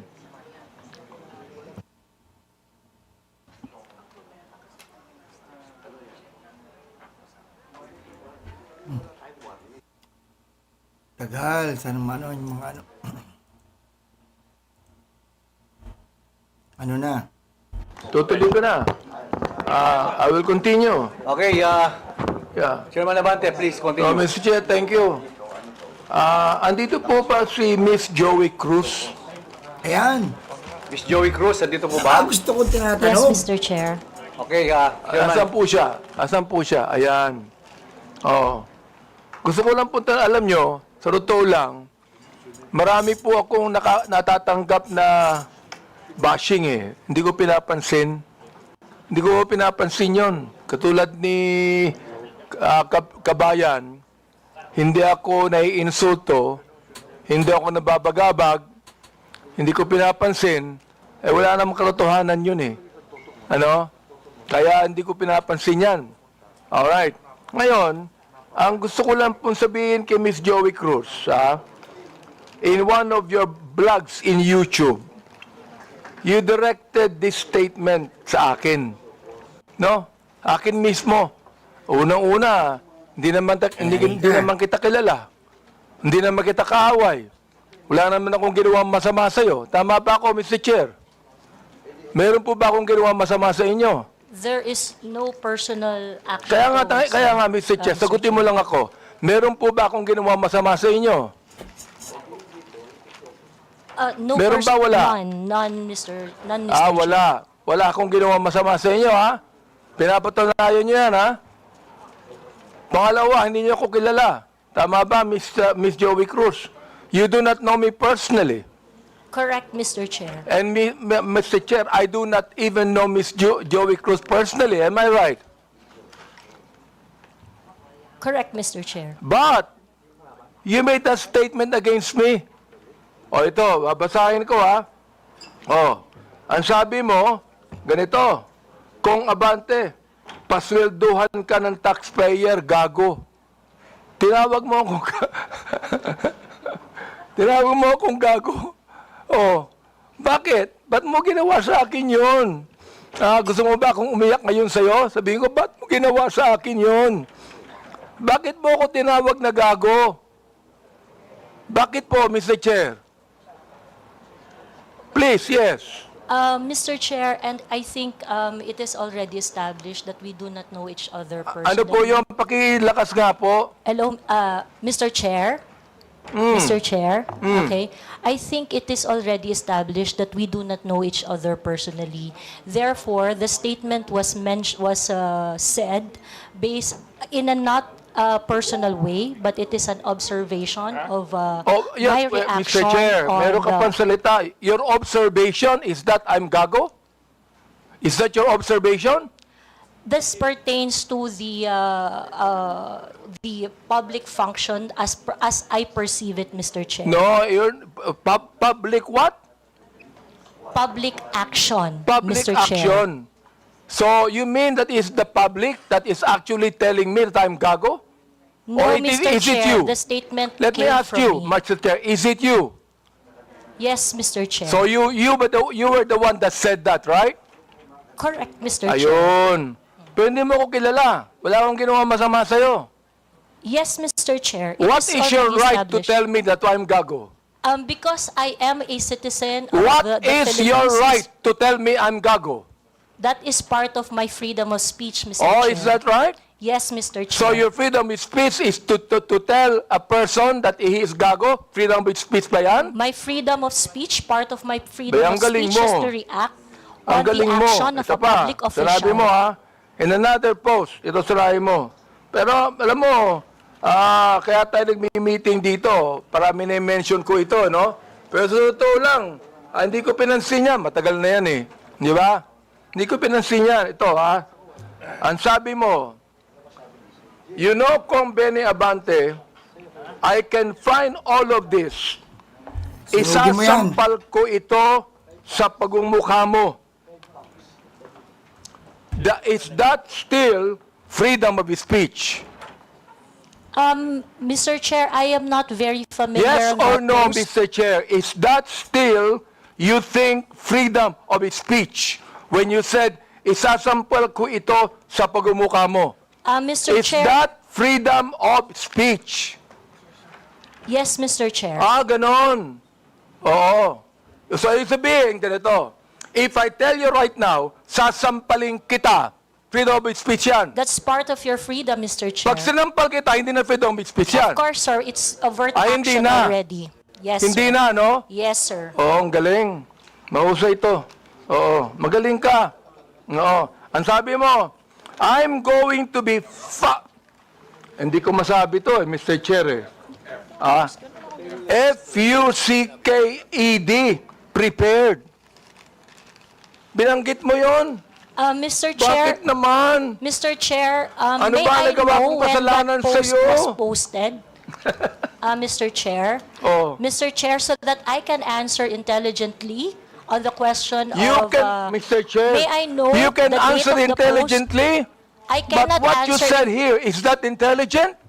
Let me ask you, Mr. Chair. Nung sinabi mo, you know, Kong Benny Abante, I can find all of this, isasampal ko ito sa pagmumukha mo. Is that intelligent? Mr. Chair, I cannot intelligently answer if I do not know when the post was posted. You don't know, Mr. Yes, Chair? Mr. Chair, I think in a day I post maybe 50, Well, you know, 50 posts in a day. I would like to understand, It Mr. means, Chair. Mr. Chair, that you can post something today and you forget that tomorrow. Am I right? That is correct, Mr. Chair. That's very likely. So, pakiklaro nga, Mr. Chair. Ano yung isasampal mo sa bagumukha ko? That is why, Mr. Chair, for me to intelligently answer your question, I need to know when it was posted. Well, we are going to get the date when this was said. Thank you, Mr. You would Chair. be able to know. Thank you. Kaya, pinapakonfirm ko lang yung statement na yan eh. Oh, ibig sabihin, do you believe, ito hindi ko na sabihin ang freedom of speech. Do you believe that this falls under protected speech? I'm so sorry, Mr. Chair. May you please repeat Do the you question? believe that this falls under protected speech? Mr. Chair, like I said earlier, I would like to know first the context of the post. But rest assured, Mr. Chair, that when I post in my platform, I make sure that it is a reaction on the news or public action. As a political observer, I always practice. Miss Cruz, is this a political statement? You were saying a political observer. Is this a political statement? Do you believe that using profanities, insults, and malicious accusations online represent fair and respectful, intelligent discourse? Except as part of your statement, Mr. Chair, the malicious imputation you said, I accept that. The rest that you said, yes, it is part of the healthy public discourse. It is part of what, Mr. Chair? Healthy public discourse. O therefore, pag binanggit natin using profanities, insults, and malicious accusations, that is, anong tawag mo doon? Part of the healthy discourse, Mr. Chair. Healthy discourse. Healthy discourse ba yon? Yung Yes, profanities, Mr. Chair. Yes, Mr. insults, and malicious statements, healthy discourse sa'yo yun. Yes, Mr. And that's Chair. the reason why, Mr. Chair, that we should now actually craft a legislation to put a stop to Miss Joey Cruz, who seemed to be intelligent, and a woman using profanities, malicious insults, saying it is healthy. Yes, Mr. Chair, I stand by my statement. Everything you said, except the malicious imputation, which I do not do, is part of a healthy public discourse. It is part of my freedom of speech. In fact, it is recognized under the Universal Declaration of Human Rights Act that I It is should be able recognized to where? express my opinion without Miss interference. Joey Cruz, I am the chairman of the Committee on Human Rights, and this is not recognized. Profanities, insults, and malicious words are violation of human rights. You violated my human rights. Bastos. Tinatawan-tawanan niya lang si Abanti, oh. Mr. Chairman, Mr. Chairman. Mr. Chairman, may I inquire, sino po yung sa tabi ni no resource person? Please identify yourself. Are you the lawyer of Yes, Your Ms. Honor. Cruz? I am Attorney Mark Anthony Manuel. I am the counsel for Ms. Cruz, Your Honor. Have you entered your appearance here? Yes, Your Honor, please. So Mr. please Chair. be reminded that you can only give legal advice to your client, and you ask the chairman. Yes, Your Honor. Please sit, not in the resource person at the back. You are not allowed to sit. At the back, you sit at the back. Yes, Mr. Lawyers are not allowed to sit beside the resource persons. And please be advised that as permission by the chairman. Yes, yes. Also sit Mr. at the back. Yes, Mr. Do Chair. not sit beside your client. And rest assured that I am only advising my client as And to then, her so legal ask the rights. chairman the permission before you give the advice. Yes, Mr. Chair. Also sit at the back. Thank you, Mr. Chairman. Bastos kayo, eh. Thank you, Mr. Chair. Attorney, please Tawa-tawa pa comply. yung ano. Are you through, Joey Cruz, hayop na yan. I'm Because, just, Dapat no, i-comment yan. Mr. Chair, I'm just starting. wait. we are still on the issue of, I would like to finish the issue on Tariela, then we can go back to your interpellation. Honorable Junicio, are you still asking questions? You're done. Honorable Tariela, do you still have any statement to make? Nothing more left from me. Okay, we'll now proceed to the next item on the agenda. This is with regards to the issue on social media personalities. Mr. Chair, if there are no other congressmen that have questions for our resource person, Commodore Tariela, maybe we can excuse him because he has more important issues at stake, which is national sovereignty. So, kung wala na po magtatanong sa kanya, baka pwede na po natin siya ma-excuse sa hearing na ito. You are hereby excused since there are no more questions. And more on that, there are some resource persons here that I believe wala na mga question ng mga congressman. May I ask if AMLA resource persons are here? Attorney Arpon, Attorney Titanco. Diba? Ma'am HD, nakakapanggigil. From the members, do you have any questions to AMLA? Carla Costa, shout out sa'yo. There are none, so you are hereby Nanay excused. Mariiton. Yan si Nanay Mariiton. To COMELEC, pakitaas pong kamay. Nanay Mariiton. To the members, do you have any questions with COMELEC? None? You're also excused, all the resource persons in COMELEC. Dun sa mga broadsheets, you're already excused. Dapat Dito sa kay Miko David, Digital Marketing Association of the Philippines. Carla Costa, shout out. I think you can stay put since we will be discussing next the social media personalities. Okay, we'll now proceed on the issue on social media influencers or personalities rather. May I request that all social media personalities take the microphone and introduce yourselves one by one, starting to the nearest to the chairman. Good afternoon, Mr. Chair. I am George Ahmed Paglinawan. I am a lawyer. I am not Adok Paglinawan. Ipakita mo The ka. one that was mentioned by the Commodore Tariela. I believe there is another person who is named Adok Paglinawan, and I'm sure that that is not me. Thank you. Okay, next. Yes, my name is Darwin Salcedo, known as Boss Data in YouTube and Facebook. Next. Proud ka pa, ha? My name is Dr. Richard Tesoro Mata. I'm a health blogger pediatrician. Okay, sige ka pa. Next.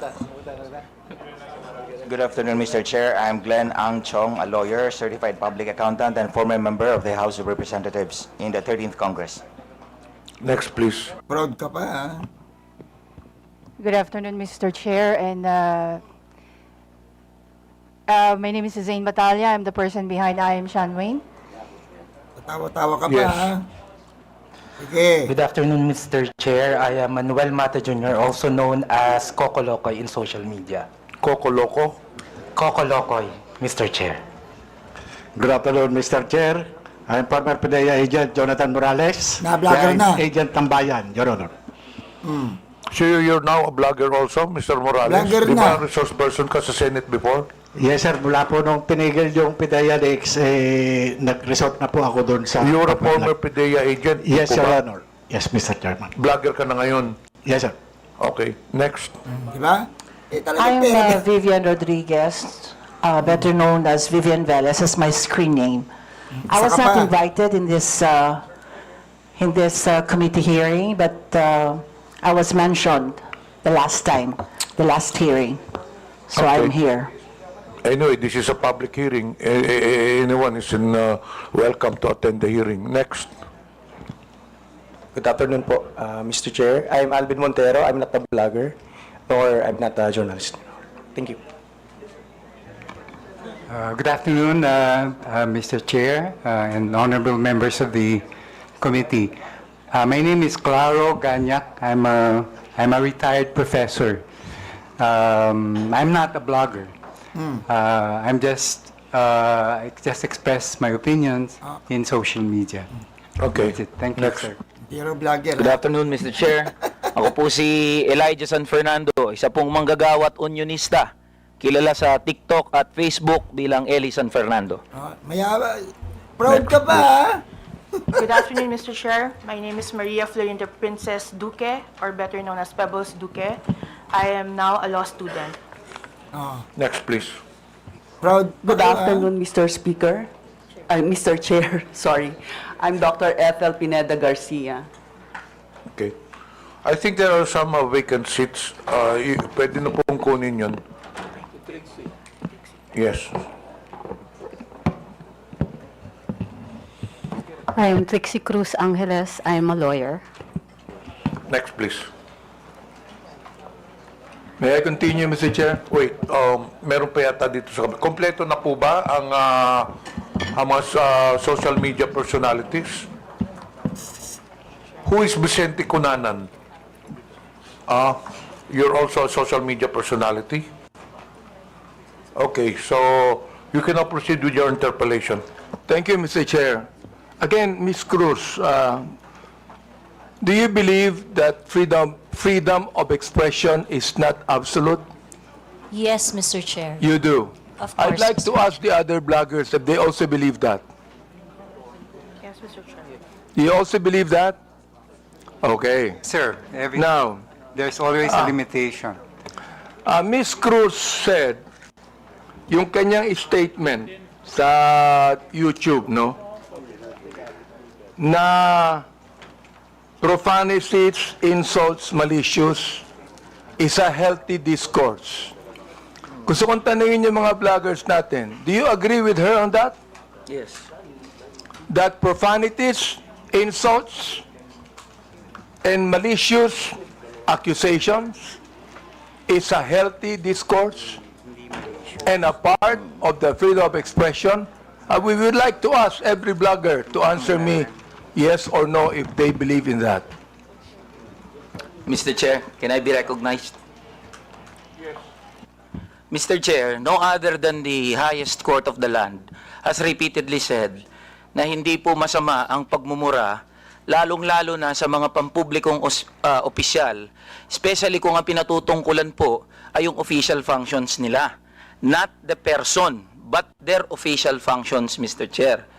So yun po ang paninindigan, lalong-lalo na po namin bilang mga manggagawa, dahil kahit meron pong TikTok, Facebook o social media, sa komunidad po, yan ang lengguwahe ng mga manggagawa at ordinaryong Pilipino na nagagalit. Hindi po kasalanan ng mga vlogger o ng mga gumagamit ng Facebook, TikTok, X o kung ano pa mang social media platforms kung bakit merong ganito na mga pagmumura o profanities. Ito po ay lengguwahe ng mga manggagawa at ordinaryong Pilipino na Mr. nagagalit. Chair, Mr. Elijah, hindi ko binabanggit yung lengguwahe ng ordinaryong Pilipino. Ang binabanggit ko, lengguwahe ng vlogger. Hindi ka ordinaryong Pilipino. Mr. Chair. Tatandali lang, kasalala pa ako eh. Alright. Hindi ka ordinaryong Pilipino. Tama, mali? Ordinaryong Pilipino ako, Mr. Hindi, Chair. hindi ka ordinaryong Pilipino. Vlogger ka eh. No, I'm a manggagawa ako, Mr. Chair. Lahat ba ng ordinaryong Pilipino, vlogger? Mr. Chair, manggagawa ho ako na may platform ho. So, ordinaryong Pilipino ho ako, Mr. Chair. Mr. Chair, point of order. We have our rules here. I think the resource person cannot answer without being recognized by the chair. Sorry, Mr. Chair. Okay, to all reminder to all resource persons, let the interpellator finish his line of questioning in his statement, and resource persons can only talk when the chair recognizes them. Okay. Nabanggit mo kanina na yung profanities, yung insult, yung malicious accusations, kung yan ay sinabi sa kanyang, ang tawag doon, functions bilang public official, okay yun. Yung sabi mo, di ba? But not on a personal basis, correct? Ayan. Yes, Mr. Chair. Sabihin natin, naniniwala ako dyan. Pero, hindi naman niya sinabi yan sa akin on my public functions, official functions. It is a personal accusations on me. Mr. Elijah. I cannot, Mr. Chair, can I be I cannot speak on behalf of Ms. Joey, Mr. Chair. Inaano ko lang yung sinabi mo. Yes, Mr. Chair. Okay, now I'd like to ask Ms. Joey, Ms. Cruz, are you insulting me on my public official functions or it is a personal accusation on me? It's not a personal accusation, Mr. Chair, and I think we have agreed early on that we do not have any personal relationship. So Yes, that that's is right. just- Pero ito, ang sabi ni Elijah, okay lang yon kung yan ay sinabi in my official functions as a public servant. Alam mo ba yung official functions ko? Yes, Mr. Chair, and Alam mo. So therefore, hindi ka naniniwala sa aking official functions, kaya tinawag mo akong gago. no, Mr. Chair, the observation that I uttered to describe your performance of your official action, that is my observation. That is what I felt. Well, inobserbuhan mo ba yung aking official functions? Yes, Mr. Chair. Inobserbuhan mo I watch your hearings.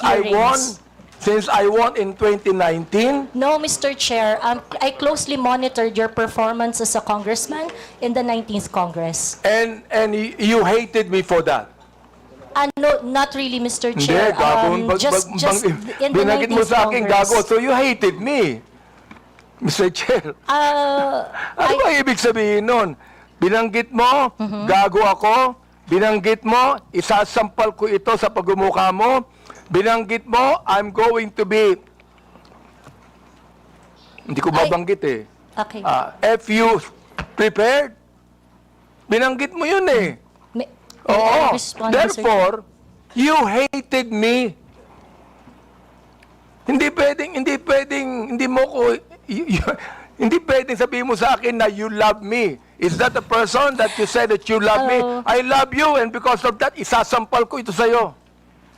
May I respond, Mr. Chair? Yeah, go ahead. Sige, Mr. Chair, go ahead, respond. At the very most, I do not like your performance as a member of the 19th Congress. But hate is such a powerful word because we established earlier that we do not have any personal relationship or any personal Mr. Chair, affiliation. binanggit mo yung human rights. Yes, binanggit Mr. mo yan kanina, di ba? Correct, Mr. Therefore, Chair. Mr. Chair, you violated my human rights. Why? Because when you said those profanities, those insults, yung gago, yung isasampol ko ito sa pagbubuka mo, you violated my human rights. You did. May I respond, Mr. Chair? Teka, Mr. Chair, hindi ako nagagalit sa'yo. Okay? At wala akong pakialam sa'yo. Kahit na anong sabihin mo, okay lang sa akin. Alright? Pero itong ating pinag-uusapan ngayon, merong kinalaman sa mga legislation na aming gagawin later on. That is why I am asking you right now. Sapagkat napakahalaga nito. Kapag binabanggit mo, if you're saying that using profanities, insults, and malicious accusations online represent fair and respectful discourse and a healthy discourse, therefore you're telling us that the freedom of expression is absolute.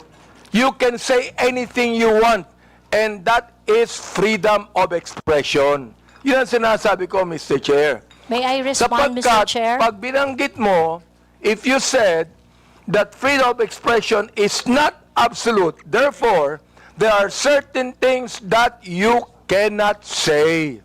Yun ang ibig sabihin nung freedom of expression is not absolute.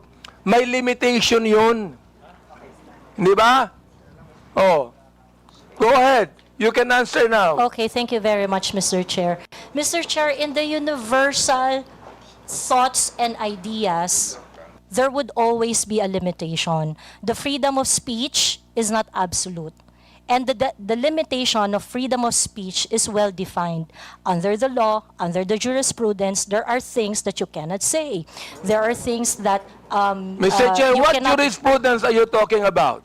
Supreme Court decisions, Your Honor. Can you tell me what law? Example of law that limits your Yes. freedom of expression. For Can you example, tell me Mr. the Chair, jurisprudence? yes, Mr. Chair. For example, Mr. Chair, there is, I cannot specify the specific law, Mr. Chair. There but is a law what on libel. Yeah, law There on is libel. a law on slander. There is a law. Is it okay, Mr. Chair, if I give my example? Okay, thank you very much. One example, and I think this example is very demonstrative, is very illustrative of the limitation of freedom of speech.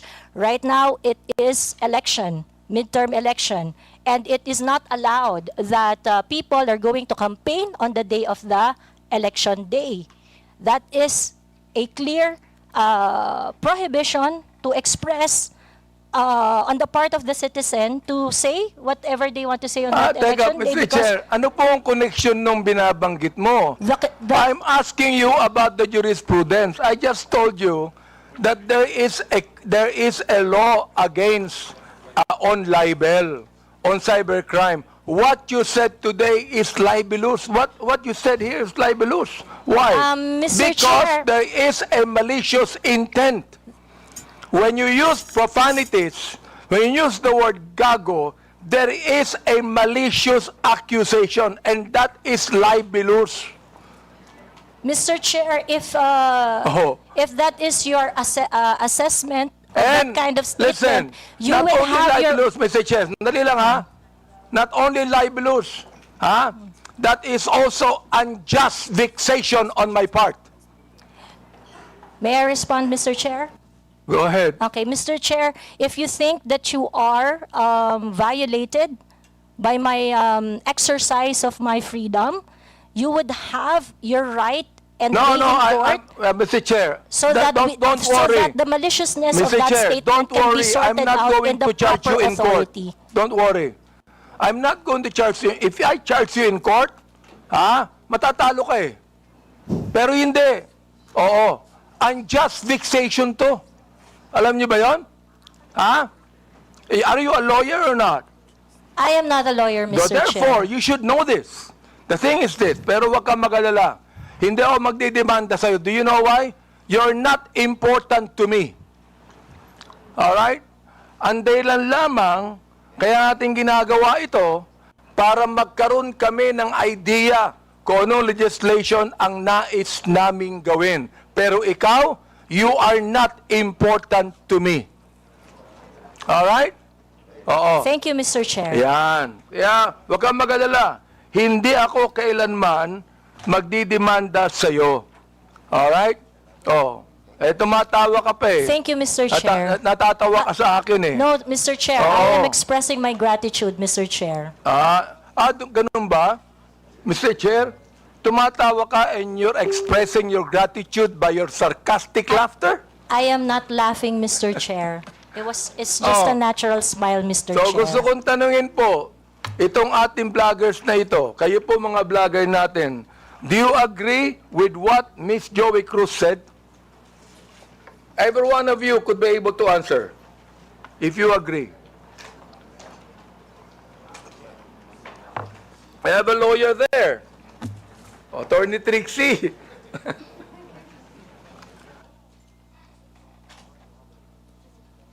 Attorney Trixie, you have the floor. Thank you, Mr. Chair. I disagree with Ms. Joey. I believe that there is, instead of a limitation on the freedom of speech, I believe that speech is either protected or not protected. Thank you very much. Those that are covered by the law, such as the law on inciting to terrorism, inciting to rebellion, and so on, are unprotected speech. And those that are not covered by any limitations by the law are protected speech. The Supreme Court has said that expressions of frustration are protected speech. And therefore, although we differ, Ms. Joey and I, on the approach to the problem, we agree on the solution. Okay, let me ask the other bloggers that we have. Each of you could be able to answer and tell me if you agree with Ms. Cruz on that. Your Honor, Mr. Chair, I am Dr. Mata. I'm a bit forgiving on those things sometimes, Mr. Chair, because sometimes people are so expressive that we tend to say things. And I could cite, Mr. Chair, your example on the last hearing. You mentioned something as well. I won't mention it now, but you said it's something, but I know it was withdrawn as well. So there's no, I'm not affected by what you said, because sometimes you're just, in your emotions, you tend to say things, which you said, TANGA, but it's okay, Your Honor. Mr. Chair, let me answer that, no? When I say TANGA, binalik ko lang sa kanya eh. Siya ang unang nagsabi. Siya ang unang nagsabi. Para bang pinukul ka ng balisong, nasa lubo yung balisong, binalik mo sa kanya. Kaya ako binanggit. Hindi ako ang unang nagsabi. Ang unang nagsabi, yung vlogger mismo. Ibinalik ko lamang sa kanya. Oh, ngayon, ako ang masama. Samantalang yung vlogger na nagsabing tanga ang gobyerno, hindi masama. Nung ako ang nagsabing tanga, ako naman ngayon na masama. Ano ba talaga, Mr. Chair? Yes, thank you for your explanation on that, Mr. Chair. Mr. Chair.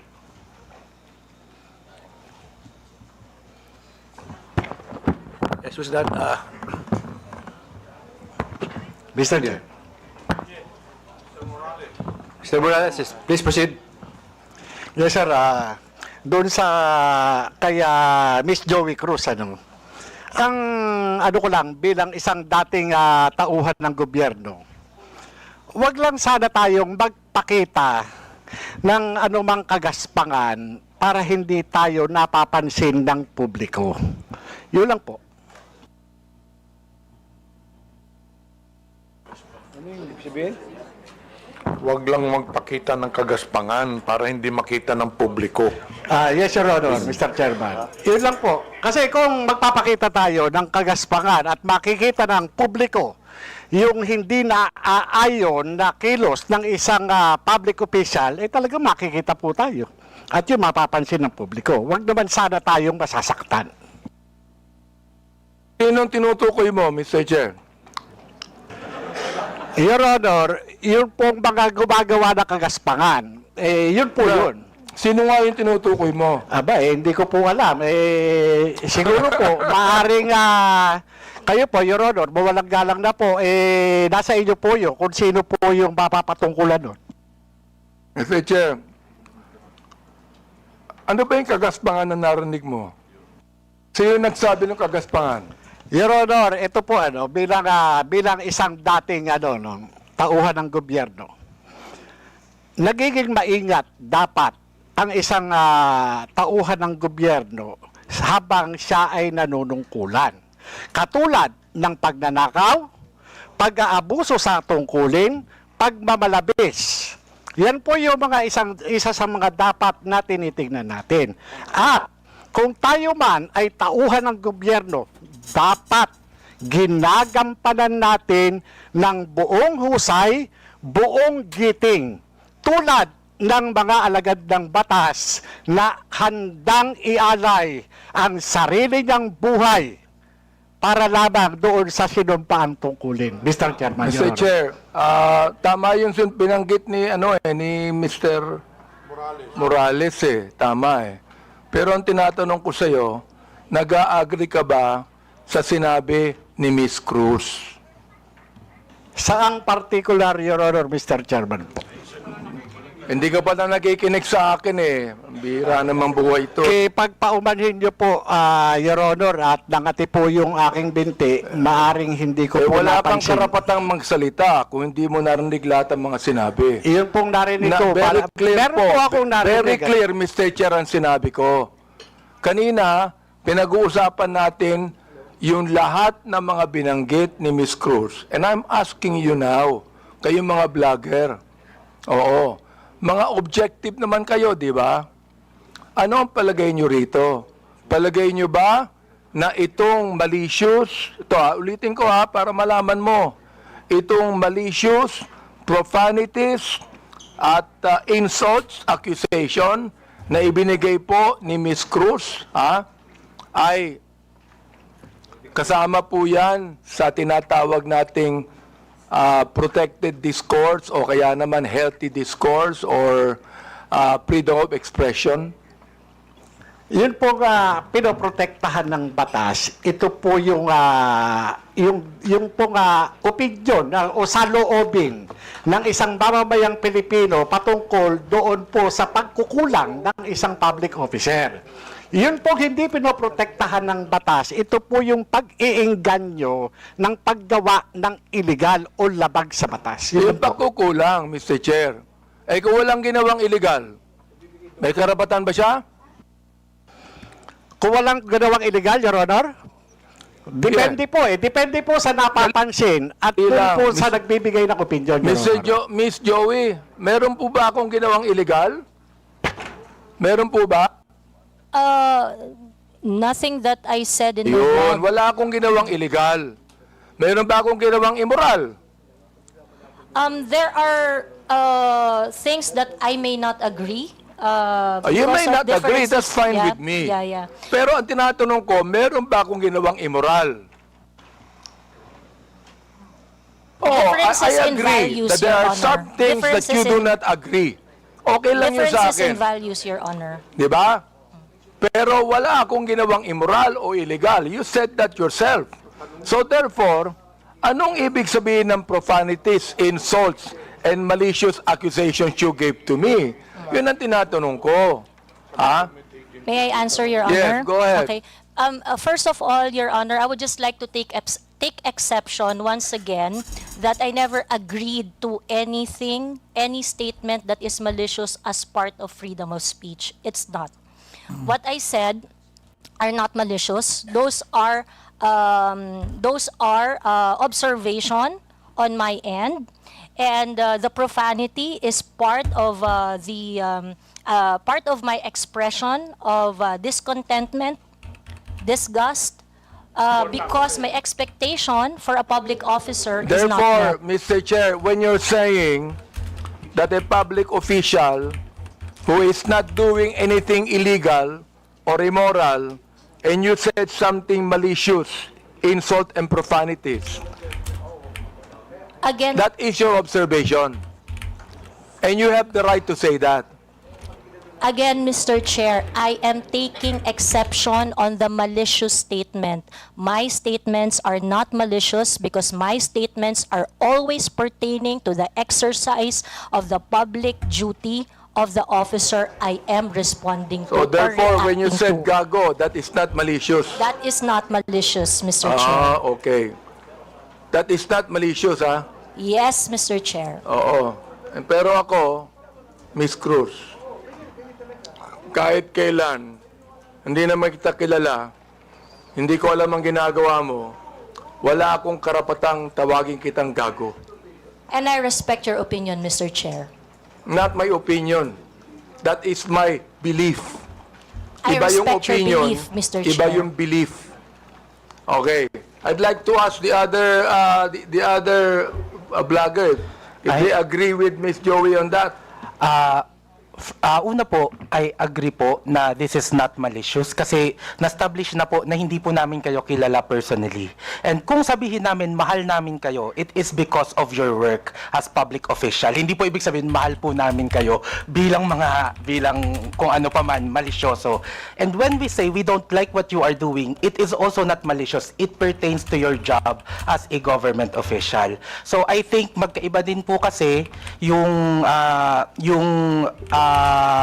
sukatan sa public official and also private citizen. So, I think it's important for us to understand the difference of and the limitation doon sa public official and sa private citizen. And I agree po.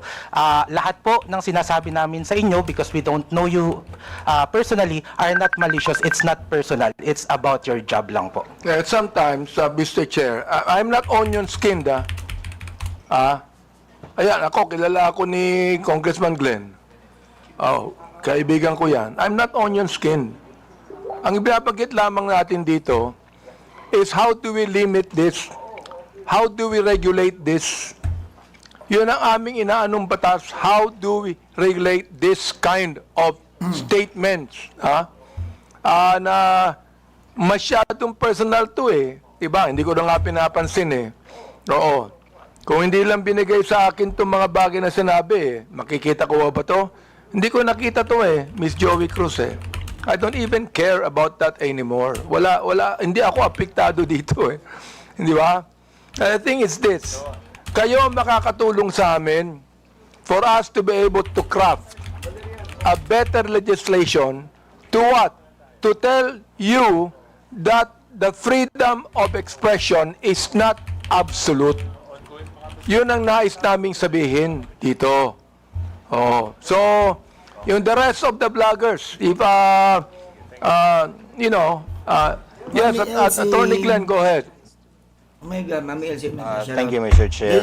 While we recognize the plenary power of this Congress to enact legislation to limit freedom of speech or expression, I would just like also to exhort the members of Congress, the honorable members of Congress, to remember that the exercise of free speech, public officials should not be onion-skinned. I know hindi po kayo onion-skinned, Congressman Honorable Abante.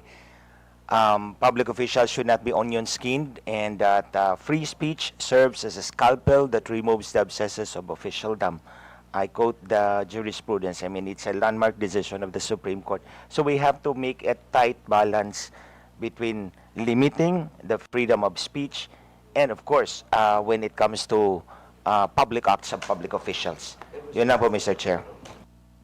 May we hear the others, Mr. Chair? Go ahead. Yes, Mr. That Chair. handsome man right there.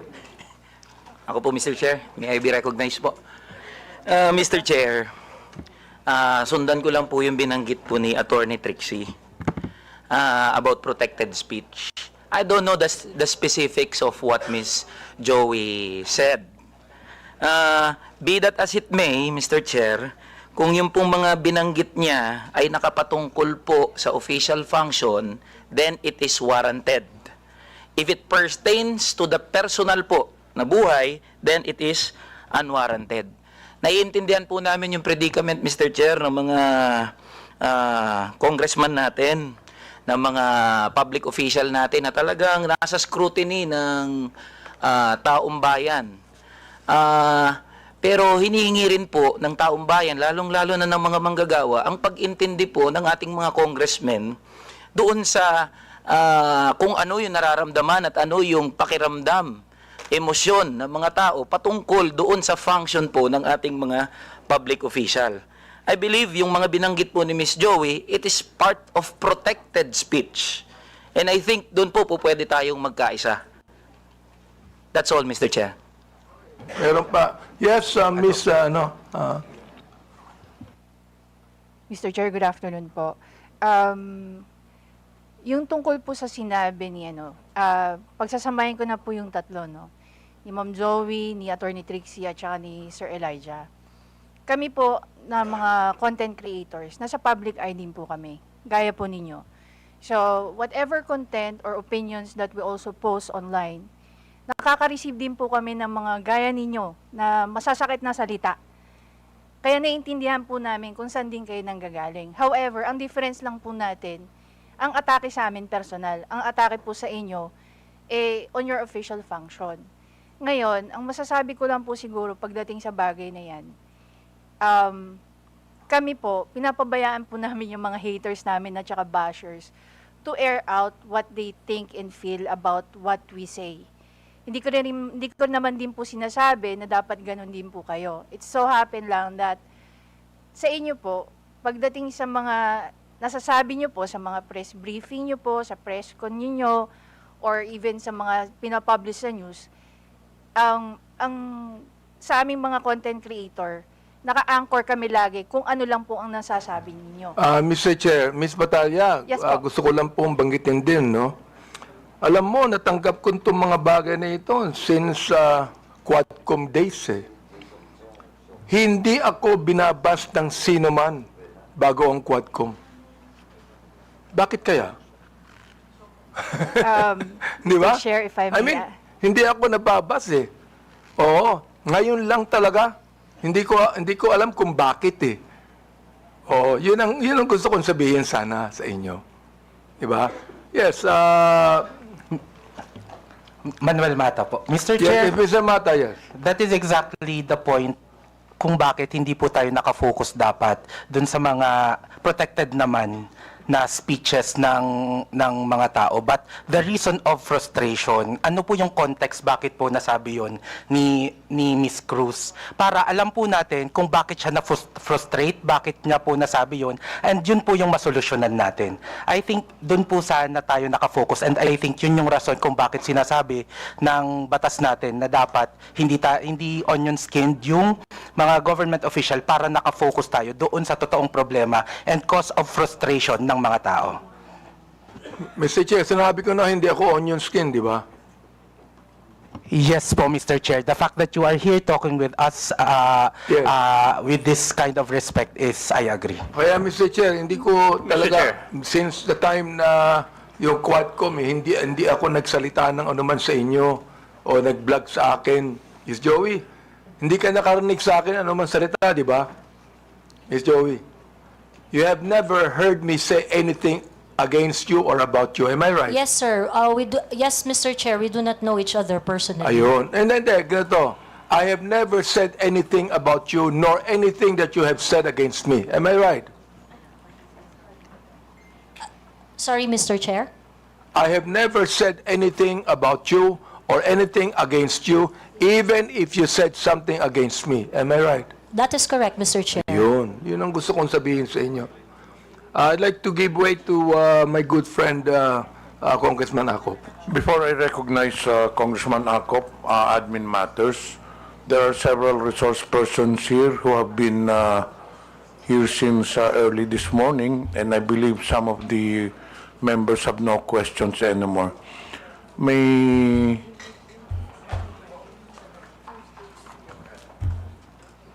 andito po ba si Attorney Kirsten Bautista?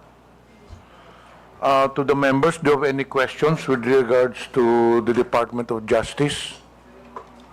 Meron po ba tayong tanong sa Department of Justice? Palagay ko meron po, Mr. Chair. Meron, okay. Sa BIR, may tanong pa po ba tayo? I do have some questions to the BIR, Okay, Mr. later. Chair. Okay. Andito pa po ba ang PIR? Okay. So, hindi pa pwede po kayong umalis. Okay. Sino pa ba ang... Sa NBI, may tanong pa po ba tayo? Ha? Do you have any questions sa NBI? Kayo? Baka meron pa, Mr. Chair. Bonus na lang Okay. ulit. Sa PNP, meron po ba kayong tanong sa PNP? Yes? Okay. What about sa KBP? Kay Attorney Rodolfo Larbar, who is a KBP legal counsel, and Attorney Mark Tolentino. Do you have any questions with KBP? But of course, you are free to stay, no? If you want to stay.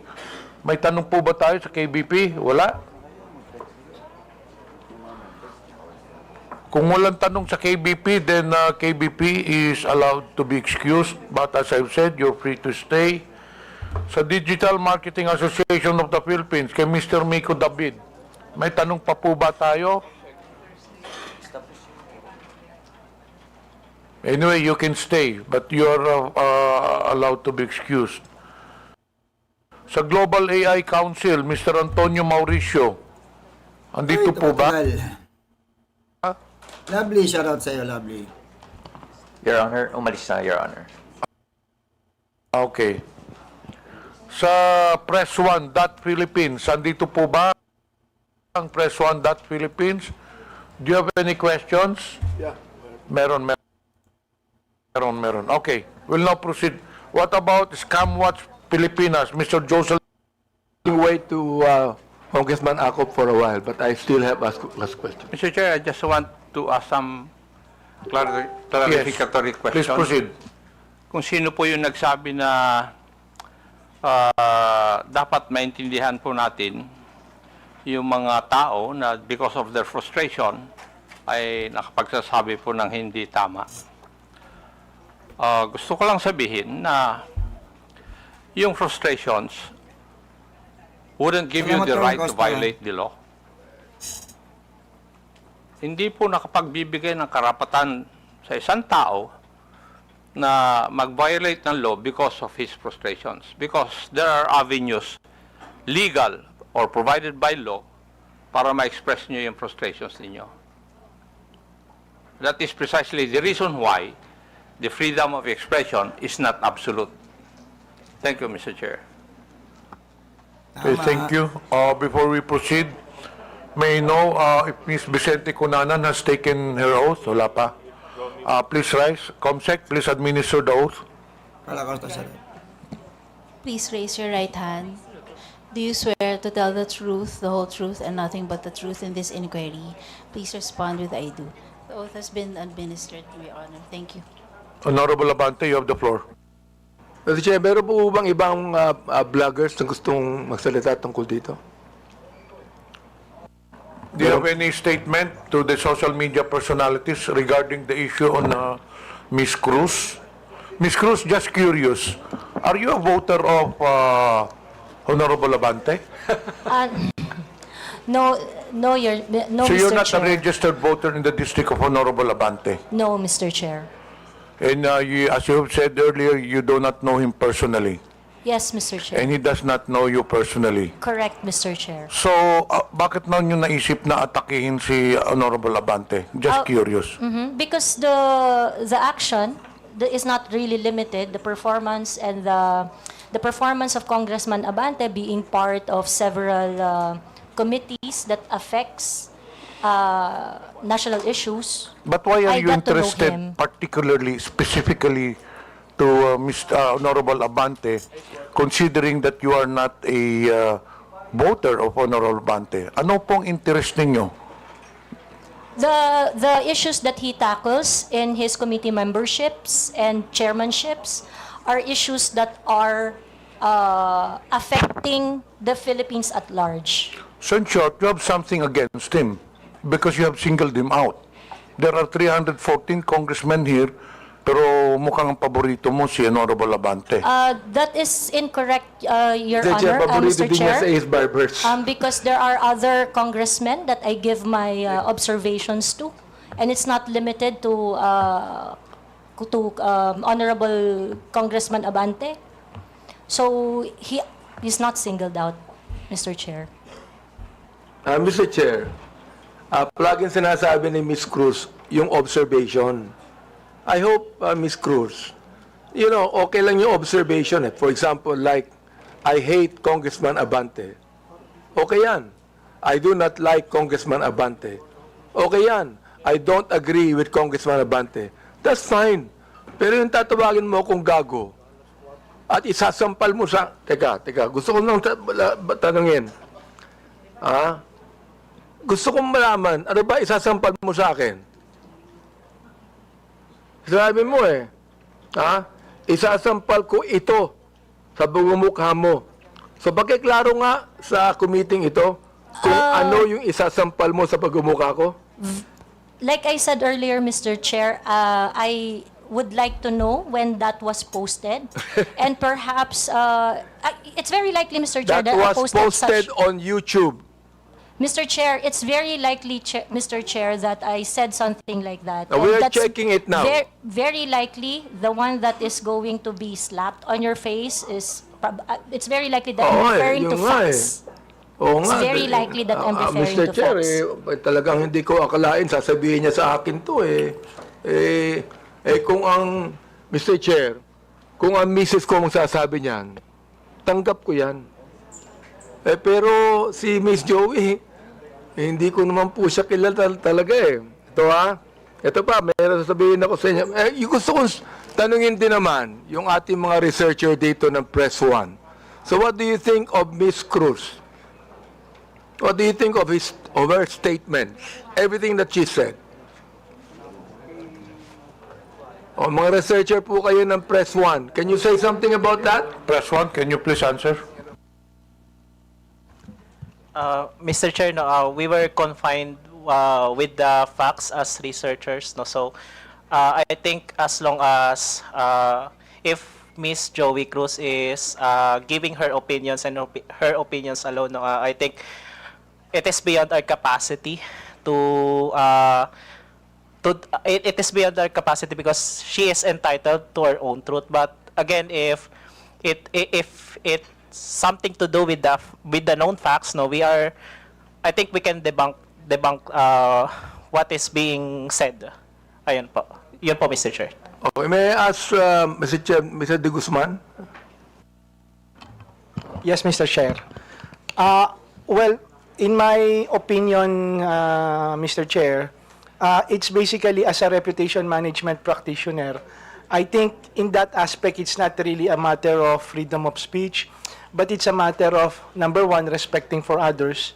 Number two, it's a matter of an ethical practice, whether you're a journalist or even a content creator, because basically your audience has a wide range. They are not just limited to a particular segment who would understand, unless, of course, that's the type of brand that you want to project. So you will really break those ethical rules, those courtesies, and the respect. So that's my personal opinion, Mr. Chair. Mr. Chair, can I ask the rest of the bloggers if they would like to say something? Yes, go ahead. Hello. May I? No, I don't agree with how you stated it, sir, which allegedly she said.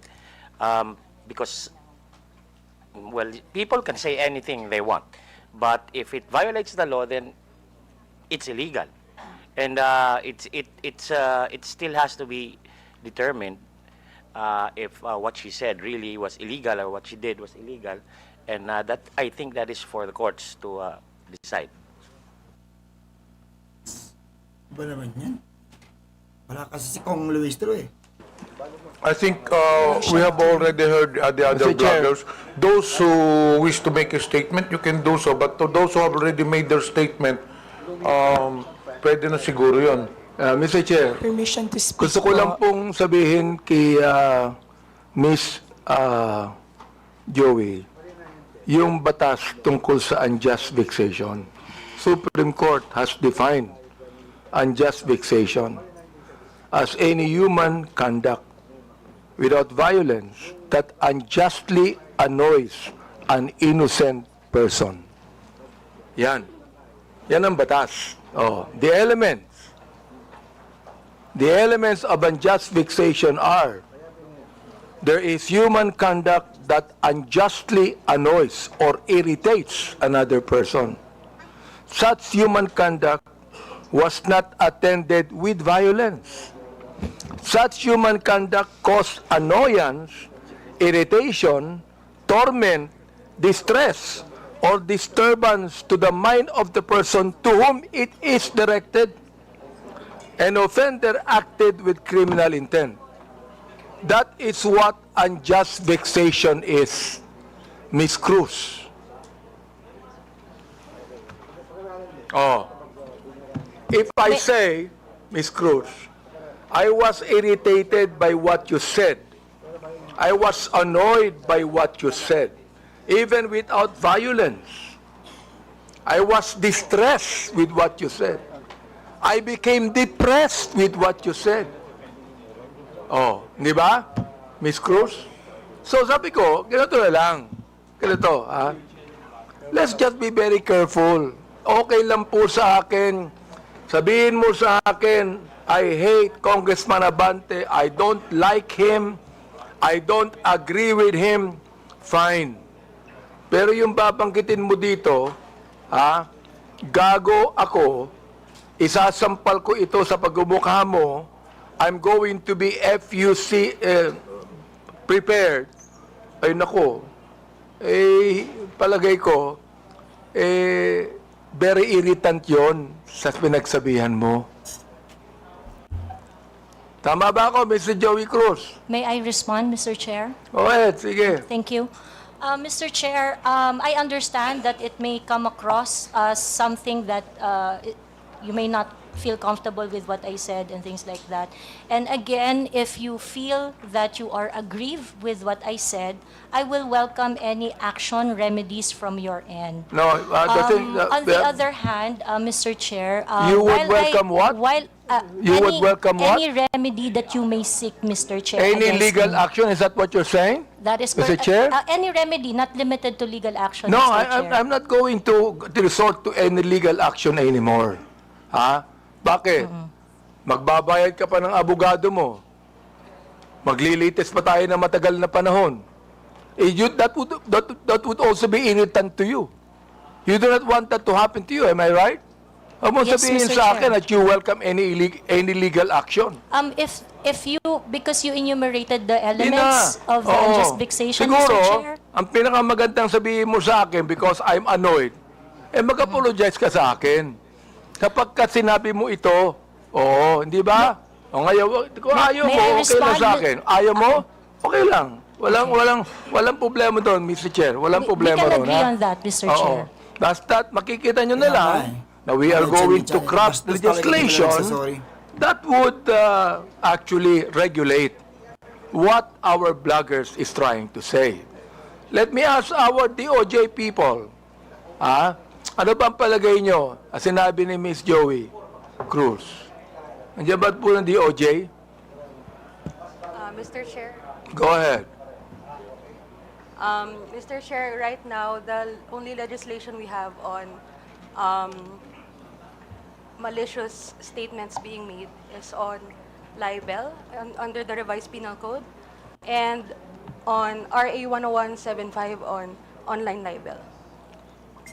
All right. Salamat po. Can the NBI also say something about that, Mr. Chair? Yes, Your Honor. Well, Your Honor, for purposes of discussion, we have what we call the doctrine of fair comment. So under the doctrine of fair comment, it means that every discreditable imputation publicly made is deemed false because every man is presumed innocent until his guilt is judicially proved, and every false imputation is deemed malicious.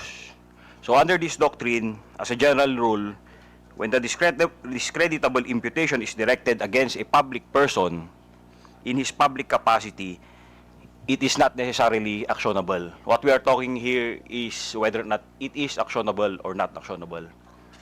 But as an exemption, if the discreditable imputation to a public official is either a false allegation of fact or a comment based on false supposition, it is actionable. So dito po sa doctrine na to, it's up to the person being attacked whether he wants to file a complaint or not. If he wants to file a complaint, then evidence must be submitted in order for the prosecutors to assess the evidence as well as the court kung sasampa man dito sa korte. Thank you, Mr. NBI. I'd like to also say, sapagkat marami ring bashing ang binigay ni Ms. Cruz kay Congressman Ace Barbers, di ba? Ms. Cruz, marami rin Mr. Chair, I would just like to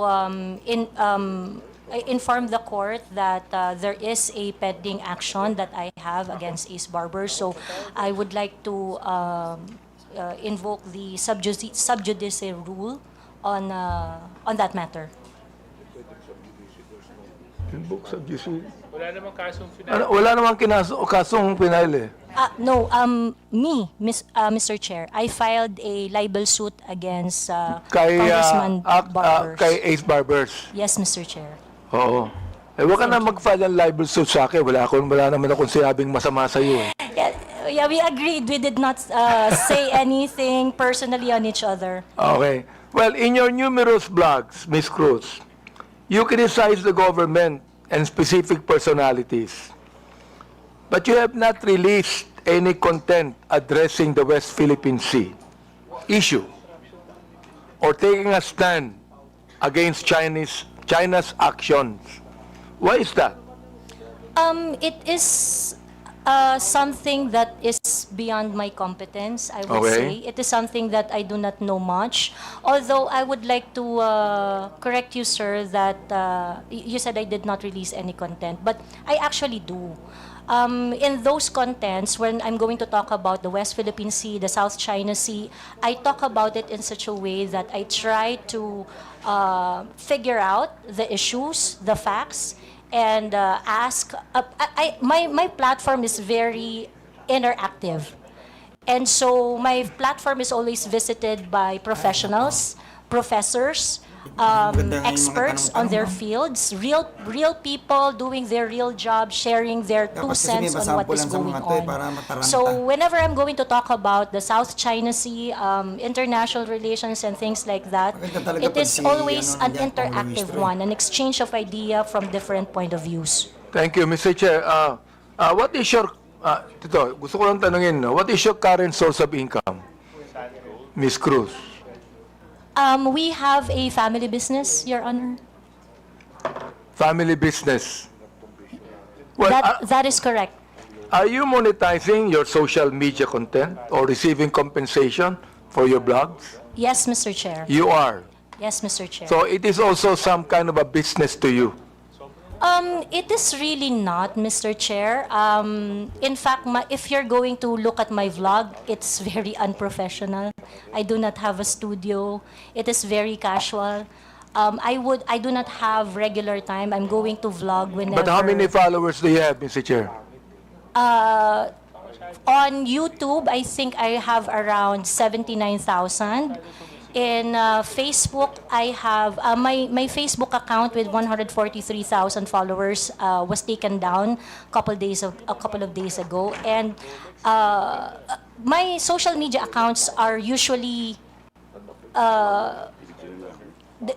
they don't really last that long because it would usually be reported or taken down. Ilan po yung social media account ninyo, Ms. Cruz? I have TikTok, YouTube, and Facebook. So, ibig sabihin nun, you're getting money out of that. Parang sa'yo, that's a source of income, correct? It is a source of income, but Good. it is not a job for me because I can not vlog if I want to. Ano yun, Mr. Chair? I do not have to vlog if I want to. Mr. Chair, I do not have specific schedule when I do vlog. Sa akin, So, let me advise you, Ms. Cruz. Huwag ka nang mag-vlog kasi naiinis ka din eh. Naiinis ka din. Hindi pwedeng hindi ka mainis sa sinasabi mo eh. Di ba? Naiinis ka din. Mr. Chair, Naaasar ka din. Tama ba ako?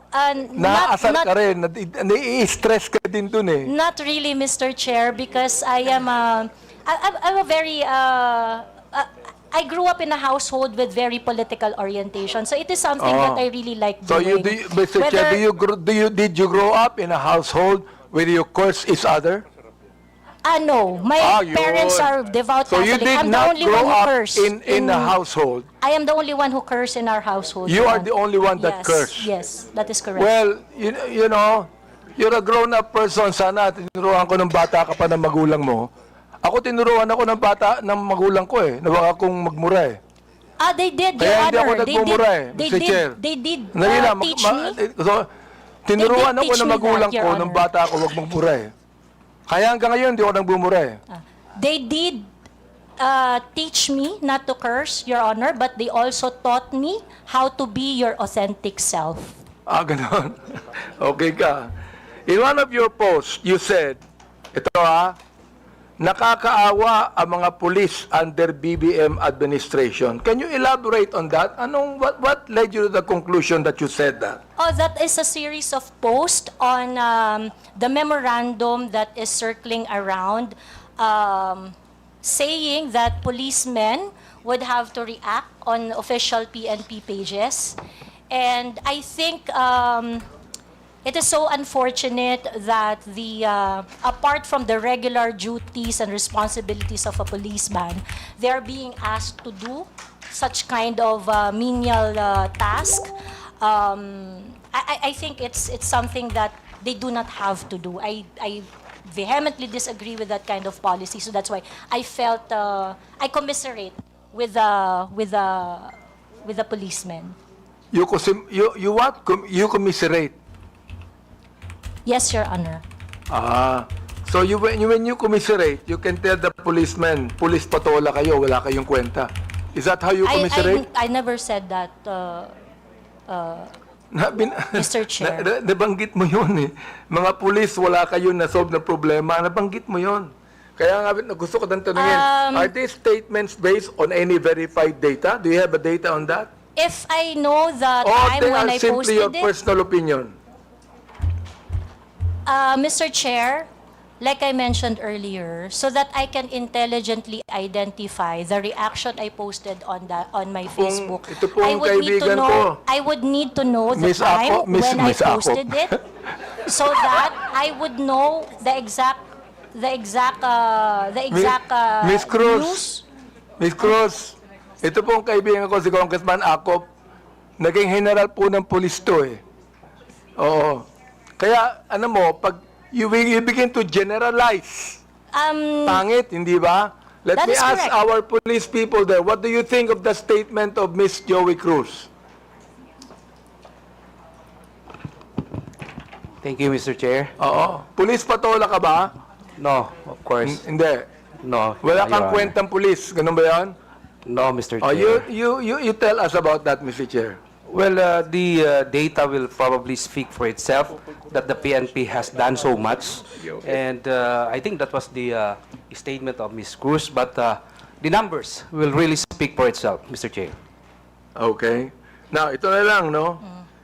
In your other blog, Ms. Joey, or post directed against the Quadcom, mga members tungkol sa pag-iimbestiga over bloggers spreading fake news. Itong TRICOM po namin. You dismissed them and said something along the lines of what? Sabi mo, para kayong mga bata, tangiya nyo. Hindi ko nga masabi.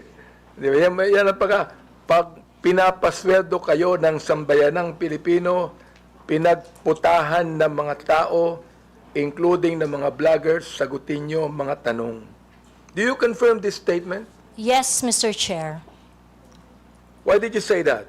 Because in any rants or bashing or issues I raised in my Facebook, I never really got a response. So pakiklaro mo nga yung sinabi mong pinagputahan ng mga tao. Will you please make it clear to us, anong ibig sabihin nun? Kasi hindi ko alam ibig sabihin nun eh. Yes, I will explain, Mr. Chair. Yes, please. Pinagputahan ng mga tao means pinagtrabahuhan ng manggagawang Pilipino ang nagpapatakbo ng bayang ito, ng kongresong ito.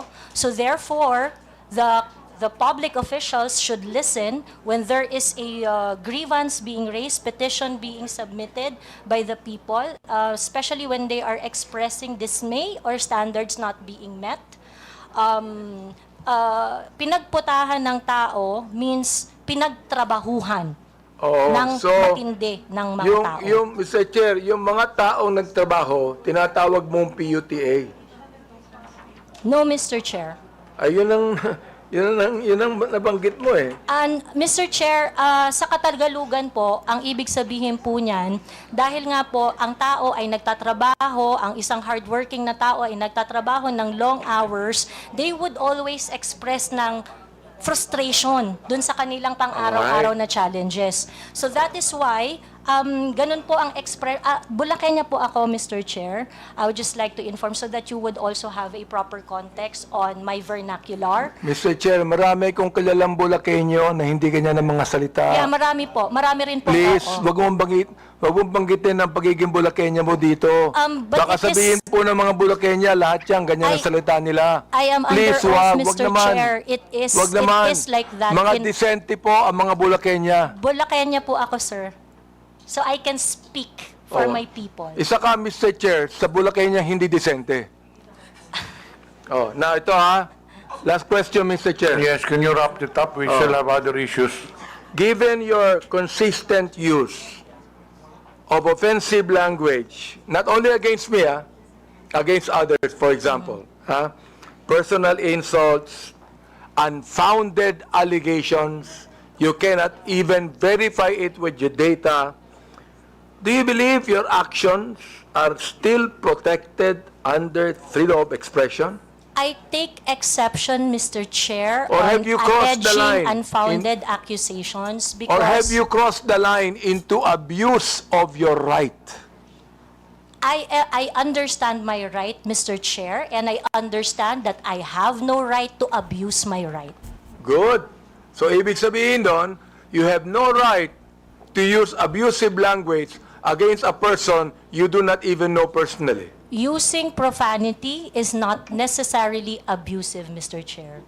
Well, you made that in a personal way. So you made that in a personal way. So Dapat dito, let the people judge it. kasuhan. No? Because Correct, a lot of Mr. people Chair. are watching Agree. now. Mayabang, Let the mayabang people Agree, judge Mr. it. Chair. So Joey, siguro, yun na lang, Mayabang. Mr. Chair, ang Dapat may tanong masample ko ito eh. kay Miss Joey, siguro Mayabang ngayon, masyado magkakilala na kay kami Joey ngayon, siguro magiging close na kaming dalawa. Pinagtatawan-tawanan niya pa. Baka kayo ng sunod na love team. Kung ako, please recognize. Thank you, Mr. Chair. May I know if Mr. Vicente Bencalo Conanan is present this afternoon? Yes, she just took her oath. Would he be the same as Miss Pebbles Conanan? Yes Same. po.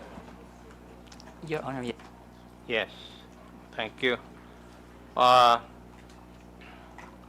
have here a sinumpaang salaysay. Paige, could you please present it to her?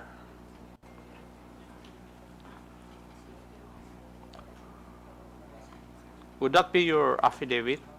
Subscribed and sworn to? Pakitignan yung dokumento na binigay po sa inyo. Yung po ba ay affidavit po ninyo? At pirma nyo po ba yun na andyan? Mr. Chair, yes po. Thank you. Page, pwede bang?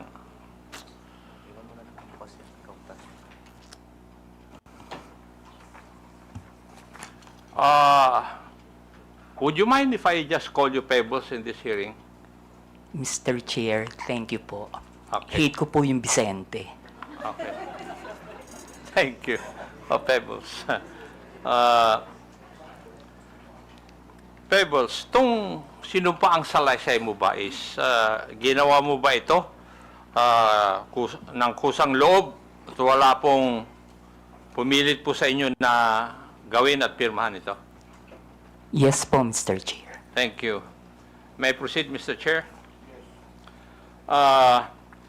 Ikaw po ay isang vlogger, Pebbles. Tama po ba? Yes po, Mr. Chair.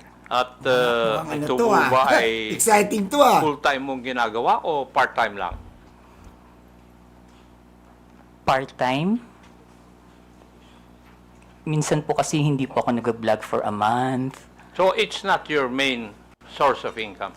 Yes po, kasi hindi po ako monetize. Okay. Hindi monetize. Pero meron po kayong ibang trabaho? Online seller po, Mr. Chair. Okay, online seller. Pag kayo po ay nag-i-engage sa pagbablog, ano po ang pangalan na ginagamit po ninyo? Pebbles po, Mr. Pebbles. Chair. Kasi nga po, hate ko po yung Vicente. Opo. Halata naman dahil ayaw mong gamitin Ano pong social media platforms ang ginagamit po ninyo? Facebook po. Facebook lang? Meron din po akong ex, pero hindi po ako ganong nagpo-post doon. At ilang taon na po kayong nag-vlog? Since 2014 po, Mr. Chair. 2014, that's about 11 years. Opo. Okay. Thank you.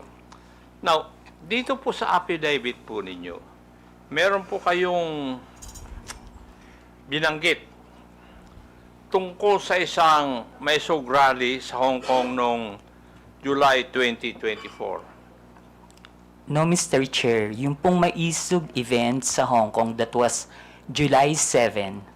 July 7. July.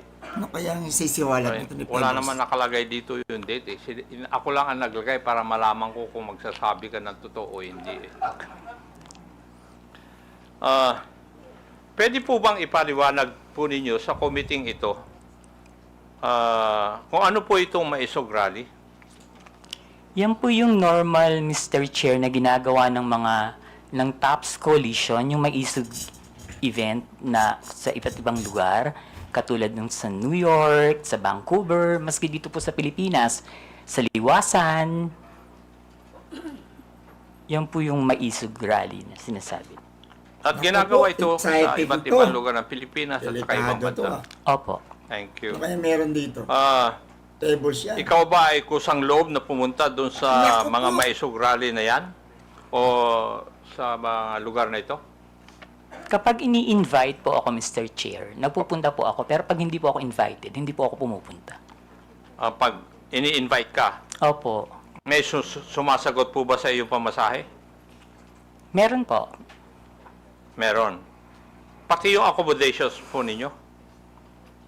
Yung pamasahe lang po, pero yung accommodations, kapag isang beses pa lang po kasi ako nakapunta ng abroad na maisog rally. Saan po yun? Sa Hong Kong. Sa Hong Kong. Okay. Doon po, yung friend ko po yung nag-sponsor sa akin ng airfare and hotel. At pwede ko po bang malaman, masabi po ninyo dito sa committee ito, kung saan ka nag-stay at saka ilang araw ka na natili doon sa Hong Kong?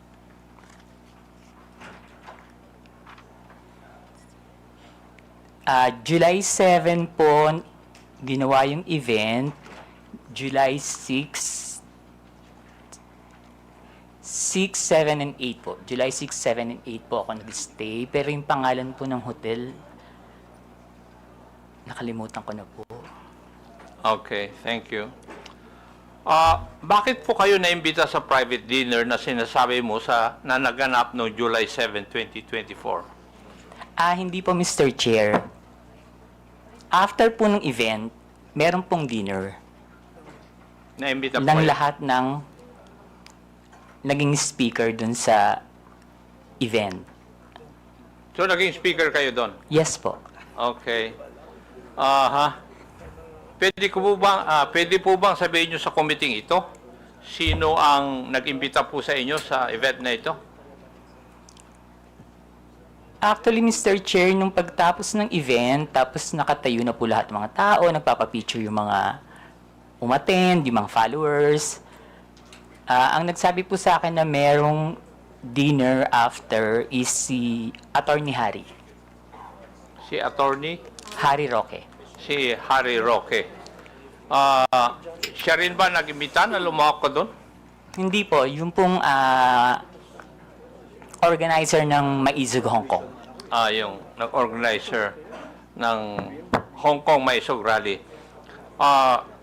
Sa tingin mo, ano po ang dahilan bakit kayo inimbita doon?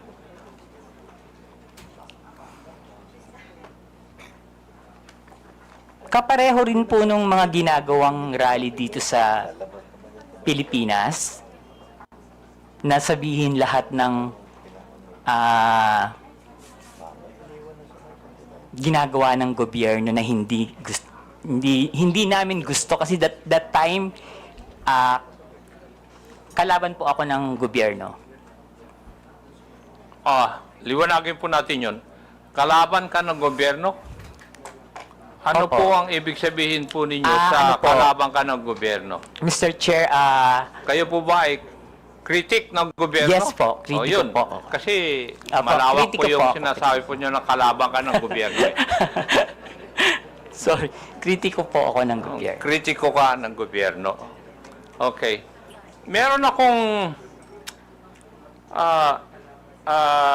meron pong binabanggit sa iyong affidavit na pagkatapos ng nangyaring maisog rally sa Hong Kong, ikaw ay naimbita na dumalo sa isang pribadong dinner kasama ng mga iba pro-Duterte vloggers at personalities.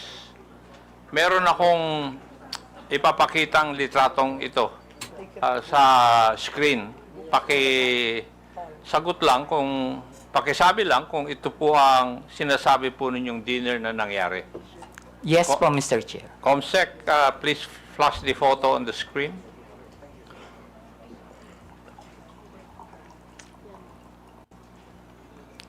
Yes po, Mr. Chair. Yan po yung dinner.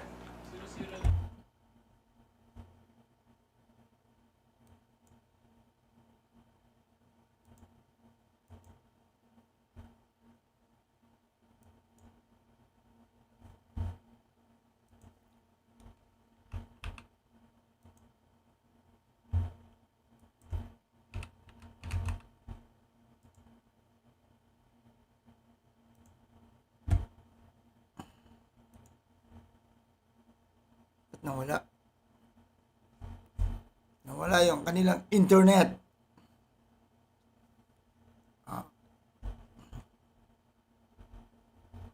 Okay, nawala sila po.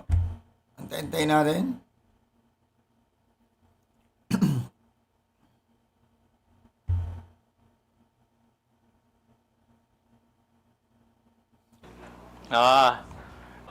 Pwede ba?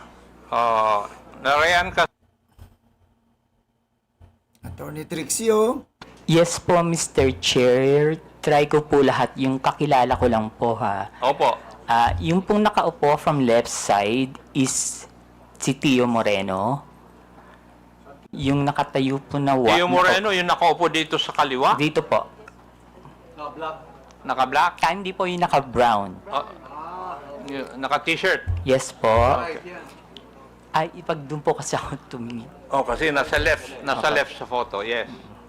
Okay. And yung nakatayo po na white is si Miss Sas Rogando Sasot. Okay. Ako po yung kasunod. Sumunod po si Miss Joey. Next si Sec Trixie, si Attorney Vic. And then yung nakaupo pong green is si Prof. Ana. Uy. Okay. Yung naka-red, hindi ko po kilala. Yung katabi po ng naka-red, si Attorney Harry Roque. Yung nakatayo pong naka-black, si Daniel Long. Yung naka-green na nakatayo, hindi ko po kilala. Yung katabi ng naka-green, si Pam. Yung katabi ni Pam, hindi ko po kilala. And then yung pong nakaupo sa right, si Mr. Abines. Yung katabi ni Mr. Abines, hindi ko po kilala. Then si Attorney Glenn Chong and si Doc Badoy.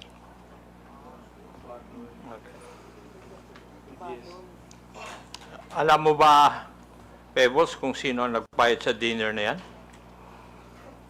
Ang pagkakaalam ko po si Attorney Harry.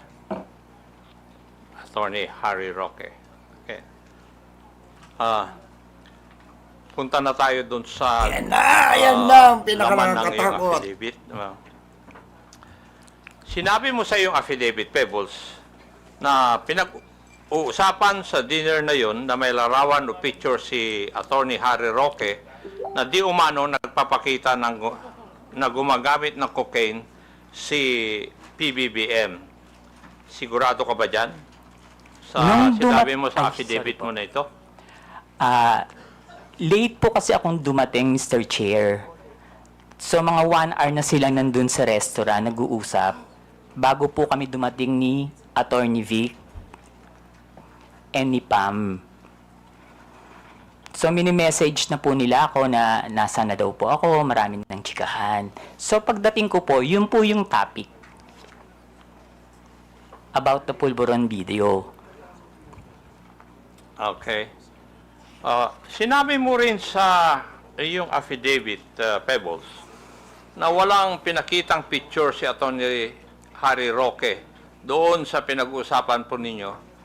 Pero base po sa iyong obserbasyon, mukha bang yung ibang mga kasamaan mo ay alam na ito o first time din nilang narinig ang tungkol sa larawan na yan? In fairness naman po dun sa mga kasama ko, hindi po nila alam. Wala po kaming alam lahat. Okay, thank you.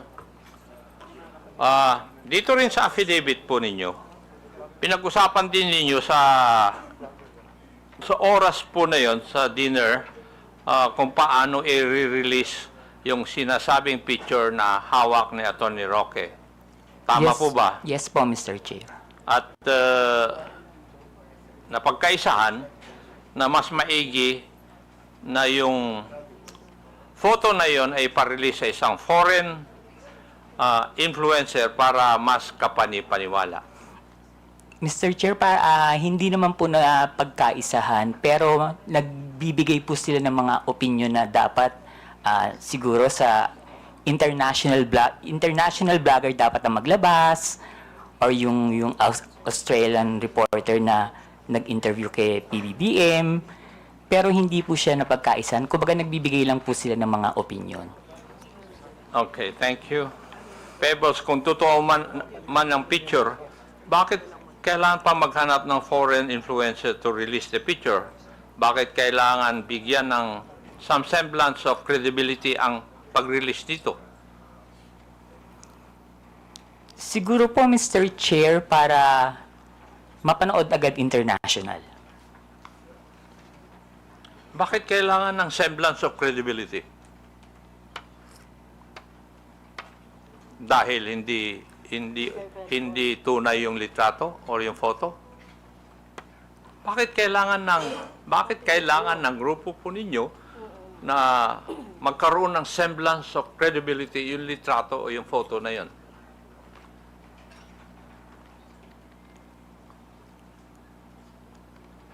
Hindi ko po... Kasi that time po, Mr. Chair, nakikinig lang po ako. Hindi po ako nagbibigay ng opinion na ilabas ng international blogger. Nakikinig lang po ako sa kanila. Wala po akong binigay na opinion na, sige, ilabas mo, dapat ilabas siya ni ganito, dapat ilabas siya ni ganyan. Hindi po ba, Pebbles, having in this business for 11 years, kung kailangan bigyan ng credibility isang bagay, yun ay dahil yung isang bagay na yun ay alanganin. Yung bang pwedeng hindi totoo? Yes po, Mr. Dahil Chair. kung totoo yun, hindi nyo na kailangan na bigyan ng credence o credibility. Yes po, Mr. Chair. Yes, thank you.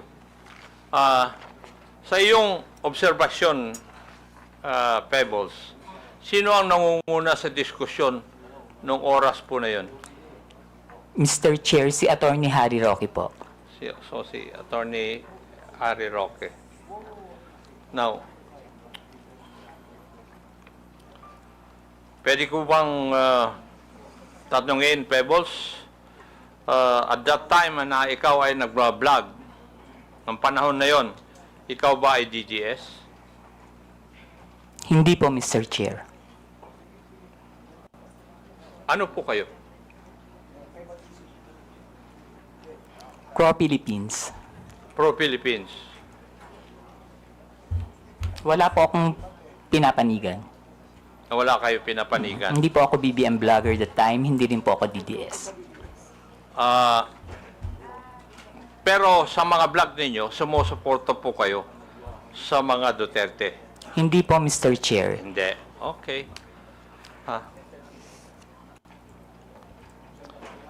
Dito rin sa iyong affidavit, Pebbles, may binanggit din ni Atty. Roque na sinabi niya na kaya niyang magpabagsak ng gobyerno. Tama rin po ba ang pagkabasa ko dito sa affidavit po ninyo? Yes po, Mr. Chair. Ang exactly sinabi niya dyan is nagkamali sila, magaling akong magbagsak ng gobyerno. Aha. Oh. Patay ka! Sa tingin mo, Yari kaya ka. po ba niya talaga?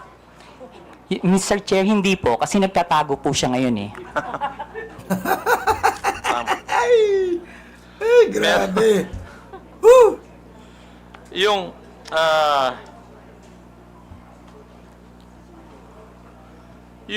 Tama, Ma'am Anami. sa iyong interpretasyon, Pebbles, nung gabi na yon, kung ano man ang pinag-usapan nyo doon, specifically yung supposed photo na gumamit ng cocaine si PBBM ay parte ng plano na pabagsakin ng gobyerno ayon kay Harry Roque? Sa palagay ko po, Mr. Chair, party po yun ang plano ng gusto nilang pabagsakin ng presidente. Okay. Meron po bang ibang pinag-usapan pa nung gabing iyon? Wala na po, Mr. Chair. Wala na. Okay. Now, Yari. meron ka rin binanggit dito sa iyong affidavit, yung may rally sa Vancouver, Canada. Kinakabahan na si Dito Atty. po Trixie yata. at saka si Glenn Chong dyan. Ini-release officially yung Nakabahan photo na na pinag-usapan ninyo doon sa Hong Kong may rally. Yes po, Mr. Chair. Nakabahan na, Atty. Trixie. Saka sila Glenn Chong. Comsec, paki-plus po ang video clip na nagpapakita ng pag-release ng pulveron video sa rally sa Vancouver.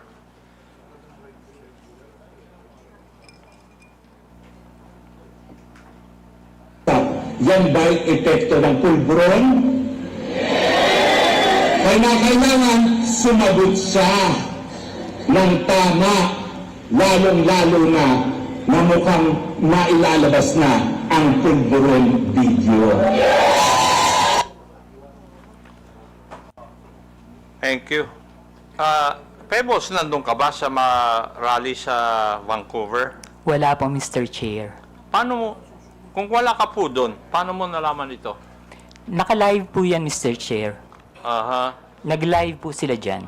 May nag-abiso sa'yo na magla-live sila? Wala po, Mr. Chair. Pero kasi, pag binuksan niyo po yung social media, yung Facebook, yan po yung trending. Yun ang trending.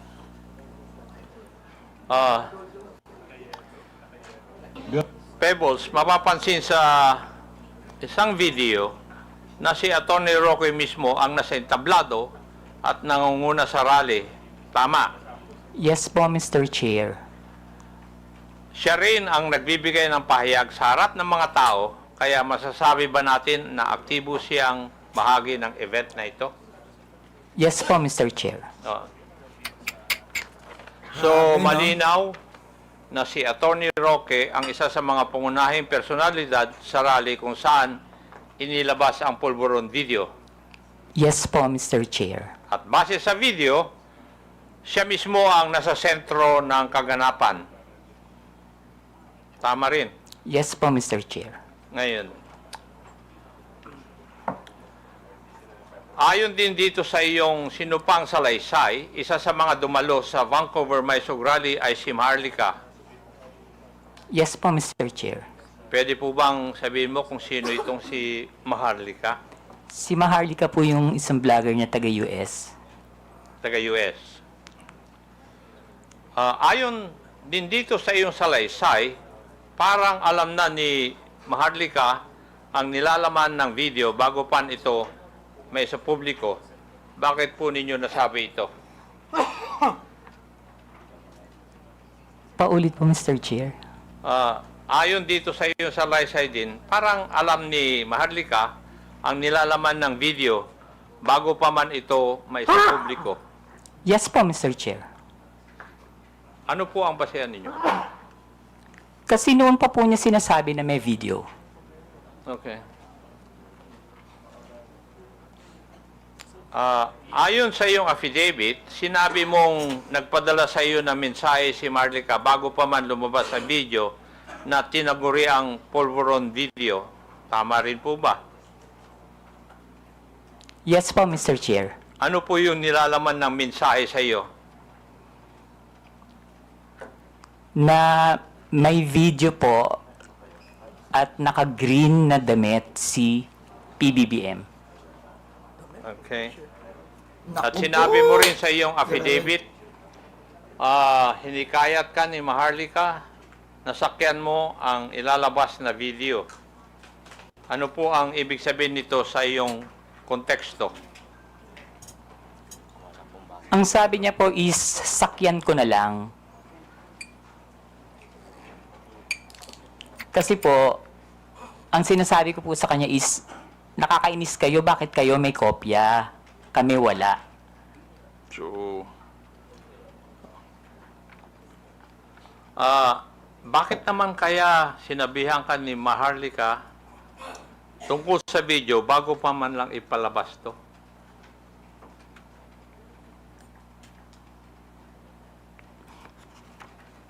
Hindi ko po alam, Mr. Chair. Kasi po, sa totoo lang po, Mr. Chair, si Maharlika, kaibigan ko po yan, pero kahit kaibigan ko siya at meron siya mga issues, hindi po siya nagsasabi sa akin kung sino yung mga puting ahas niya. At hindi rin naman po ako nagtatanong. Okay. Hindi na po ako magtatanong doon. May ipapakita akong video. Paki-plus po yung video na sinubmit ni Pebbles bilang Annex B ng kanyang affidavit. Comsec. Ano kaya yan? Ito po ba yung video na pinag-uusapan po natin na Pebbles? Yes po, Mr. Chair. At yan din ang video na pinadala sa iyo ni Maharlika noong July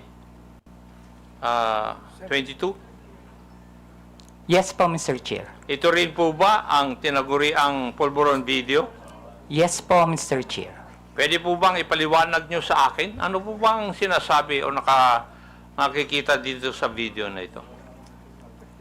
Naggumagamit po ang presidente ng droga. Okay. Meron din dito sa iyong affidavit. Binanggit mo yung isang raw version at yung enhanced version. Pakipaliwanag po sa amin. Ano po ang ibig sabihin nito sa iyong affidavit? Yung raw version po kasi, kapag tiningnan nyo, hindi nyo siya masasabi na kahit na hindi po siya talaga, hindi nyo rin po talaga masasabi na si PBBM. So, in-enhance po nila yung video para mas maging maliwanag at mas makita. Okay. Ang ibig nyo bang sabihin, na-edit yung video? Yes po, Mr. Chair. Enhanced version? Maski po yung raw video, hindi po ako naniniwala na si PBBM yan. Ano po yung inyong basihan? Kasi po... Mr. Chairman, ganay. Pwede pakiulit yung sinabi mo kanina, Miss Kunanan? Alin po, Mr. Chair? Yung indisi, ano yun? Sino yun? Sa raw at saka enhanced version? Hindi po si PBBM yan. Indisi? PBBM. Hindi po yan yung presidente. Thank you, Mr. Chairman. Ano po yung basihan po ninyo, Pebbles? Kasi po, Mr. Chair, hindi naman po talaga yun yung mukha ni PBBM. Noon ko po pa kasi siya kilala. And kung yung edad niya that time, kung titingnan po mabuti yung nasa video, kung 30 plus pa lang siya or 40, parang wala pa po yatang cellphone nun. Okay.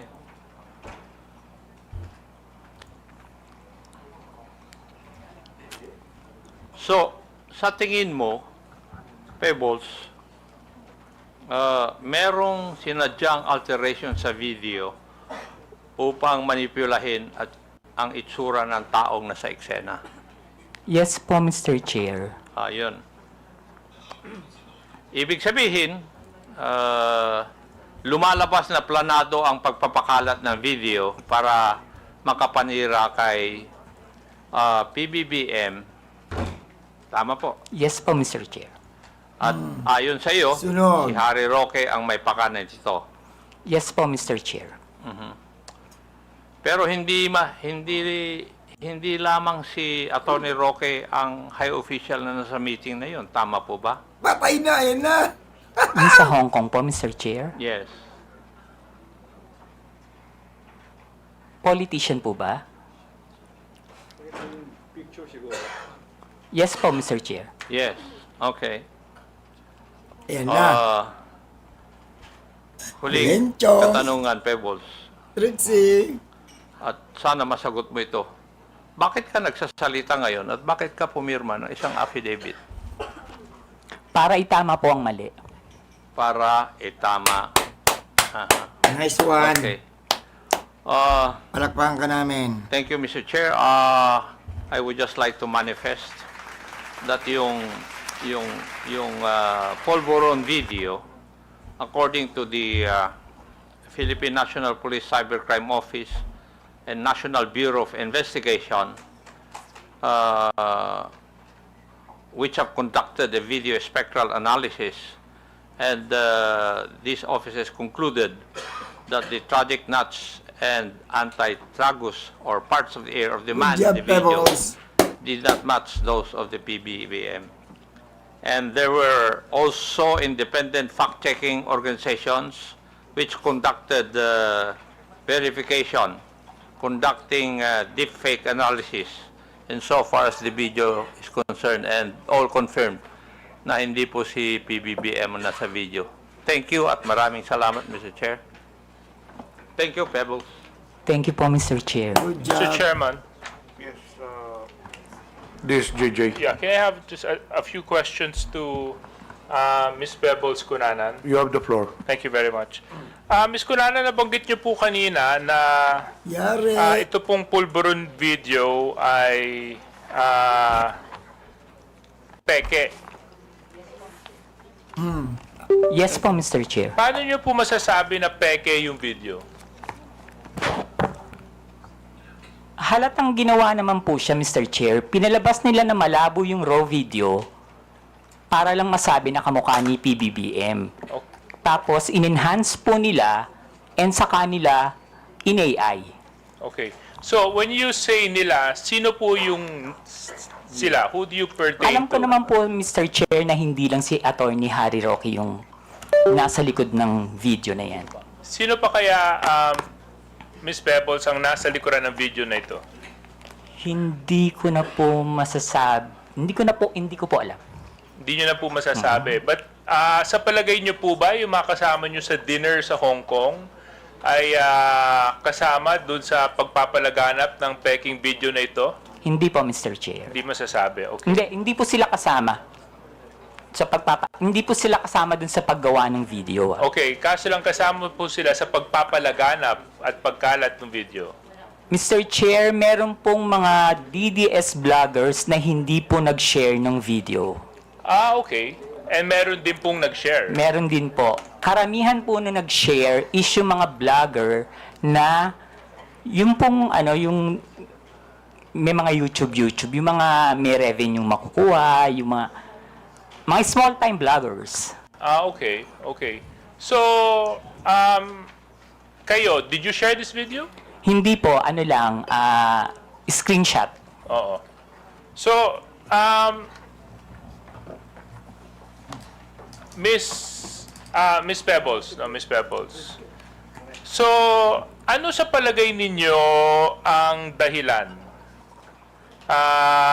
kung bakit magpapakalat ng ganitong peking video na namukhang binigyan pa ng oras, panahon, at pagsisikap para enhance ang isang peking video at palabasin na peke? Bakit pa? Para pabagsakin po si PBBM.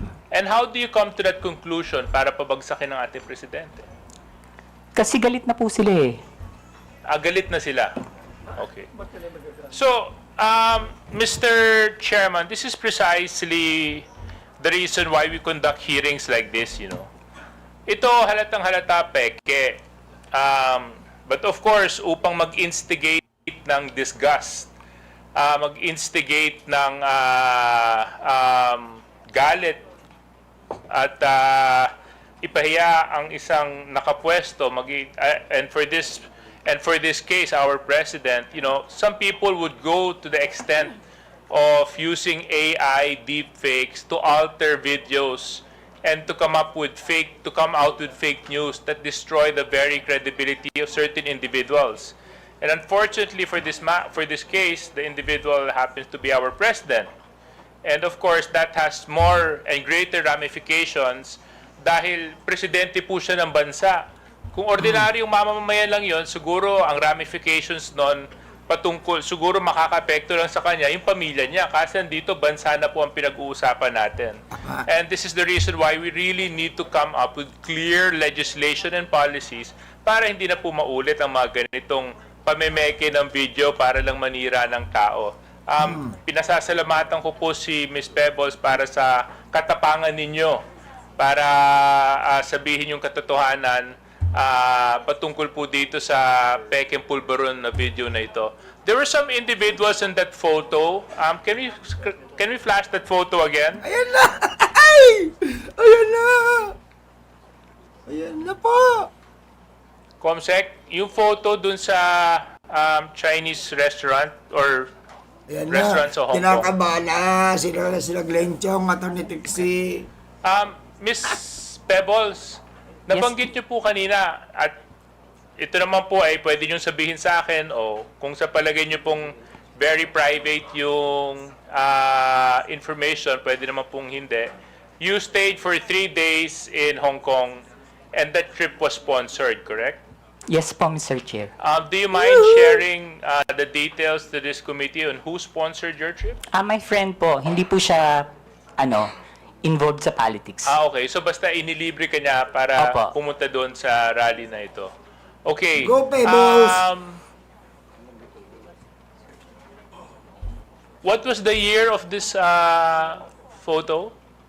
July 7, 2024 po, Mr. Chair. Okay. The individual present, sino? Joey?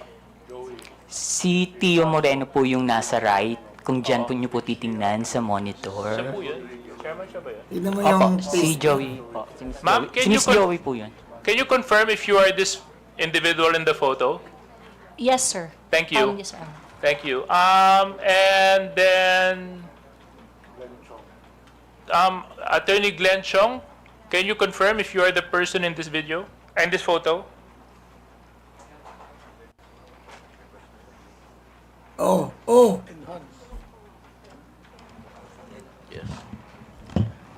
Mr. Chair, I can't see clearly, but I confirm that I attended a dinner in Hong Kong. Attorney Trixie, yes, do you confirm that you are the individual in this photo? I am. Okay, thank you very much. Attorney Vic Rodriguez, hindi, wala po siya dito, no? Sino po yung nakapula? Hindi ko po kilala, Mr. Chair. Baka sa kanila po mayroong nakakakilala. Attorney Trixie, can you identify the individual wearing the red shirt beside Attorney Harry Roque? Sorry, not from this distance, sir. May I? Yes, you can come closer. Of course. Dapat pala nilagyan namin kayo ng TV dyan sa harapan, no?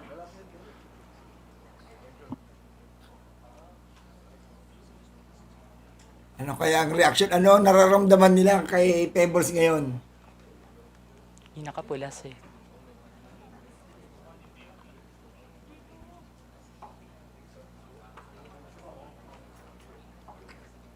Coach Jarrett!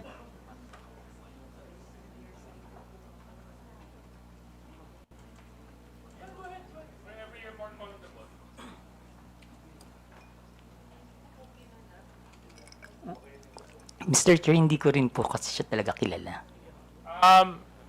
Miss Cruz, kayo po, kilala niyo po yung nakapula? Sorry, medyo malayo. Kasi pwede po kayong lumapit dito para ma-identify.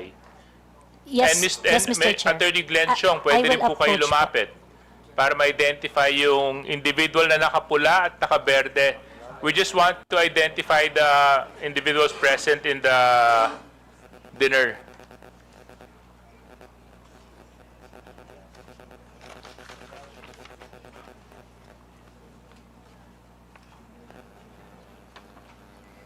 Hindi ko rin talaga siya kilala. Hindi kilala nila yan.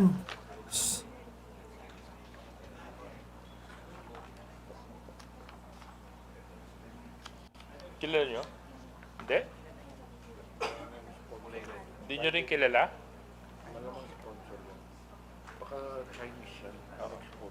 Hindi nyo kilala, ma'am? Yun, yung nakapula. Katabi ni Attorney Harry Roque. Okay. No, I just find it a little bit interesting, Mr. Chair, na you know, a lot of them who were present in the dinner do not know the person in the middle. Oftentimes, the person in the middle is the most important person. Mr. And, Chair, pwede pong sumagot. Kasi nung time po na nasa event kami, wala naman po siya. okay. Hindi, kaso lang nandyan siya sa picture. Eh. Nung dumating po kasi ako, nandiyan na po siya. Nandito na siya. O. At nung dumating ka, inabutan mo na rin yung ibang mga... Lahat po sila dyan. Nandun na sila. Okay, NBI. Nandito po ba yung NBI? Oh, can you please, Comsec, can you please share the photo to the NBI? Maybe NBI can help us identify who these individuals are. So, Pebbles, thank you so much for sharing that. Actually, there's been so much talk about this whole Pulveron video and issue. We all know that it's fake, but it's been circulated. In fact, yun yung dapat kong i-raise dyan sa Meta kanina. Kasi sa totoo lang, yung Meta, isa yan sa mga platforms na nag-share ng fake videos na ito eh. So, dito po sa mga vloggers na nandito, meron ba sa inyo nag-share ng video na ito? Can you raise your hand if you did? Yes, Your Honor. Ako po. Nag-share ako niyan dahil morally convinced ako. Dahil ako yung nag-imbestiga po. Tinatanong ko lang kung sino sa inyo ang nag-share. Hindi nyo na po kailangan ipaliwanag kung bakit.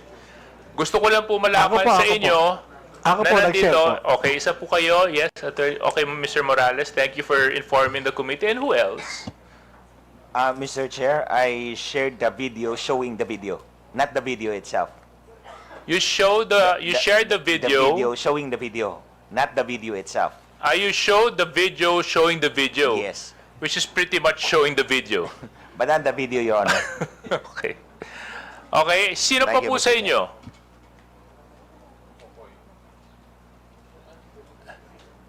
Yes?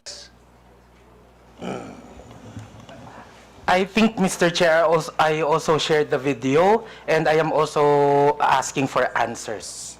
Okay. So, yun lang siguro yung isa sa mga magandang learning experience natin sa committee na ito peke, deepfake ang ginamit. Medyo questionable naman talaga kung titingnan mo at first glance.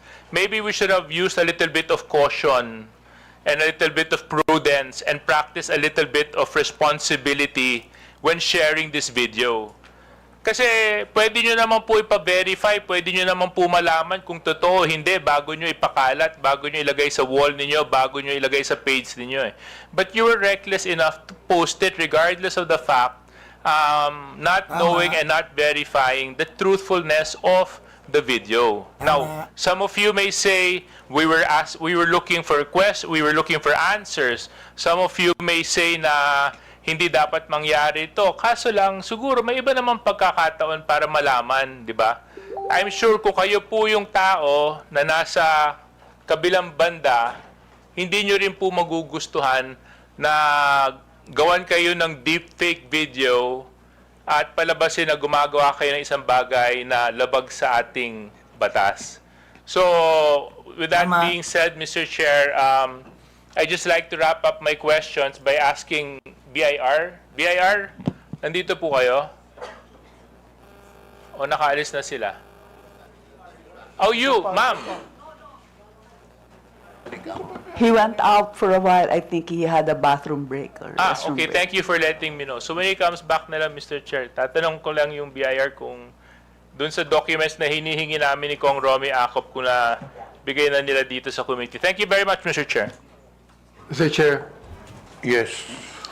I just would like to make a manifestation also and ask the DOJ, sapagkat noong nakaraang linggo, ilan sa ating mga kababayan ang inabala, pinastos, hinaras at ginulo ng isang YouTuber na nagngangalang Vitaly Dorovetsky, isang dayuhan.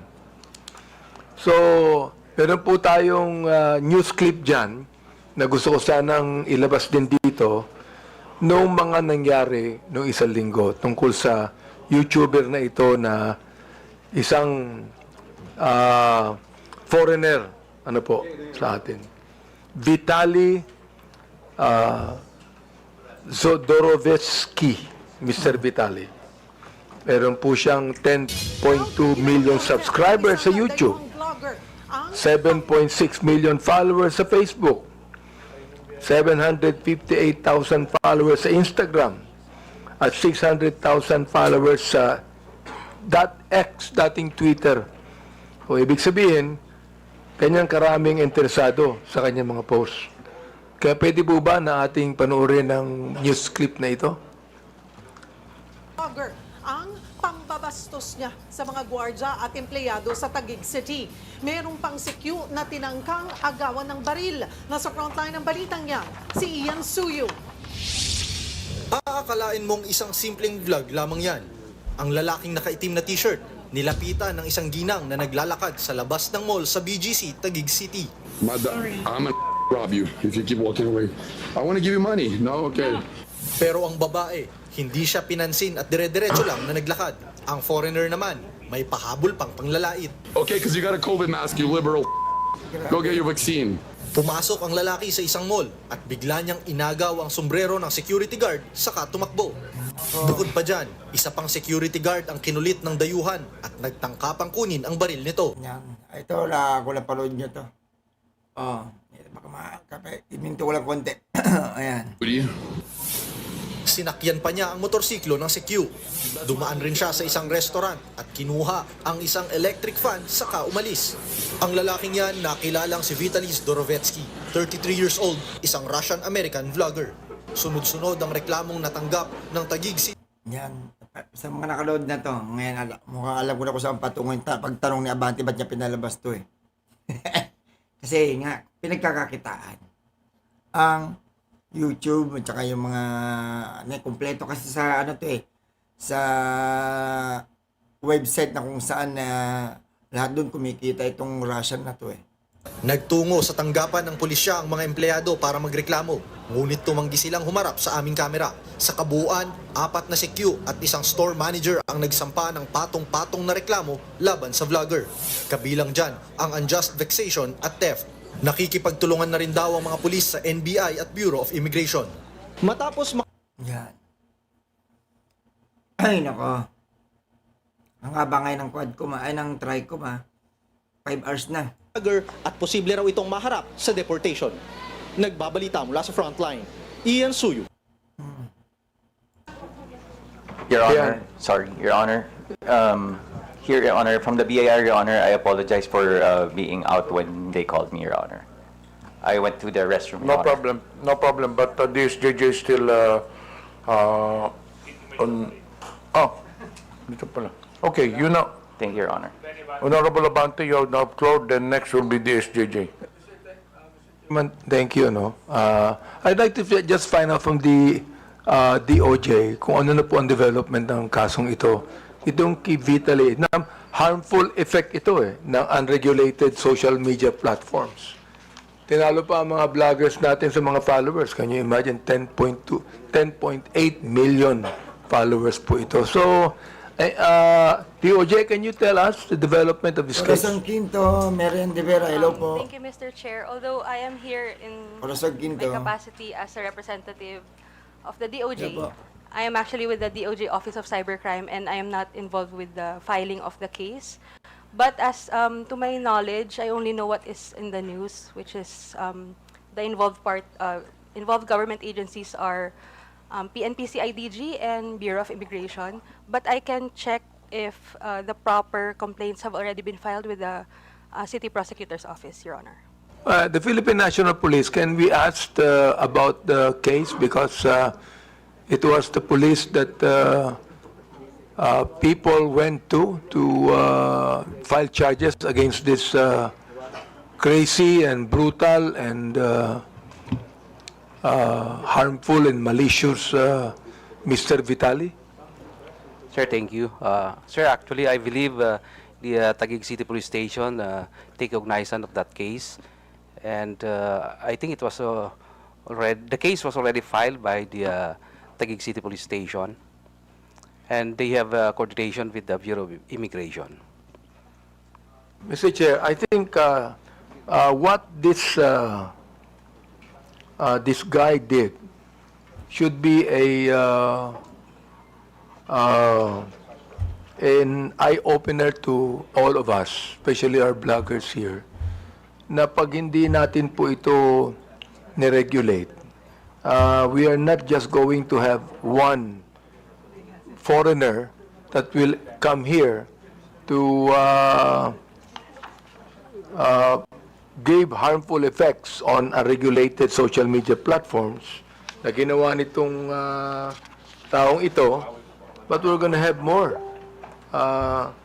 Mr. Chair. So, if left unchecked, masakit mang tanggapin, ngunit magkakaroon tayo ng mas maraming Mr. Vitali sa ating bansa. So, Mr. Chair, I just would like to make a manifestation here exposing this Mr. Vitali. I hope that our law enforcement agencies would really do something about this at atin pong i-check pa ang ilang mga foreigner bloggers natin na gumagawa ho ng malaking kalokohan dito po sa ating bansa. At pinapanood po ito ng 10.2 million subscribers panood mo yung hearing. 7.6 million Pinaglaruan lang ni Joey De Bebre si Congressman Abante. 758,000 followers sa Instagram at 600,000 followers sa X. Mr. Chair.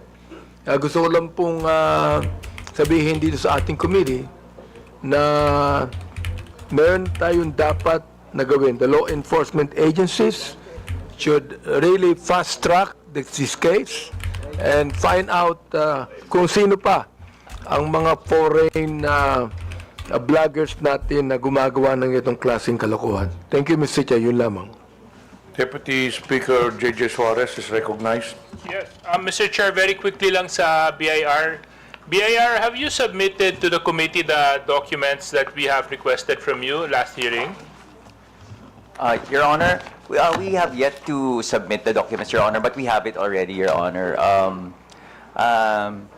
As to the, Your Honor, as to the taxability or the compliances of the, are we talking about the platforms, Your Honor, like the Yes, Facebook? yes, the taxes that the platforms contribute. Yes, Your Honor. As for the taxes, Your Honor, what we can say now, Your Honor, is their compliance, whether or not they complied or not, or whether or not they have a pending audit, Your Honor. But as to the submission, Your Honor, of the taxes paid, Your Honor, I do apologize, Your Honor, but as of the moment, Your Honor, without the exceptions provided in the tax code, Your Honor, we cannot provide the data based on the based on 270 of the tax code, Your Honor, for prohibiting us to divulge any details of a taxpayer, Your Honor, without one is an executive session or a written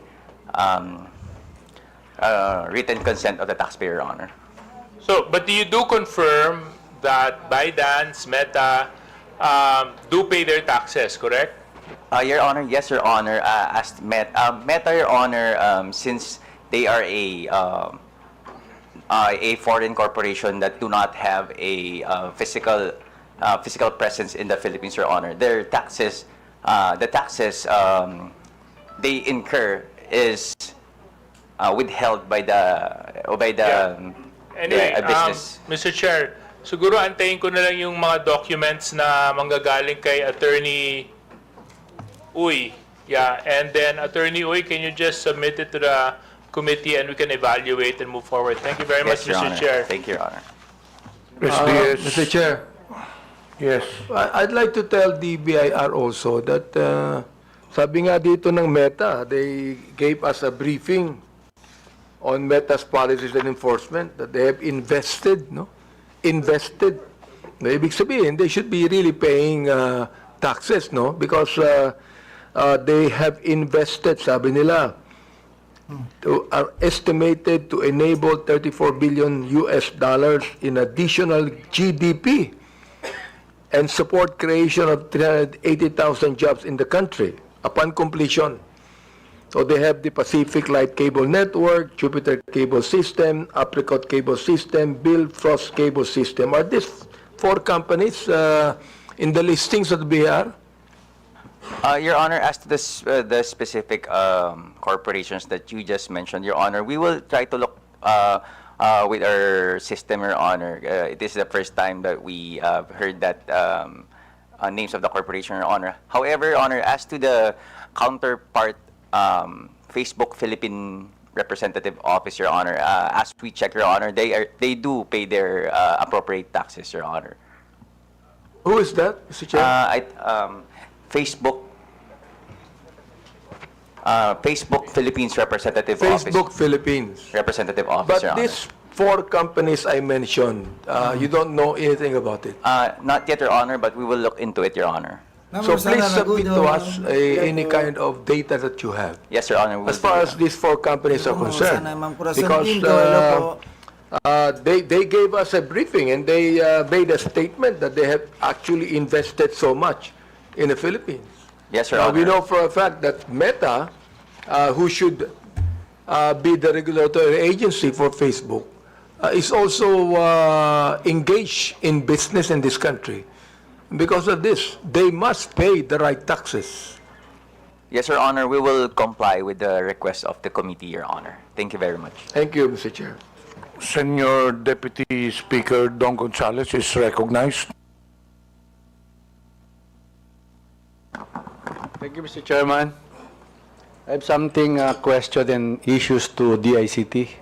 I have some questions. Nandito ba yung mga taga-DICT, Mr. Chairman? Mr. Chairman, nandiyan ba yung DICT? Do we still have DICT? Wala na yata because accordingly they have a coordinating meeting considering that they have a change of leadership sa DICT. Well, Chairman, thank you. Mr. Chairman, salamat. Kung wala na, next hearing na lang po siguro.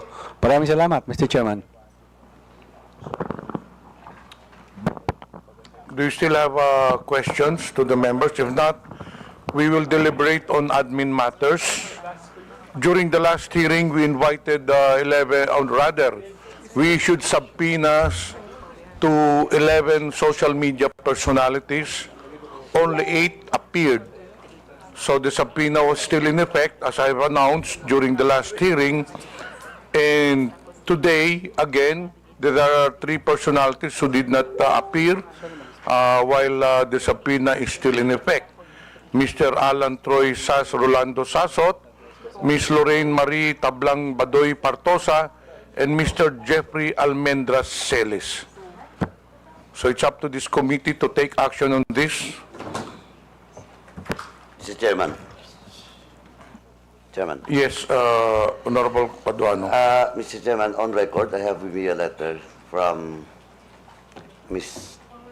Alan Troy Rugando Sasot, and the first and second reply of Ms. Sasot is still the same, no? She is Alan, he siguro.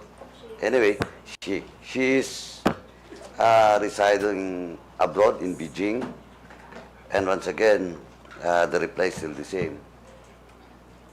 Now, Mr. Chairman, with this, we have invited her, during the first hearing, and this is now the 4th hearing, Mr. Chairman. But, before I move for the status of Ms. Alan Troy Rugando Sasot, Mr. Chairman, may I respectfully move that we will ask the DFA and the Bureau of Immigration for the present status of Ms. Sasot, and for the 2 agencies to report to this committee ASAP, so that we will know what's really the status of Ms. Sasot. And with that, Mr. Chairman, since 4 invitations, and that includes a subpoena at testificandum for Ms. Sasot, may I respectfully move, Mr. Chairman, that we cite in contempt Ms. Sasot in violation of Section 11, Paragraph A of our internal rules, refusal to refusal to answer summons without legal excuse. So move, Mr. Chairman. Is there any objection? Is there any second? Second. Is there any objection? There being none, motion is carried. Second, Mr. Chairman, is a subpoena ad testificandum was also issued to Mr. Celes, Jeffrey Celes, and an invitation, a show cause order, and a subpoena ad testificandum was issued to him, but still he is not present in today's hearing, Mr. Chairman. And before that, Mr. Chairman, I have some information that Mr. Celes has left the country abroad.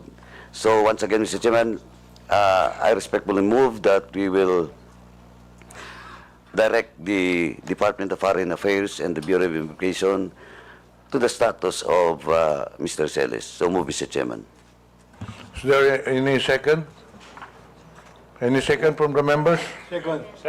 Any objection? There being none, motion is carried. Now, next, Mr. Chairman, may I respectfully move that in violation of Section 11, Paragraph A, refusal to answer summons without legal excuse, I move that we cite in contempt Mr. Jeffrey Celes. So move, Mr. Chairman. Any second? Any objection? There being none, motion is carried. And lastly, Mr. Chairman, for all those, for the three, the last one is for Miss Lorraine Marita Blang Badoy Partosa. We have a letter addressed to this committee with regards to the subpoena ad testificandum that was issued to Miss Badoy. She's now in Hong Kong, and attached is the travel schedule and ticket. Before I move, Mr. Chairman, may I respectfully move that once again, may we ask the Bureau of Immigration to the travel records of Miss Badoy. So move, Mr. Chairman. Any second? Any objection? There being none, motion is carried. Now, Mr. Chairman, may I respectfully move that we cite in contempt Ms. Badoy Partosa in violation of Section 11, Paragraph A of our internal rules for refusal to answer summons without legal excuse. So move, Mr. Chairman. Any objection? There being none, motion is carried. Now, in the case of Ms. Mary Jane Kiambao-Reyes, Mr. Chairman, we have received a copy of her letter. Is now abroad, and for the record, she was present last hearing, Mr. Chairman. And with this, Mr. Chairman, he was just invited into today's hearing, and I think the content of this her excuse letter is valid. So, we might as well invite Ms. Mary Jane Kiambao-Reyes for the next hearing, Mr. Chairman. Now, in the case of Mr. Aaron Peña, he was also present in the last hearing, but now I sent us a letter, reply to the invitation to today's hearing. Nasa Davao po siya ngayon, tapos may event. No? So, since he was present last hearing, once again, Mr. Chairman, we will just invite Mr. Aaron Peña in the next hearing. Now, in the case of Mr. Ernesto Abines Jr. and Mr. Elmer Hugalbot, that was issued the subpoena last hearing. We have received a copy, a reply letter coming from both Mr. Abines and Mr. Hugalbot. And again, the reason why they're not present in today's hearing is all about their financial capacity to spend in attending this hearing. That's why, Mr. Chairman, I respectfully move that we will once again issue the subpoena ad testificandum to both Ernesto Abines and Mr. Elmer Hugalbot, and for this committee to address the issues of financial capacity of Mr. Abines and Hugalbot. Siguro, tayo na pong kumuha ng ticket so that in the next hearing they will be present. Now, Is that a motion? yes, Mr. Chairman. Any second? Any objection? There being none, motion is carried. Now, lastly, Mr. Chairman, once again, we'll just issue for all those unserved subpoena to Miss Catherine Binag, Miss Claire Contreras, Mr. Lord Byron Cristobal, Jeffrey Cruz, Alex Distor, Mr. Edwin Hamora, Mr. Julius Milanose Mawe, Mr. Joe Smith Medina, Mr. Cyrus Preglo, Miss Maricar Serrano, and Mr. Kester Ramon Jan Balibalos Tan, for once again serve the subpoena ad testificandum because this is still unserved, and for the COMSEC to coordinate with the SAA and SAA to coordinate with the government agency, especially the PNP, for this subpoena ad testificandum for all those mentioned names to be served for the next hearing, Mr. Chairman. So move. Any objection? There being none, the motion is carried. May I remind the 11 personalities that was just mentioned, the subpoenas were issued to you last hearing, so the subpoena is still in effect. So I just would like to issue a warning that if you do not attend to the next hearing, then the next step for the committee to do is to cite you in contempt. And there are other 3 personalities to be issued subpoenas because they were already issued show cause order to this, 3 personalities but did not appear again. Mr. Alvin Kuray, Ms. Maria Christine Cloud Kuray, Mr. J. Yumang Sonsa. Mr. Chairman, I move to issue a subpoena ad testificandum for 3 mentioned names, Mr. Alvin Kuray, Ms. Maria Christine Cloud Kuray, Mr. J. Yumang Sonsa. So move, Mr. Chairman. Any objection? There be none. Motion is carried. Now, lastly, Mr. Chairman, I'd just like to inform this committee that we have received a copy reply to our invitation for Mr. Mark Anthony Lopez. He was present at the hearing, and he refused to be present today for reason that he has already explained and discussed to us his participation as a blogger. But nonetheless, Mr. Chairman, for me, supposedly, he has all the time in today's hearing to explain why he should not be cited in contempt, because during the last hearing, Mr. Chairman, I already warned all those resource persons that be cautious not to issue statements maligning, attacking the ongoing investigation, Mr. Chairman. And I have a copy of the blog after the hearing, no? While I personally talked to him and warned him about a possible violation, no, for discussing and maligning and attacking this committee hearing. And I'd just like to read in toto, Mr. Chairman, the content of his blog. Point to ponder, and quote, "It was bluntly obvious that there was a concerted effort to humiliate us and bring us down on our knees, and when it was deemed a success yesterday, the ensimadas, Talianistas, Dilawans, Peking Pula, and even mainstream media are gleefully celebrating and pouncing on our forced breakdown and takedown in TRICOM hearing. Imagine all that effort, hype, and hysteria dedicated to a puny bunch of bloggers. Ewan ko ha, pero pwede naman kami ignore, di ba? Pwede naman kami baliwalain. After all, if we indeed are fake news purveyors, the best thing they should do is fight us with their own kind of information dissemination. For the admin, let your work, policy direction, and placement speak for itself. And let your social media army hype their kingdom come. Pero kami talaga ang priority at national interest. Mr. Chairman, with this blog made by Mr. Mark Lopez, Mr. Chairman, this is in violation of, once again, Section 11, Paragraph F of our internal rules, undue interference during the proceedings, Mr. Chairman, or committee investigation.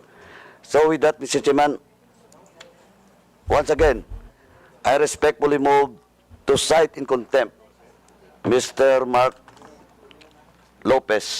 Anthony Lopez for such violation. So move, Mr. Chairman. Any objection? There being none, motion is carried.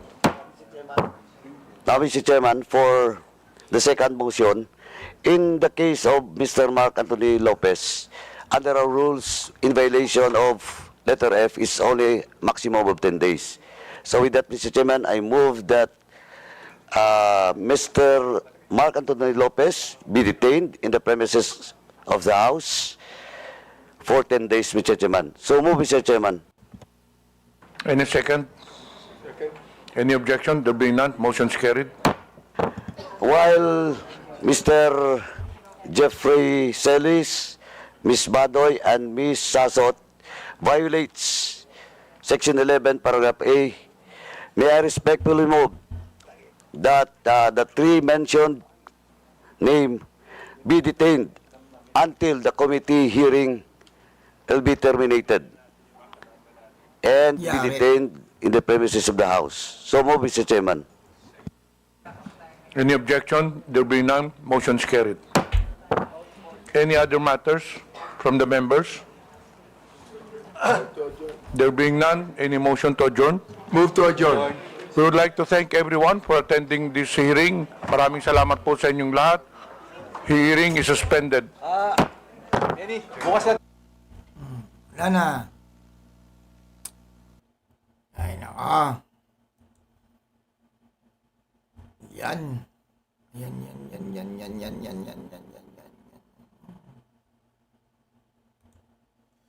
So, yan na lang po mga ka-all right. So, nakita naman po ninyo, ha? Ako hindi ako natuwa doon sa ginawa ni Madam Joey Cruz kasi pinagtatawanan niya yung TRICOM. Pinagtawanan niya talagang ako kung mabait pa rin talaga si ano, no? Kahit paano mabait pa rin si Abante, no? Naging ano siya doon, naging mabait pa rin siya doon, hindi pa rin siya ano, no? Although nagkaroon ng heated argument doon sa part ng pagtatalo nila about doon sa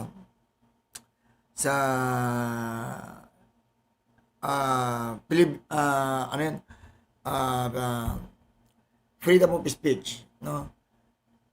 Is not absolute.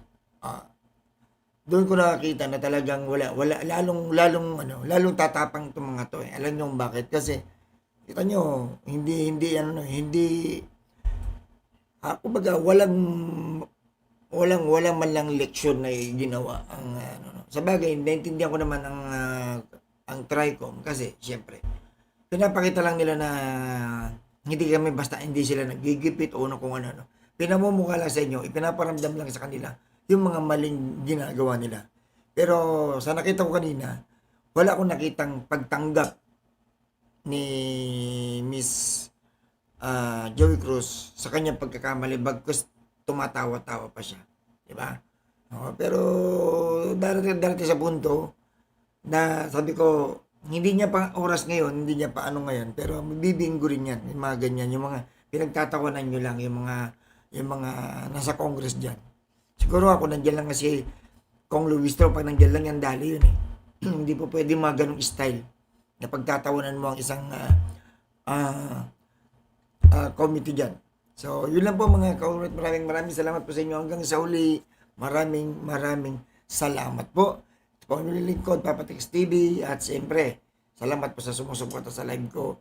Please share this live. At sana, sa susunod na hearing ngayon, abangan natin. At mamaya may itatakal tayo dyan, may mga pag-uusapan tayo about nga dyan sa mga nangyari sa hearing na to. Bye-bye guys! Thank you so much! Thank you so much guys! Salamat.